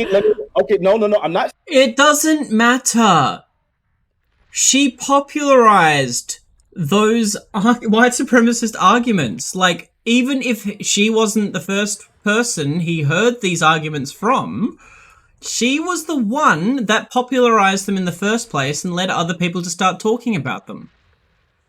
Like, just because there's no smoking gun, you contributed to this environment. It's like if a crowd of people started yelling, burn that building, and then, like, you were just in that crowd yelling, yeah. Okay, so, and then there was a person on the other side of the crowd who didn't hear you as an individual yelling to burn that building down. But then they decided to do that anyway, because they heard the crowd. They didn't hear you specifically, even though you were the first person to start yelling about burning that building down. They didn't know that you started the shit. They didn't hear your words. But they heard the crowd. And they burnt that building down. That's what we're talking about here, Lauren. We're talking about stochastic terrorism. We're not talking about putting you in a fucking, like, in the spotlight and somehow convincing people that you orchestrated everything. Like, you're not that, you're basic. You're not that fucking big. Okay? You know, the real Nazis don't fucking go out and say the mask off shit. You're just a fucking tool. And whether you believe it or not, whether you were the very first person who started yelling out, whether you were the second person who started yelling to burn that building down, whether you were the last person to start telling people to burn that building down, you were a part of the crowd who was calling out for violence. You are responsible for what happened and what happens from now on. You are still spouting a conspiracy theory which has been thoroughly debunked. It doesn't need to be debated again because it has been thoroughly debunked. Like, we can just move on from that. She would need to prove that it is true. And she is unable to do that because it's been thoroughly debunked. All of the statistics she uses are either from Nazis, that they do not show what she says that they show, or they are dramatized to the degree that they do not matter. 50 years it would take for the population of Europe to become 10% Muslim. That completely throws Camus' Great Replacement theory out of the water from the get-go, because Camus, of course, spoke of complete demographic change over one generation, which just is a falsehood. That's impossible. Impossible. Even America didn't take over the US. Even the US didn't take over America in like one generation. Come on. Please don't don't incorrectly paraphrase what I'm saying. What I'm saying is, first off, the report said that he was absolutely galvanized on YouTube. That's point number one. Point number two. There's a lot of people on YouTube. I got you, of course. Point number two. The name of his video was The Great Replacement. The only other video titled The Great Replacement at that time was yours. Third, he donated to all of the people in the circle specifically that you were absolutely interacting with, including what I don't have to go into all of the details. Do you think I will? Let me finish. Because I got you. I'm laying out a point that you can say that if we see all of these associations, we don't need to see the absolute direct connection between these two. If you were alt-right Barbie at the time and this is alt-right Jesus, right, then I think the idea that this guy seeing your videos, it seems a little bit more well-founded. And for you to make the statements, because you've made these statements, he has never seen my video, it's impossible. That was a statement that you... This is why I don't agree with making this point. I don't think he should be making this point. Because it's just feeding into her narrative that she didn't specifically say anything, therefore she has no responsibility. She was part of the crowd. She refuses to recount what she said and is doubling down on the anti-Semitic conspiracy theory that is the Great Replacement theory. And yeah, she's just not claiming any responsibility. She's spouting she's a Nazi, spouting Nazi talking points on YouTube, and it's just, it's okay. That's allowed. Apparently. Can't say the C word, but that's allowed apparently. Fucking... Mate, it is impossible that he saw my video, which you have absolutely no proof to be able to justify. Have you read the High Commission on the Christchurch shooting? Read parts of it. No, you haven't. Small parts of it. Okay, No, you haven't. Oh god, what a bitch! Maybe experts in a Guardian article, right? That's what no, excerpts in a Vadim video. There you go. The reason I know you Vadim video is based. You can watch that, where he goes into detail on that. In fact, why don't we find that video now? Because that's going to be much more interesting than hear her try and weasel her way out. I can just basically say that what she's going to do for the entire rest of this debate is just say, I didn't do it. I didn't say the thing, and that's it. That's all it is.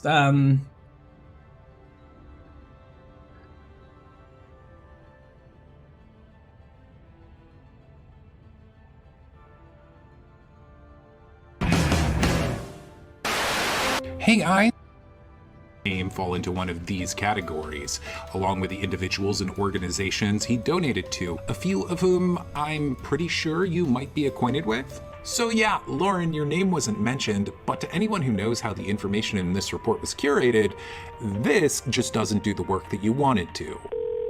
Hello? There we go. In loads of your videos, especially the videos that you deleted. Altogether, Invasion, Invader, and Invaders 62 times, Diversity 28 times. Here we go. Yes, she is a truly accomplished bullshitter. She does it with important things, she does it with completely inconsequential things. I mean, listen to this bullshit right here. Something that most people probably wouldn't realize. When I did that video coming back, once again, probably something none of you guys would notice, I lost 200,000 followers on YouTube. Like that, just saying I'm going to consider other perspectives. Oh no, they couldn't take the perspectives. Lauren, I Wayback Machine that, and you're right, that is indeed something that most people probably wouldn't realize. Yeah, because you lost 14,000 subscribers max. Here you are on June 4th, 2020 with 685,000 subs. This is the video you released right before the one that you're talking about here, and 4 months after that's up, you had 671,000 subs, only off by 186,000. I think the really amazing thing about that is that you just really wanted to paint this picture that you are such a straight shooting truth teller now that 200,000 of your former subscribers, they just couldn't handle it. They just couldn't handle all those perspectives and the truth. But you were lying about it. Hello, 911. I'd like to request an ambulance. I'm about to overdose on irony. Can you hold? Yes, I'll hold.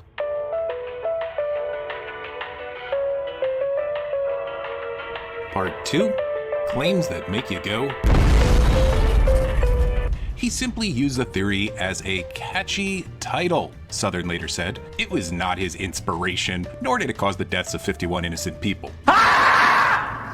Lauren Lauren! He didn't name it Snakes on a Plane. If he did, then maybe be onto something with this whole catchy title thing. But you know, in order to make this video, I did something that I never wanted to do. Yeah, someone who has taken 2 minutes to read the manifesto here, top to bottom, several times. I highly do not recommend it. And the opening words are, it's the birth rates. It's the birth rates. And it's the birth rates. The term replace or replacement is mentioned 12 times in the opening 2 pages alone, 44 times altogether, invasion, invader, and invaders 62 times, diversity 28 times, and the attack was anti-ethnic replacement and anti-cultural replacement in origin 1 time. The report recognizes that the attack resulted in great part due to his underlying political views, particularly his ethno-nationalist views, and his belief in this theory. To say that it was no more the cause than PewDiePie, Candace Owens, or environmentalism, I don't even have a joke for that. That's just f***ing stupid. Environmentalism is discussed on all of 1 page. It's a footnote. Now, I'm redacting most of this, but you can see that he explicitly ties it to matters of identity and immigration in every paragraph. Even on this 1 page, it's obvious that his overarching concern is for this delusional dumb fuck theory. There's an entire section in the report that is devoted to radicalization that discusses ethno-nationalism and the theory that you claim had as much influence on him as PewDiePie, how it's closely linked to ethno-nationalists, aka identitarians, and how his political thinking was primarily ethno-nationalist in nature. Why is all that in there if it wasn't his primary cause or just a catchy title? Oh, and finally, you know that part where you show the quote about when made up his mind? Well, check this out. Neat trick. You just go down 1 line and, oh my goodness, they are satisfied he came to New Zealand with a fully developed ideology based on his adoption of this totally dumbass theory. Oh my God! Next claims. Never watched any of my content. And I am not named in the commission report once. okay, so this right here, you say it a lot. You set it in a false accusation of slander where you threaten legal action, no less. But how could you possibly know that? You can't. The report states that it's times like these that you really start to like really hear the I guess the canned responses that she's created. Like, she said all of those things like over and over this entire debate. She's not able to really create anything new. Like, she's just saying the same shit over and over again. Took a number of steps to minimize his digital footprint, including removing his hard drive. They also have no doubt that the individual's internet activity was greater than they could reconstruct. As for where they believe he was radicalized the most, contrary to the initial belief it was Pol and 8chan, YouTube for him was a far more significant source of information and inspiration. The report found that his use of it was far more substantial. He spent a good deal of time accessing extreme far-right content on YouTube. Now, Lauren, you may dispute that your videos fit that description, but the views that the report describes as qualifying as such are definitely to be found in loads of your videos, especially the videos that you deleted. More on that later. And finally, in regards to YouTube, his exposure to such content may have contributed to his actions. Indeed, it's plausible to conclude that they did. Now, in terms of creators he consumed, there just isn't any sentence in the report to the effect of X person inspired him or motivated him greatly or he watched Channel X. They just didn't bother to document that sort of thing. So this is an unknowable. And as yeah, that's it. Effectively, all they did was say, "Oh yeah, it was he probably was radicalized on YouTube," but didn't actually go into detail to look up exactly who he was watching, because why would you? Why would the fucking government care about what fucking white supremacist dog whistles are spread online? Why would they give a fuck about that? When have they shown that they give a fuck about that in the past? Seriously. Literally, the only organizations in America that actually do look at this shit are fucking private organizations. Not even the American government itself looks into this shit. Even the CIA depends on private contractors to look up this shit. Fucking hell. For this, well, Candace Owens was mentioned in his manifesto. Yes, he was memeing, but then again, she did say that incredibly stupid thing about Hitler, and she wasn't named. Richard Spencer received a donation, and he goes unnamed. They don't even bother to say. Richard Spencer is not a white supremacist. He is a white nationalist. He doesn't believe in whites being superior. Truth is, nearly all those cited by name fall into one of these categories, along with the individuals and organizations he donated to, a few of whom I'm pretty sure you might be acquainted with. So yeah, Lauren, your name wasn't mentioned, but to anyone who knows how the information in this report was curated, this just doesn't do the work that you want it to. Hello? I'm back. Yeah, sorry, false alarm. Although I am having a little bit of trouble figuring out a way to get into part 3. Why does this door explode like yours do? Oh. Part 3. Paying it backward. A journalist at the New York Times accusing me of receiving donations from the shooter to my media company. The only issue with this accusation is that it never happened. The donation went to Rebel News, which I do not own and am no longer associated with, and it wasn't even actually to Rebel News, it was to a legal fundraiser they simply ran the financial processor for. Okay, so a lot to unpack there, but stick with me, because this is where it gets good. Or, if you happen to be Lauren Southern, increasingly horrible. So first off, this one, yes, technically incorrect tweet did result in Mashable and the Daily Dot getting the story wrong. They never corrected. That is journalism. I'll give her that. But by cherry picking this one aspect of the story, she makes it seem as though it was the source. And so all this misinformation just spread across the globe like a virus. You can see that she mentioned the Guardian article because she was hoping that she could use her canned talking point. Like, you can see where she fucking goes. Like, the Dean is, like, literally going through all of her talking points one by one, like, specifically. It's if he's, like, the one debating her. You just can't trust what you read about me. It's just classic well poisoning. Meanwhile, there's plenty of publications that report it perfectly accurately. So there's that. Next, the money going to the Legal Defense Fund, well, it's not mentioned in the report. Literally, the only source that you can find for this is Rebel News itself, which is kind of tantamount to taking InfoWars at their word. But let's give this one to Lauren. Okay, so he donated to a legal defense fund. Rebel doesn't specify which. Could that possibly be because the overwhelming majority of legal fundraisers that they promote are for lawsuits that the Rebel media itself are involved in? I mean, they've sued or are currently suing Justin Trudeau, a Chinese lobbyist, vaccine passports, random people who've criticized them on Twitter, Canadian ministers who blocked them on Twitter, PayPal, the state of Victoria, the cancel culture mob, Make Canada Great Again hats, tons of news outlets and websites, Justin Trudeau, again, and Jessica Yaniv, who they repeatedly insist on dead naming because, of course. But the point is, there's way more. That was a very short list. The vast majority of their legal funds are for themselves, and I hope that saying that doesn't get me sued. Damn it! Next, the most common place to discover a Rebel Media fundraiser would be on their website, YouTube, or social media. That's pretty much how you find them. Let me translate that for y'all. What Vladimir was saying there in a nutshell, right? And this is only alleged, is that Rebel Media uses legal funds to launder money. That this is just allegedly, Vadim isn't saying this, and I'm not saying this, and this is just a joke, I'm a comedian, ha ha ha, funny, funny, funny, funny.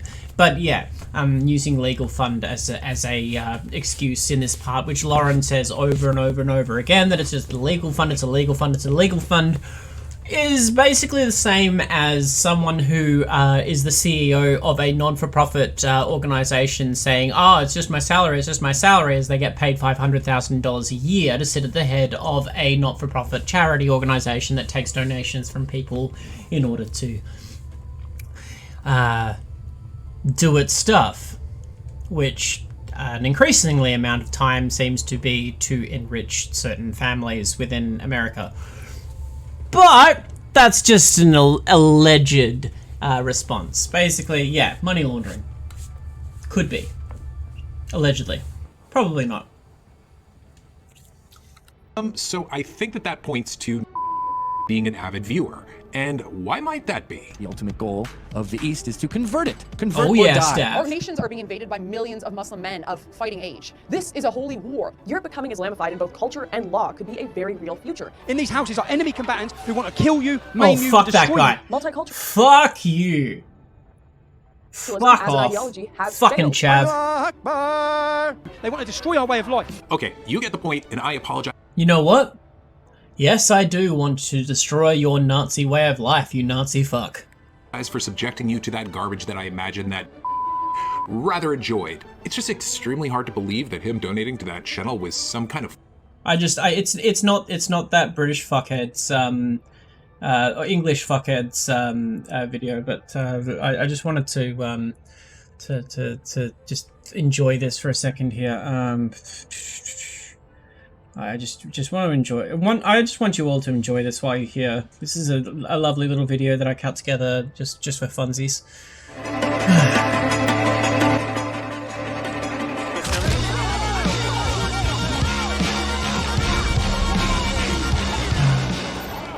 I need to play more of that game.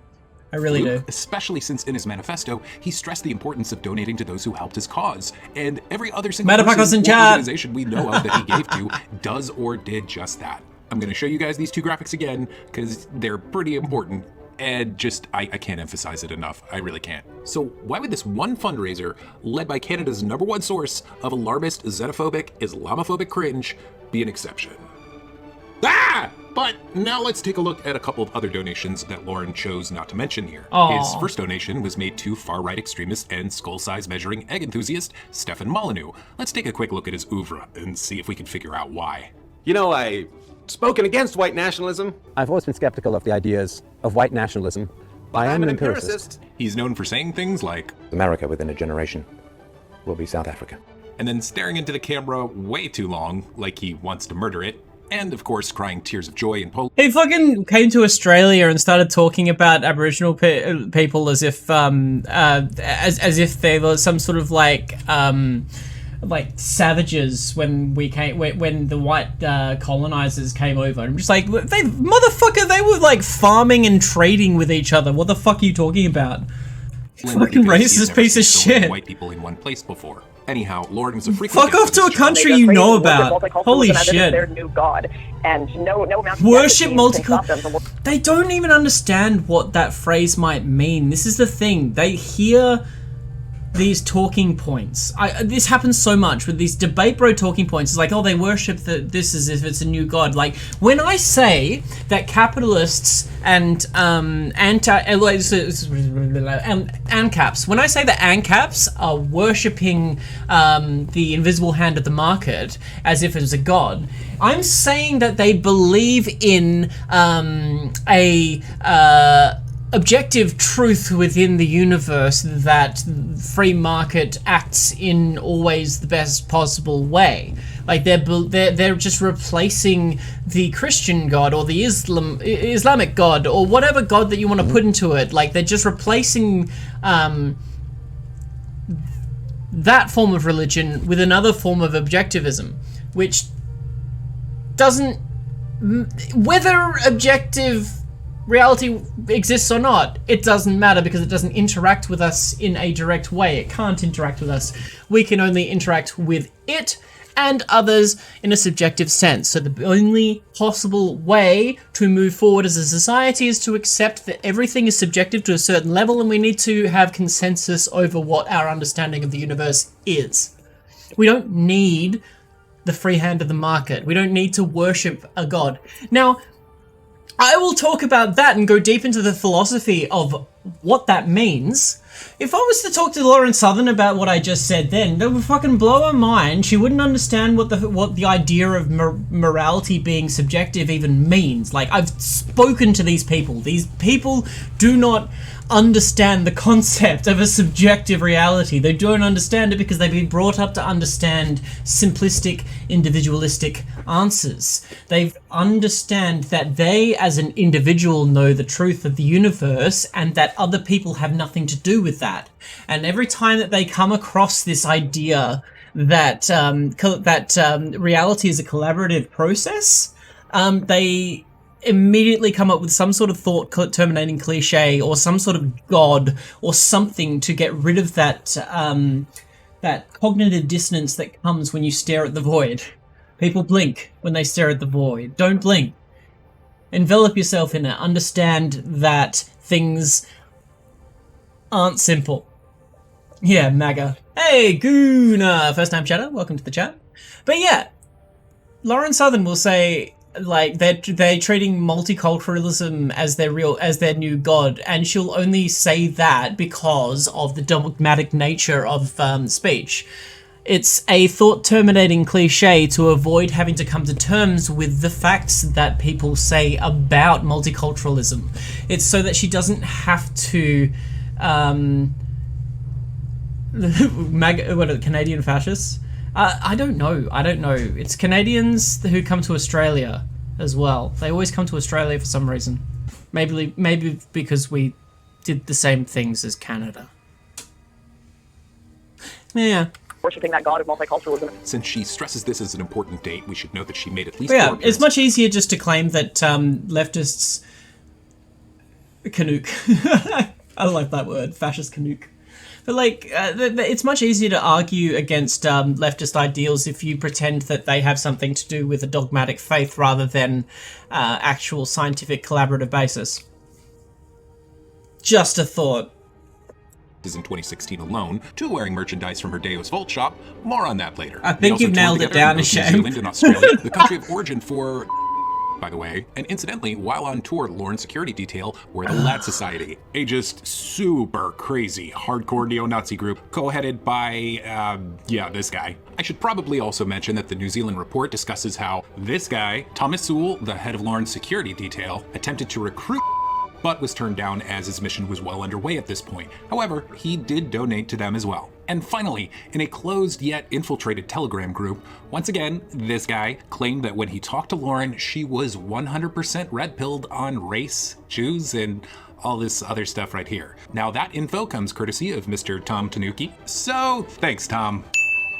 Now, he's a crazy Nazi, and they do tend to lie a lot, but then again, so does Lauren? Look, it was a closed Telegram group, so make of it what you will. But lastly, we have the organization that he donated to the most, Generation Identity. Seen here at their weird summer camps where they don't look like some kind of Hitler youth cult at all, and of course the figurehead of that group, whom he gave his single most generous donation to by far, Martin Sellner. We were growing up under the shadow of the Great Replacement. Now, Lauren made at least 10 videos with and or about these two, 9 of which are currently deleted, but I have them all. Yay, me. Collectively, they brought in at least 2,696,000 views in total. Yes, that figure. Keeping in mind that while the report does not mention specifically Lauren Southern, it did not go into detail about any of the YouTubers that he frequented.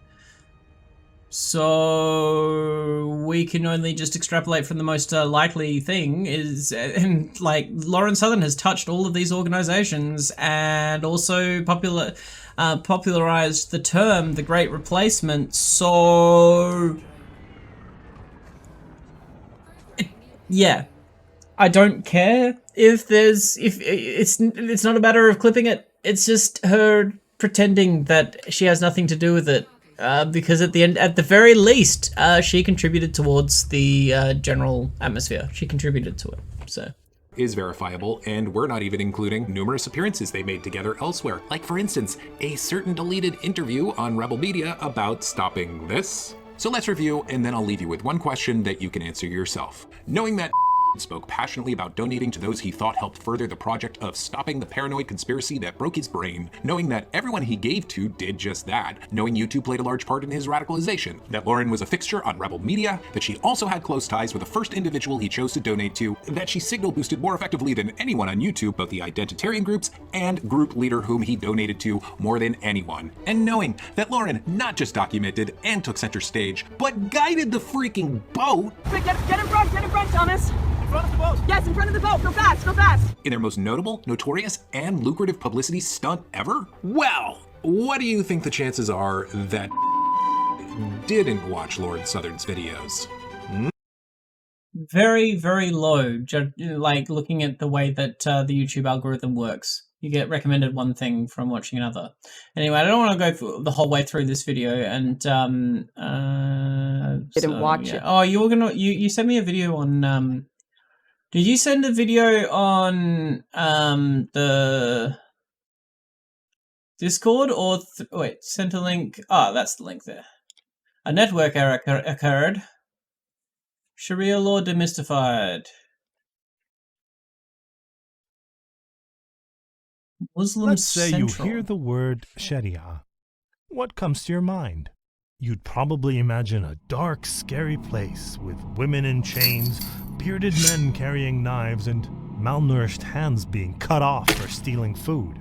In reality, I mean, for the first half of that, I was thinking about like just a general orgy, but okay.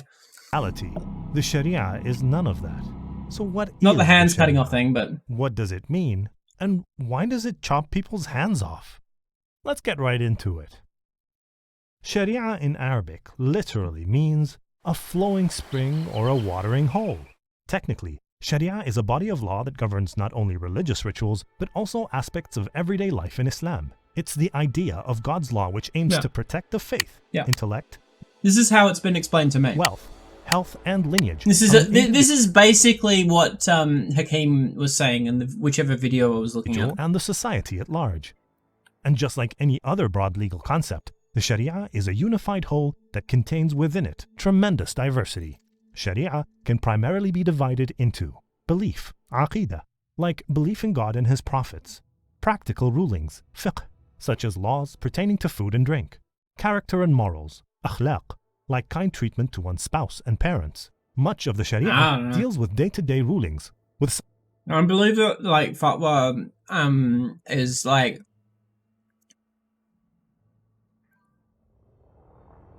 there was something about that not every fatwa is really legitimate technically, the way that it is used and that sort of stuff, but I don't know enough. Sometimes the odd question like, can I eat a crocodile, or can I bathe in tea? Now, let's get to the hand-chopping part, shall we? In Islam, punishments are known as hudud, literally meaning prevention, restraint, or prohibition, and they fall under fiqh, comprising only less than 10% of it. The hudud for a person who steals is to have one of their hands amputated.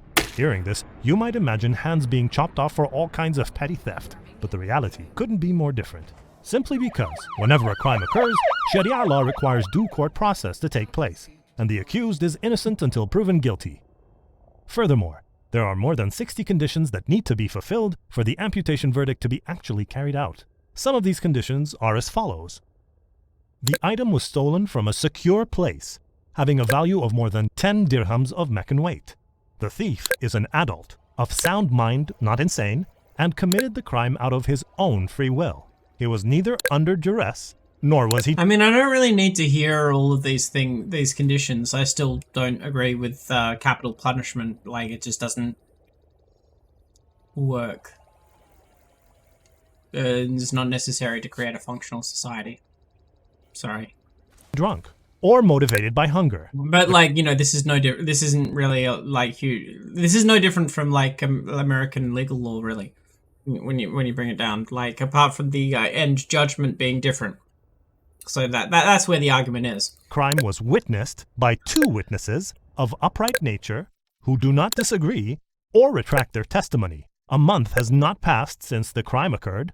The thief, he or she, is neither a uterine relative nor the spouse of the person they stole from, and so on and on until all the 60+ conditions are fulfilled. The judges are also expected by law to take into consideration the examples set by the Prophet Muhammad, peace be upon him, to ward off capital punishments via ambiguities as a divine command. Any theft that does not meet all these conditions would receive a ta'zir, a discretionary punishment. This is why most hudud punishments are actually very difficult to implement, and simply stealing a piece of bread would not call. However, even if there is one person who mistakenly got their hand cut off, that's one person too much. However, at the same time, like states in America still have capital punishment. And use their prison system to enslave black people still. So... not seeing a huge difference, if I've got to be completely honest. The system, like, I dislike both systems. Fuck them both off. For an amputation. So why does the Sharia prescribe such punishments when it's so difficult to prove them? The answer lies in understanding the nature of hudud, which is to deter a person from committing a crime. As hudud punishments are daunting and intimidating, it helps potential criminals, people in general, to stay away from it, which is why historically, in theory, but in practice, that's not usually how things actually work out. The lands in which hudud was implemented in totality saw very little crime. تلك حدود الله فلا تقربوها. And you'll usually find that when you look at these places that there are many other circumstances that come into it to like. I'm not going to go through like ancient history to try and prove or disprove Sharia law, but like. Punitive justice is just not scientific at the end of the day. It's not what I would point to as a bastion of like how to run a society. The Quran says these are the... But I just want to say, like, this is the exact same problem I have with like Christian fundamentalists and like the Western world as a whole. It's no fucking different. It really isn't. Set by God, so near them not. Theory of Utilitarianism by Jeremy Bentham gives logic to the matter at hand. He proposed the equation expected punishment or deterrent power equals to severity of punishment times probability of getting caught. E equals S times P. In simple words, if there is little chance of being caught, then the law has to be harsh enough to discourage a person from even thinking of committing a crime due to the severity of punishment. And therefore, frightening punishments are seen as a way to deter potential criminals. Yeah, but it still hasn't. There's still no scientific evidence to prove that this actually works. All you can do is show correlations between certain things, but then when you look at it, it just doesn't turn out the way. Subjecting thousands of petty criminals to hudud is not the intention. Scaring them into not breaking the law is. Tough requirements for carrying out hudud, the divine obligation to ward off punishments via ambiguities, presumption of innocence, and a fair and balanced court system are the essential pillars on which the Sharia is built upon. Given the alarming rate at which crimes are snowballing in the modern world, the hudud punishments under the Sharia provide an alternate proven solution to the conventional... Okay, so here's where I'm going to disagree. Yeah, no, they are not proven. You can show me a correlation between the amount of crime recorded in a certain time in history and say that that's related, but that to me smacks of the same sort of logic that Romaboos talk about the fall of Rome and try and attribute it to certain things. You need to show me how it's alternate proven, or to, put it in different words. Yeah. Oh, no, have a Puritan. I'm still going to pull it apart, but I just really, really want to stress that these arguments that I have are problems I have with the current criminal system as a whole. The Western criminal system is exactly the same. It is punitive justice. That's all it is. It's just the same. Yeah. System which is expensive. But advocating that Sharia law is going to work better than the current system, no. You're going to replace one punitive justice system with another punitive justice system? No, that's not going to work. It's not. If you want to make a better world, you need to make the world better for people. You need to make the society as a whole change. You can't just change something like this and expect it to work. No, not gonna work.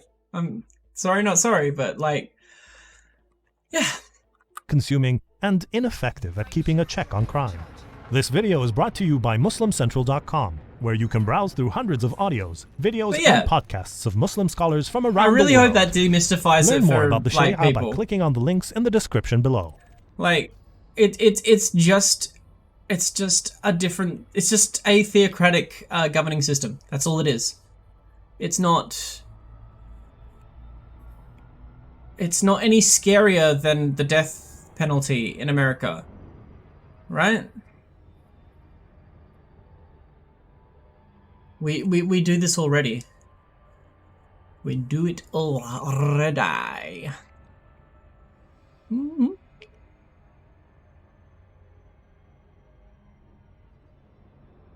Damn it. Well, I still have some grinding to do in this, so I've got time for something else.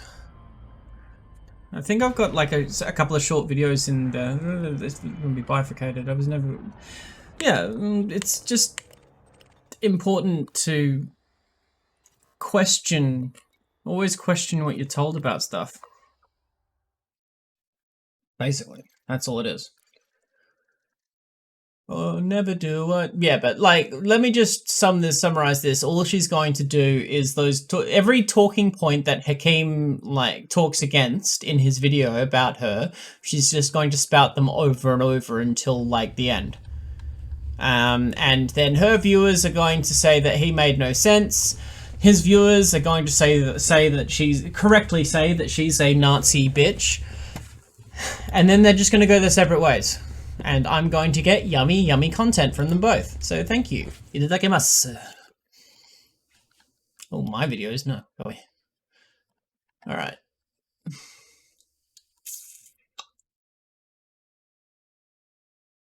Sharia practiced by Muslims in Muslim society, but you couldn't find one. Yeah, that's fair enough. I only hear about that, to be honest, have heard it from like reactionaries, to be honest. So I don't quite. If it be your... I hear the sound of victory. I hear the sound of victory. The media said what? Expose it all! Expose it all, Lord! Media said Joe Biden's president. Ha ha ha ha ha ha. Let there be that we would strike the ground, for you will give us victory, God. Ha ha ha ha ha. And strike and strike and strike and strike. Ha ha ha ha ha. And strike until you have victory. Holy shit. For every enemy that is aligned against you. Oh, are you serious? Strike and Oh, strike fuck, and that strike guy's and fucked. strike and strike. I hear a sound of abundance of rain. I hear a sound of victory. I ask, oh God, that you would take your iron rod, and I ask that you would smash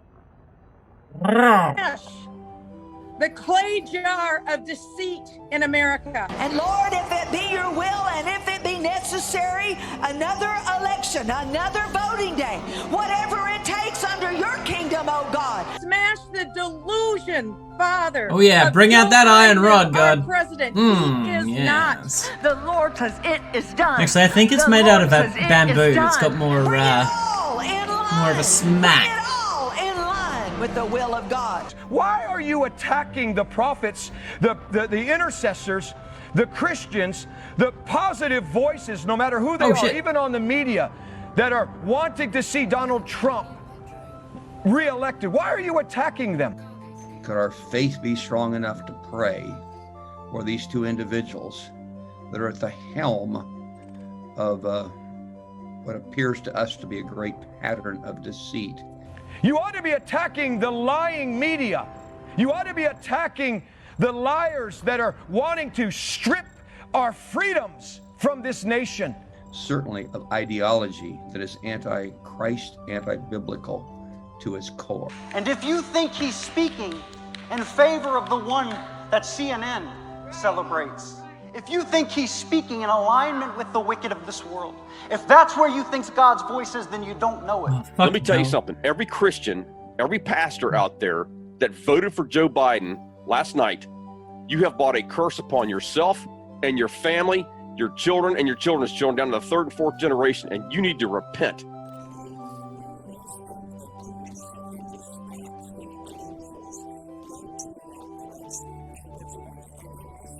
Hamanda aka ata raka teda baka sanda.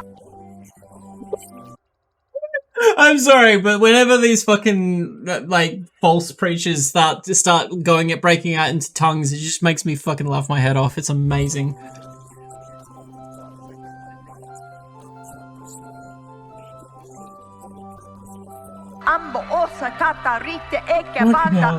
We humble ourselves tonight, Lord God. We ask you in Jesus' Yeah, name. yeah, no, there's like a literal thing. There's a book. There's an actual book now.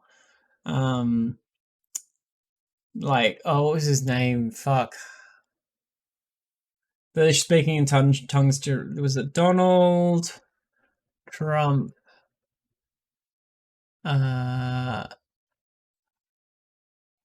Yeah, gonna have that.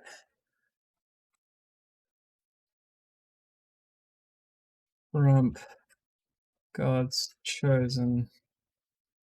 Look, what is it? Chosen by God. No. Where is it? Is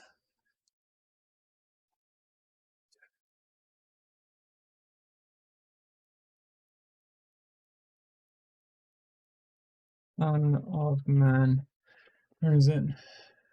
Oh, here we go. Here we go. President Donald J. Trump, the Son of Man, the Christ.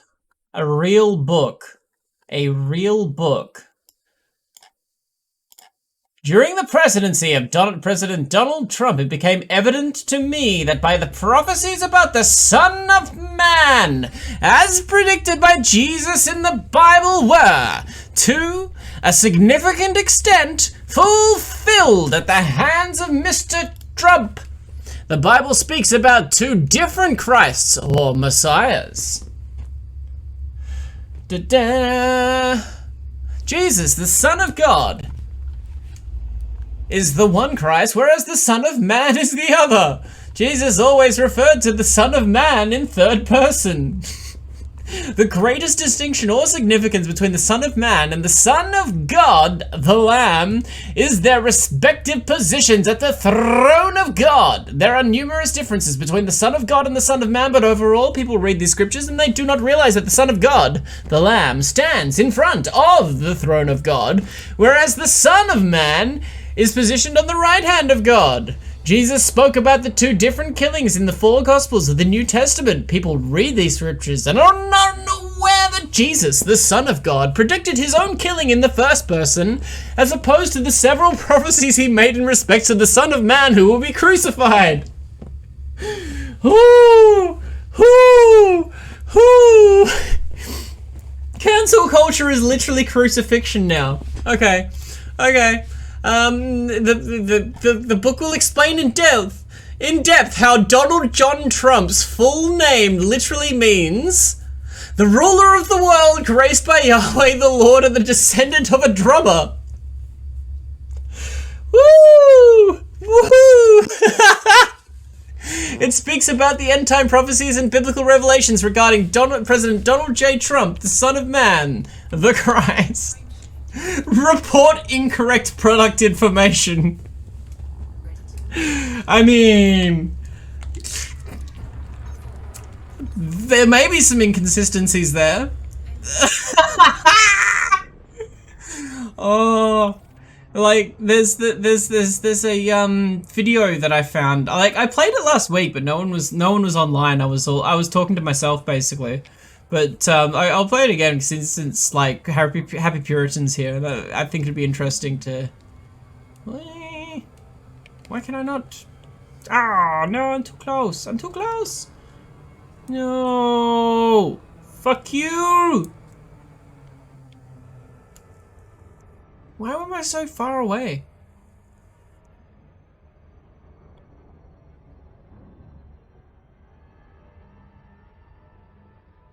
Trump would be the perfect candidate for the Antichrist. Oh, well, here's the thing, right?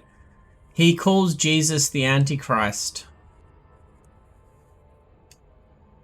It's quite funny. I wouldn't mind watching it again, to be honest. I'm just, like, trying to land my, or, like, get to this last emissions point. Oh, shit. Maybe letting the masses read was a mistake. Maybe. You might be correct there. Perhaps. Alright, hold on. Here we go. Snopes. Like, not only is this insane, but it's all fucking, like, 100% what this guy believes. Like, he actually believes it. Let's see. There we go. And if you haven't guessed it already, he's South African. So, the Son of Man will be America. That's what Jesus said in this Bible. And where do you find it? And I'm going to show you how Jesus spoke about the Son of Man always in the third person. So, who is the Son of Man? So, when you start looking at all the scriptures, the Son of Man, which Jesus spoke in the third person, and Jesus always referred to himself as the Son of God, but when he spoke about the Son of Man, it's always in the third. So you will see this dialogue, first person and third person. So the Son of Man is none other than this man, President Donald J. Trump, the Son of Man, the Christ. So don't get offended. Don't say, "Oh, that's blasphemous." Oh no. Yeah, yeah. No, I don't know what he's trying to say. King Saul, King Solomon. It sounds like that, right? It sounds like a fucking psyop, but like I think this guy actually believes it. The funniest thing is he'll read out actual scriptures which make no sense to what he's trying to say. So like I think that he's just might have. I think he just needs help. Really, I think he just needs some help. like mentally, but ladies, gentlemen, Solomon knew how tall King Solomon had a lot of women. Ladies, Solomon had a lot of women. Gentleman, Solomon knew how to treat women. What is nice about Solomon is compared to the Son of Man who knows how to treat ladies. And you'll see this in Matthew 12, 38, 42. 38 to 42, Matthew 12.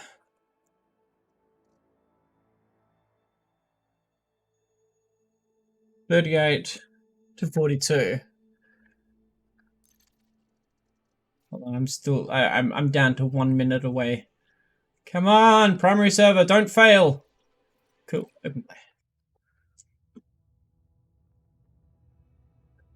38 to 42. Like, this is it. Teacher, we want to see a sign from you. A wicked and adulterous generation seeks for a sign, but none will be given it except the sign of the prophet Jonah. For as Jonah was 3 days and 3 nights in the belly of a huge fish, so the Son of Man will be. Yeah, this is nothing to do with women.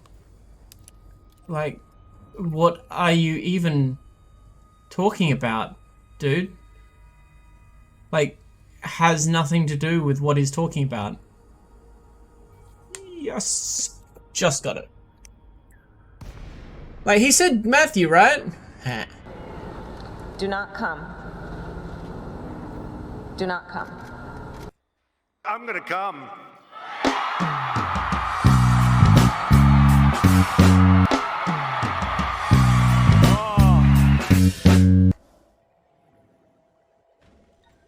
Oh yeah, definitely gonna come. Sorry, just had to do that one. So wait, he said Matthew, right? I'm not like tripping. And you'll see this in Matthew 12, 38, 40. 38 to 42. Yeah. 38 to 42. Like, that had nothing to do with what you're talking about. The men of Nineveh, like, this is how to treat women, apparently. Has nothing to do with women! He loves women. Just like this man. He loves women. But anyway, so Jesus came and said, listen here. You will see Donald J. Trump, the Son of Man, in America. And I have to show you this to you because you will not believe me when I say Trump is the Son of Man. They said, for us lightning is the color white, that comes from the east, is visible even in the west. So will the coming of the Son of Man be. Where is the west? Definitely not China. Oh no.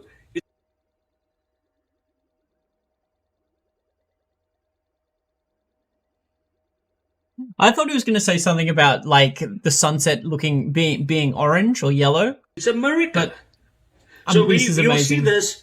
The Bible does speak about China in Revelations. I believe it's a Revelation. That looks like a German flag, but I could be wrong. But anyway, we're not going to speak about China. Could be the Boers. So when you start looking at how not Jesus the Boers, spoke about the Son of Rhodesia, Man, maybe? Person, and he refers to himself as the Son of God, you will see this in Luke 9:26. It says, for whoever is ashamed of me and my words, Jesus is the spokesperson. He said, the Son of Man will be ashamed of them when he comes in his glory and the glory of his Father. He's speaking about the Son of Man in the third person. But where do you find this?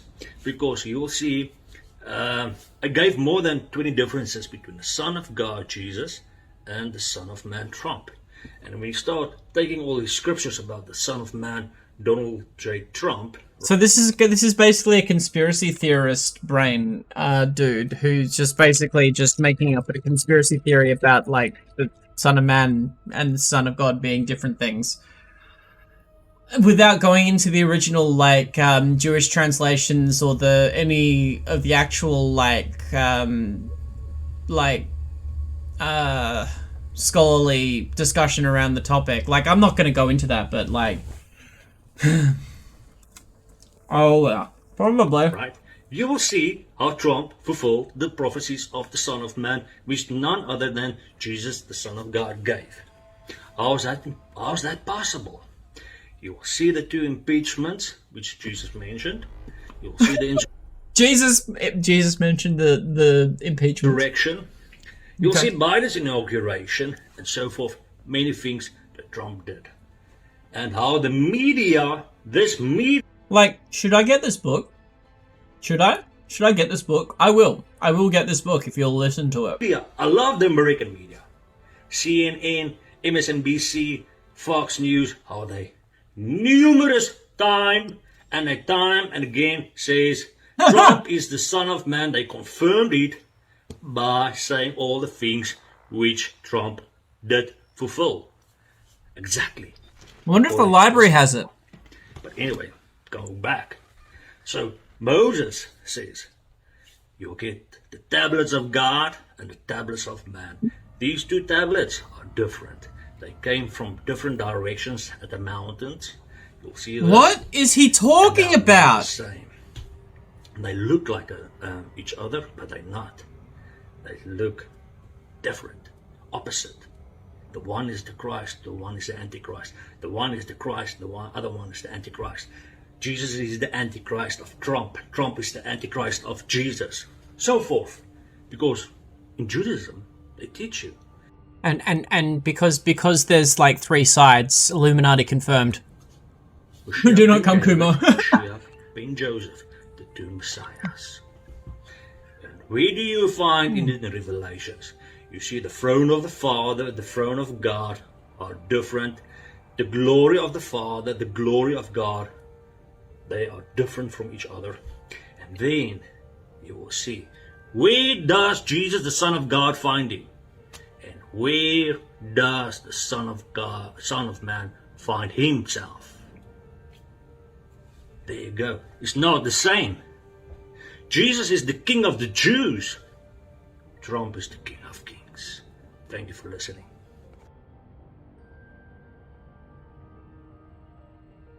This is amazing. Oh no!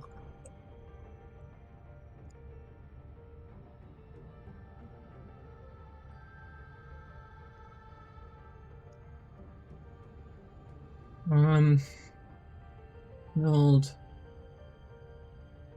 J. Trump, Son of Man, Library.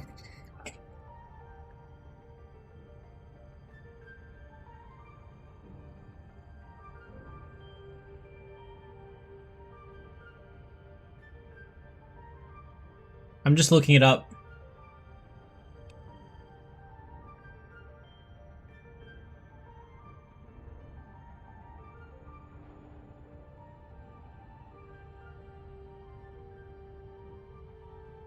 Yeah? Oh, are you really? It's amazing, right? His name... Hedgard Mueller.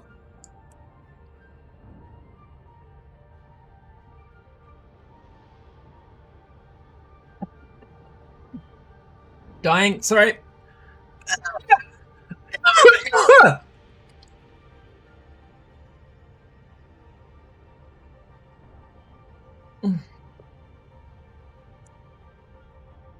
I feel like there's more negativity to Christianity than most internet atheists. This guy is, It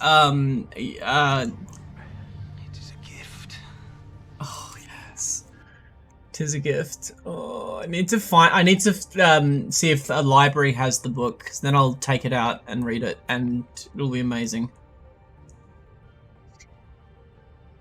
It's fucking crazy. The things that people will do with religion, it's incredible. Literal Nazi shit though, by the way, to make up conspiracy theories like this, right?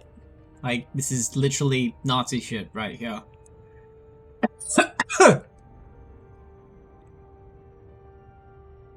It's exactly what the Nazis did. Like, what was the guy? It was the right hand guy who was just like fully into the whole what do you call it? The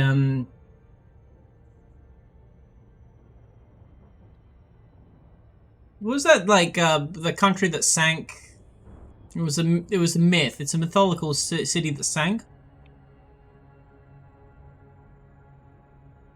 Yeah, the God Emperor memes is literal, yeah. Himmler, yeah, this is literally Himmler shit. Oh yeah. Like literally, Snopes did a fact check on this book because people didn't believe that someone had really written a book like this. Snopes did a fucking fact check on it. Atlantis, yeah, the Atlantean shit. It wasn't just pagan shit, it was also like a twisting of Hinduism and Christianity. There was a lot of stuff that they fucking twisted. It was fucking gross. Like, who would give that a positive review though? Like, who would be down to hear about like white supremacist shit? Who wants to like? Is this like? Is he like he's the conservative version of what's his name? Tingle. What was that author's? Yeah, /Paul. Yeah, Chuck Tingle. Yeah, no, I said it same time as you. A shame. Chuck Tingle. Yeah, thinking the same thing. Yeah. Right? People do like this is just conservatives like jerk off material. Holy shit. If I thought that like conservatives could be that funny, then that's what I'd think this is. To go to India and China to try and find proof of the Aryan race and things. Yeah, but Mini Minuteman did a episode on that, which is really interesting. Conservative Chuck Tingle, fucking hell. I would rather buy a Chuck Tingle book and read through it with you guys, though, honestly. Like, what Chuck Tingle book do you reckon would be good? Chuck Tingle, Amazon.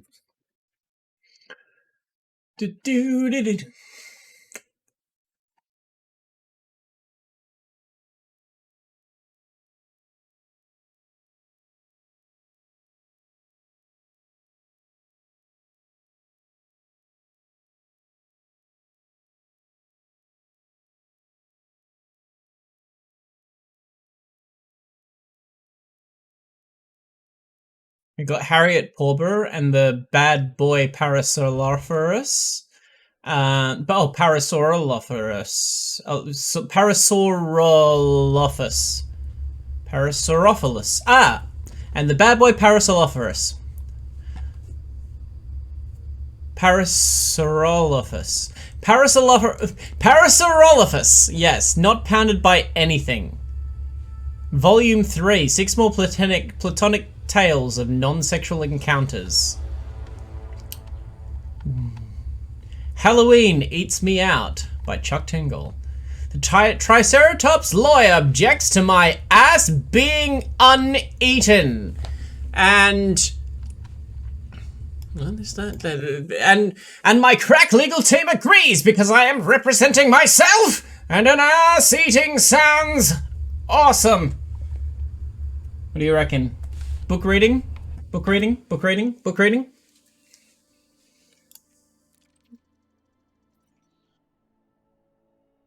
Also, I think I figured out how to look up this book in the library as well, so I'm going to see if it does. Oh, there we go. Oh, you could always contact him.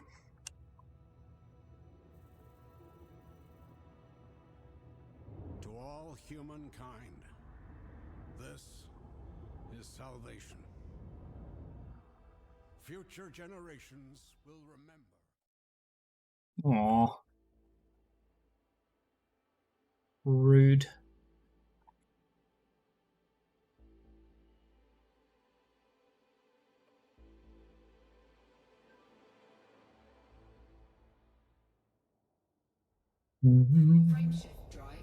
How dare y'all?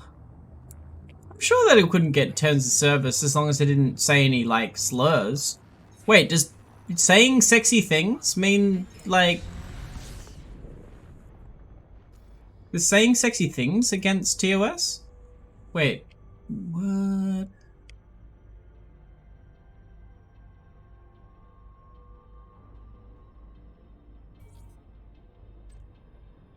So saying something like 18 naked cowboys just waiting to, just like at Ram Ranch? Ram Ranch? Aw, that's fucking... That... Boo! Boo! That sucks. Oh well, I'm gonna have to set up my OnlyFans, aren't I? For Chuck Tingle readings and furry porn video games.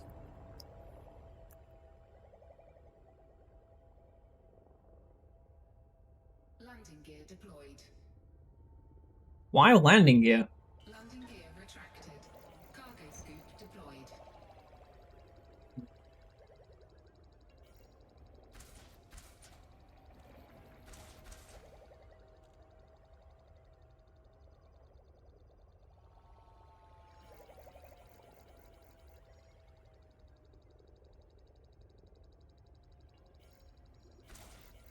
Can't talk about Mr. getting force fems? What's this? Who's that?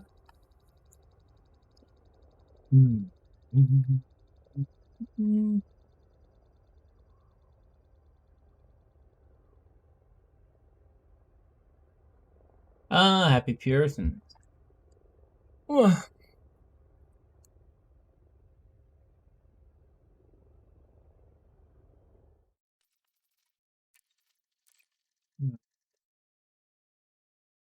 Do do do do do do do do do.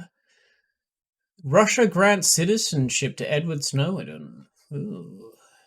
Wait, Amber Heard. Hashtag I am Amber Heard.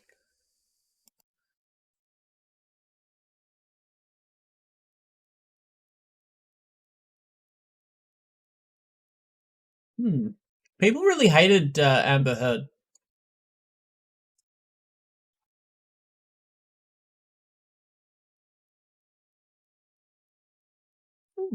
It's trending. Oh yeah. How big you are a bit. How depending on what platform and how big a streamer you are, you get privilege. Like it's being, yeah, of course you do. You get heaps of privilege from that shit. But like speaking of privilege, holy shit. I finally looked into that whole the fucking shit with Mizkif and his circle. Wow. I mean, wow. I don't know if y'all have heard about some of this shit, but some of it's like, I mean, there's two slicks. There's one that scams people out of, cancer patients out of their money. And then there's the crazy slick who sexually assaults women and gets covered for by Mizkif, which is... Mizkif is supposed to... Mizkif is like a gambling streamer who's been running defense for a guy who scammed people for gambling debts. And he's also running defense for his best friend who sexually assaulted someone at a party. I was listening to the leaked shit. Yeah. Oh, is it Crazy Silk? I thought it was Crazy Slick. But yeah, that's some scummy shit. Well, I mean, like, yeah, they're all fucking gambling, and they're teaching kids to gamble. Gambling online is not cool, y'all. Shit, like, I mean, like, I would consider taking a gambling sponsorship, like, at the moment, because of the amount of fucking debt I'm in right now, but, like, the way these people talk about it, they're fucking making fucking bank off this shit. They are making it. They are making bank, but, like, basically... this guy Crazy Slick sexually assaults someone who was drunk and passed out, right? He sexually assaulted her. He claims he didn't, but like obviously he did. I'm not going to go over the details. Wait, how are we doing? Sweet, I'm full.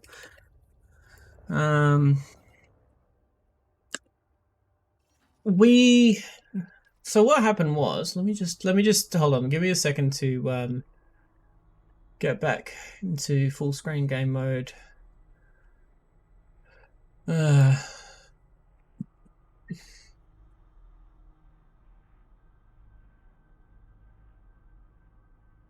So I'm winding down now. I'll be going to work soon. All right. So yeah, he sexually assaulted a woman.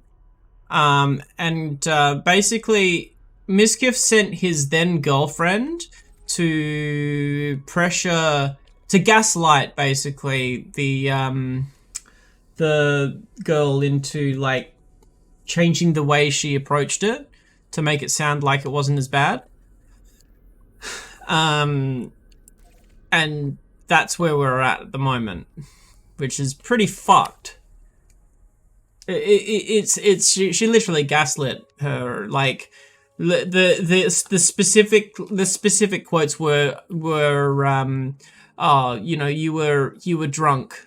You probably don't remember things well enough, which is textbook gaslighting, like actual gaslighting, not like debate bro gaslighting, but like actual fucking scummy shit. Like, the proper terminology for that is gaslighting. So, yeah, that happened. So yeah, everything's imploding right now. There's no gambling, no crypto gambling, which is cool. I mean, crypto should be banned anyway because it's a Ponzi scheme from the start. The only people who are going to make bank are the people in the ground floor. Miskiff did it on. Miskiff knew exactly what it was doing. Like, it's clear from the audio logs that he knew what he was doing. To paraphrase him talking to one of the guys, Miskiff said, "Oh, you know that I'm smart, and I wouldn't tell her to do that," which is a self-report as fuck, right? No shit. He knew he sent in his own words, he sent Maya to cover for Crazy Slick because he's his best friend, instead of like, yeah. And then the gross thing is like so much of this like revolves around how Crazy Slick was feeling about the whole situation, rather than, you know, the girl who was sexually assaulted and whose career has pretty much been fucking all but destroyed. She's working 2 jobs right now, and like she's been shunned by everyone within Miskiff's circle.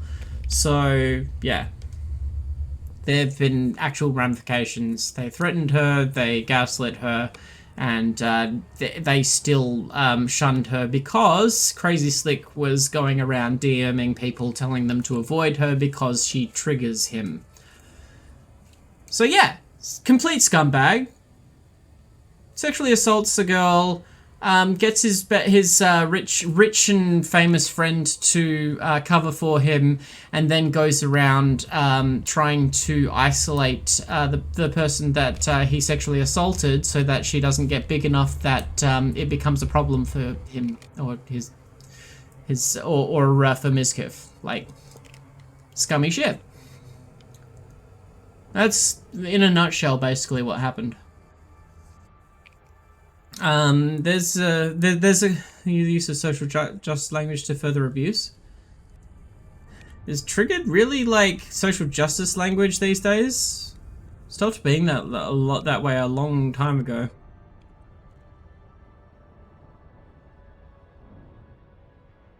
But yeah, it's more the classic stuff of trying to destroy someone's career so they never get big enough to become a problem.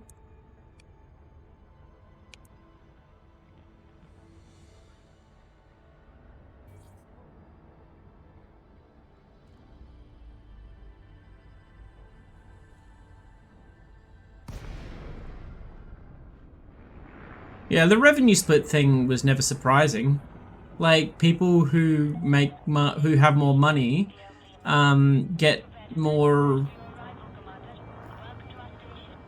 get more concessions. Like that's normal.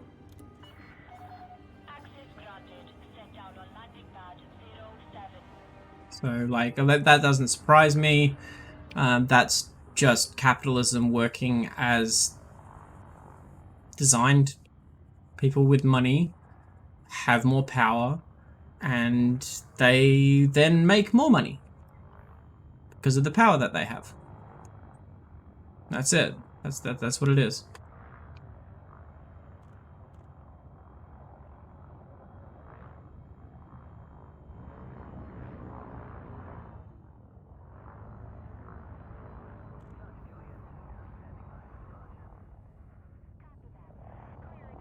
Hit by the nostalgia bug. What are you thinking of? I just got all of the Wolfenstein games because they were on sale. What am I going to? I'm going to landing pad 7. Oh, right in front of me. Good.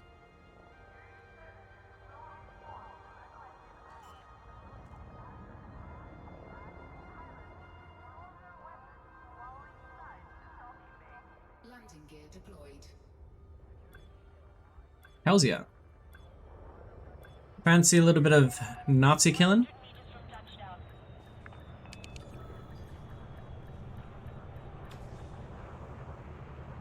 Blaskowicz!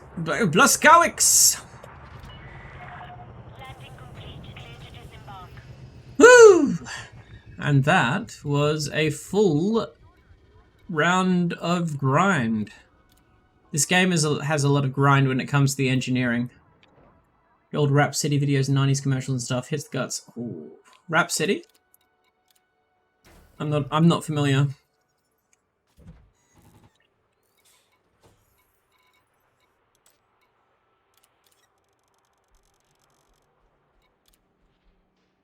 Cargo hold at maximum capacity.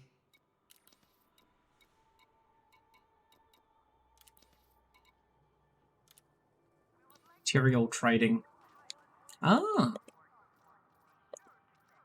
Alright, it's biotech conductors. Alright, so I need to figure out what I'm trading. So, I'm not trading alloys, I'm trading composite and heat.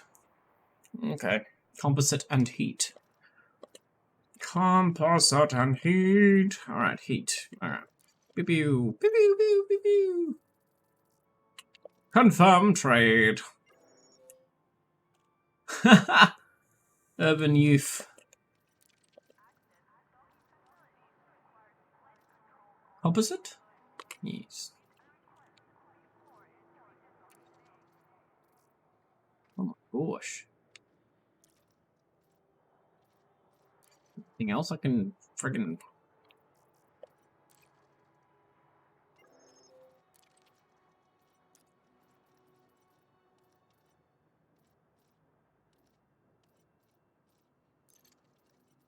Halfway there with this thing. It's, what are we looking at here? What are we looking at? Chemical, thermic alloys, proto-heat radiators, no. Inductive mechanical components, perhaps? Improvised components I can get pretty easily. Shielding, composite crystals. Crystals, maybe. Exquisite focus crystals. Where do these come from? Signal source. Signal source, signal source. Crystals! I guess I can just trade some crystals, I guess. I'll get more out of it if I do it that way. Whee! 75! Confirm. Did you ever know about the box? As in, what's in the box? In the box?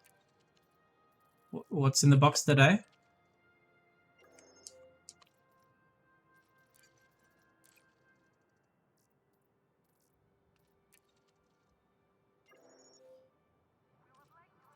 What do you say? Let's open the box today. Yeah, I went there. Oh, I went there. Mechanical components. We'll get those, more of those. Oh.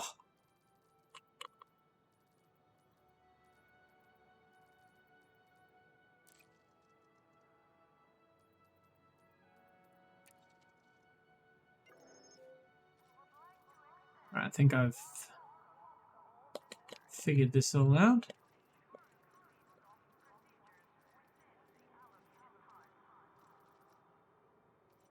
Yielding.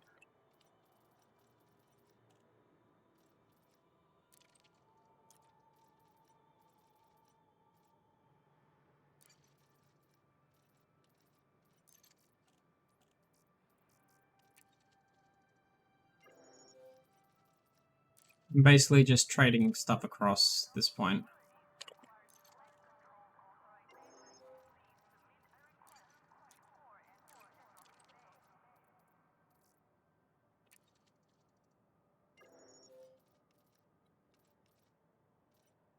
There we go. There we go. Biotech conductors. Yes. Alright. Italy elected female Mussolini. Yeah, I saw that. That ain't good. Okay, well, I am going to call that a day. And I shall be back tomorrow with more. So yeah, until next we meet, I advise you to take care of yourself, take care of yourself, and take care of someone else. And I shall see you next time at the Shady Harbor. Yes! Yeah, me neither. Bye!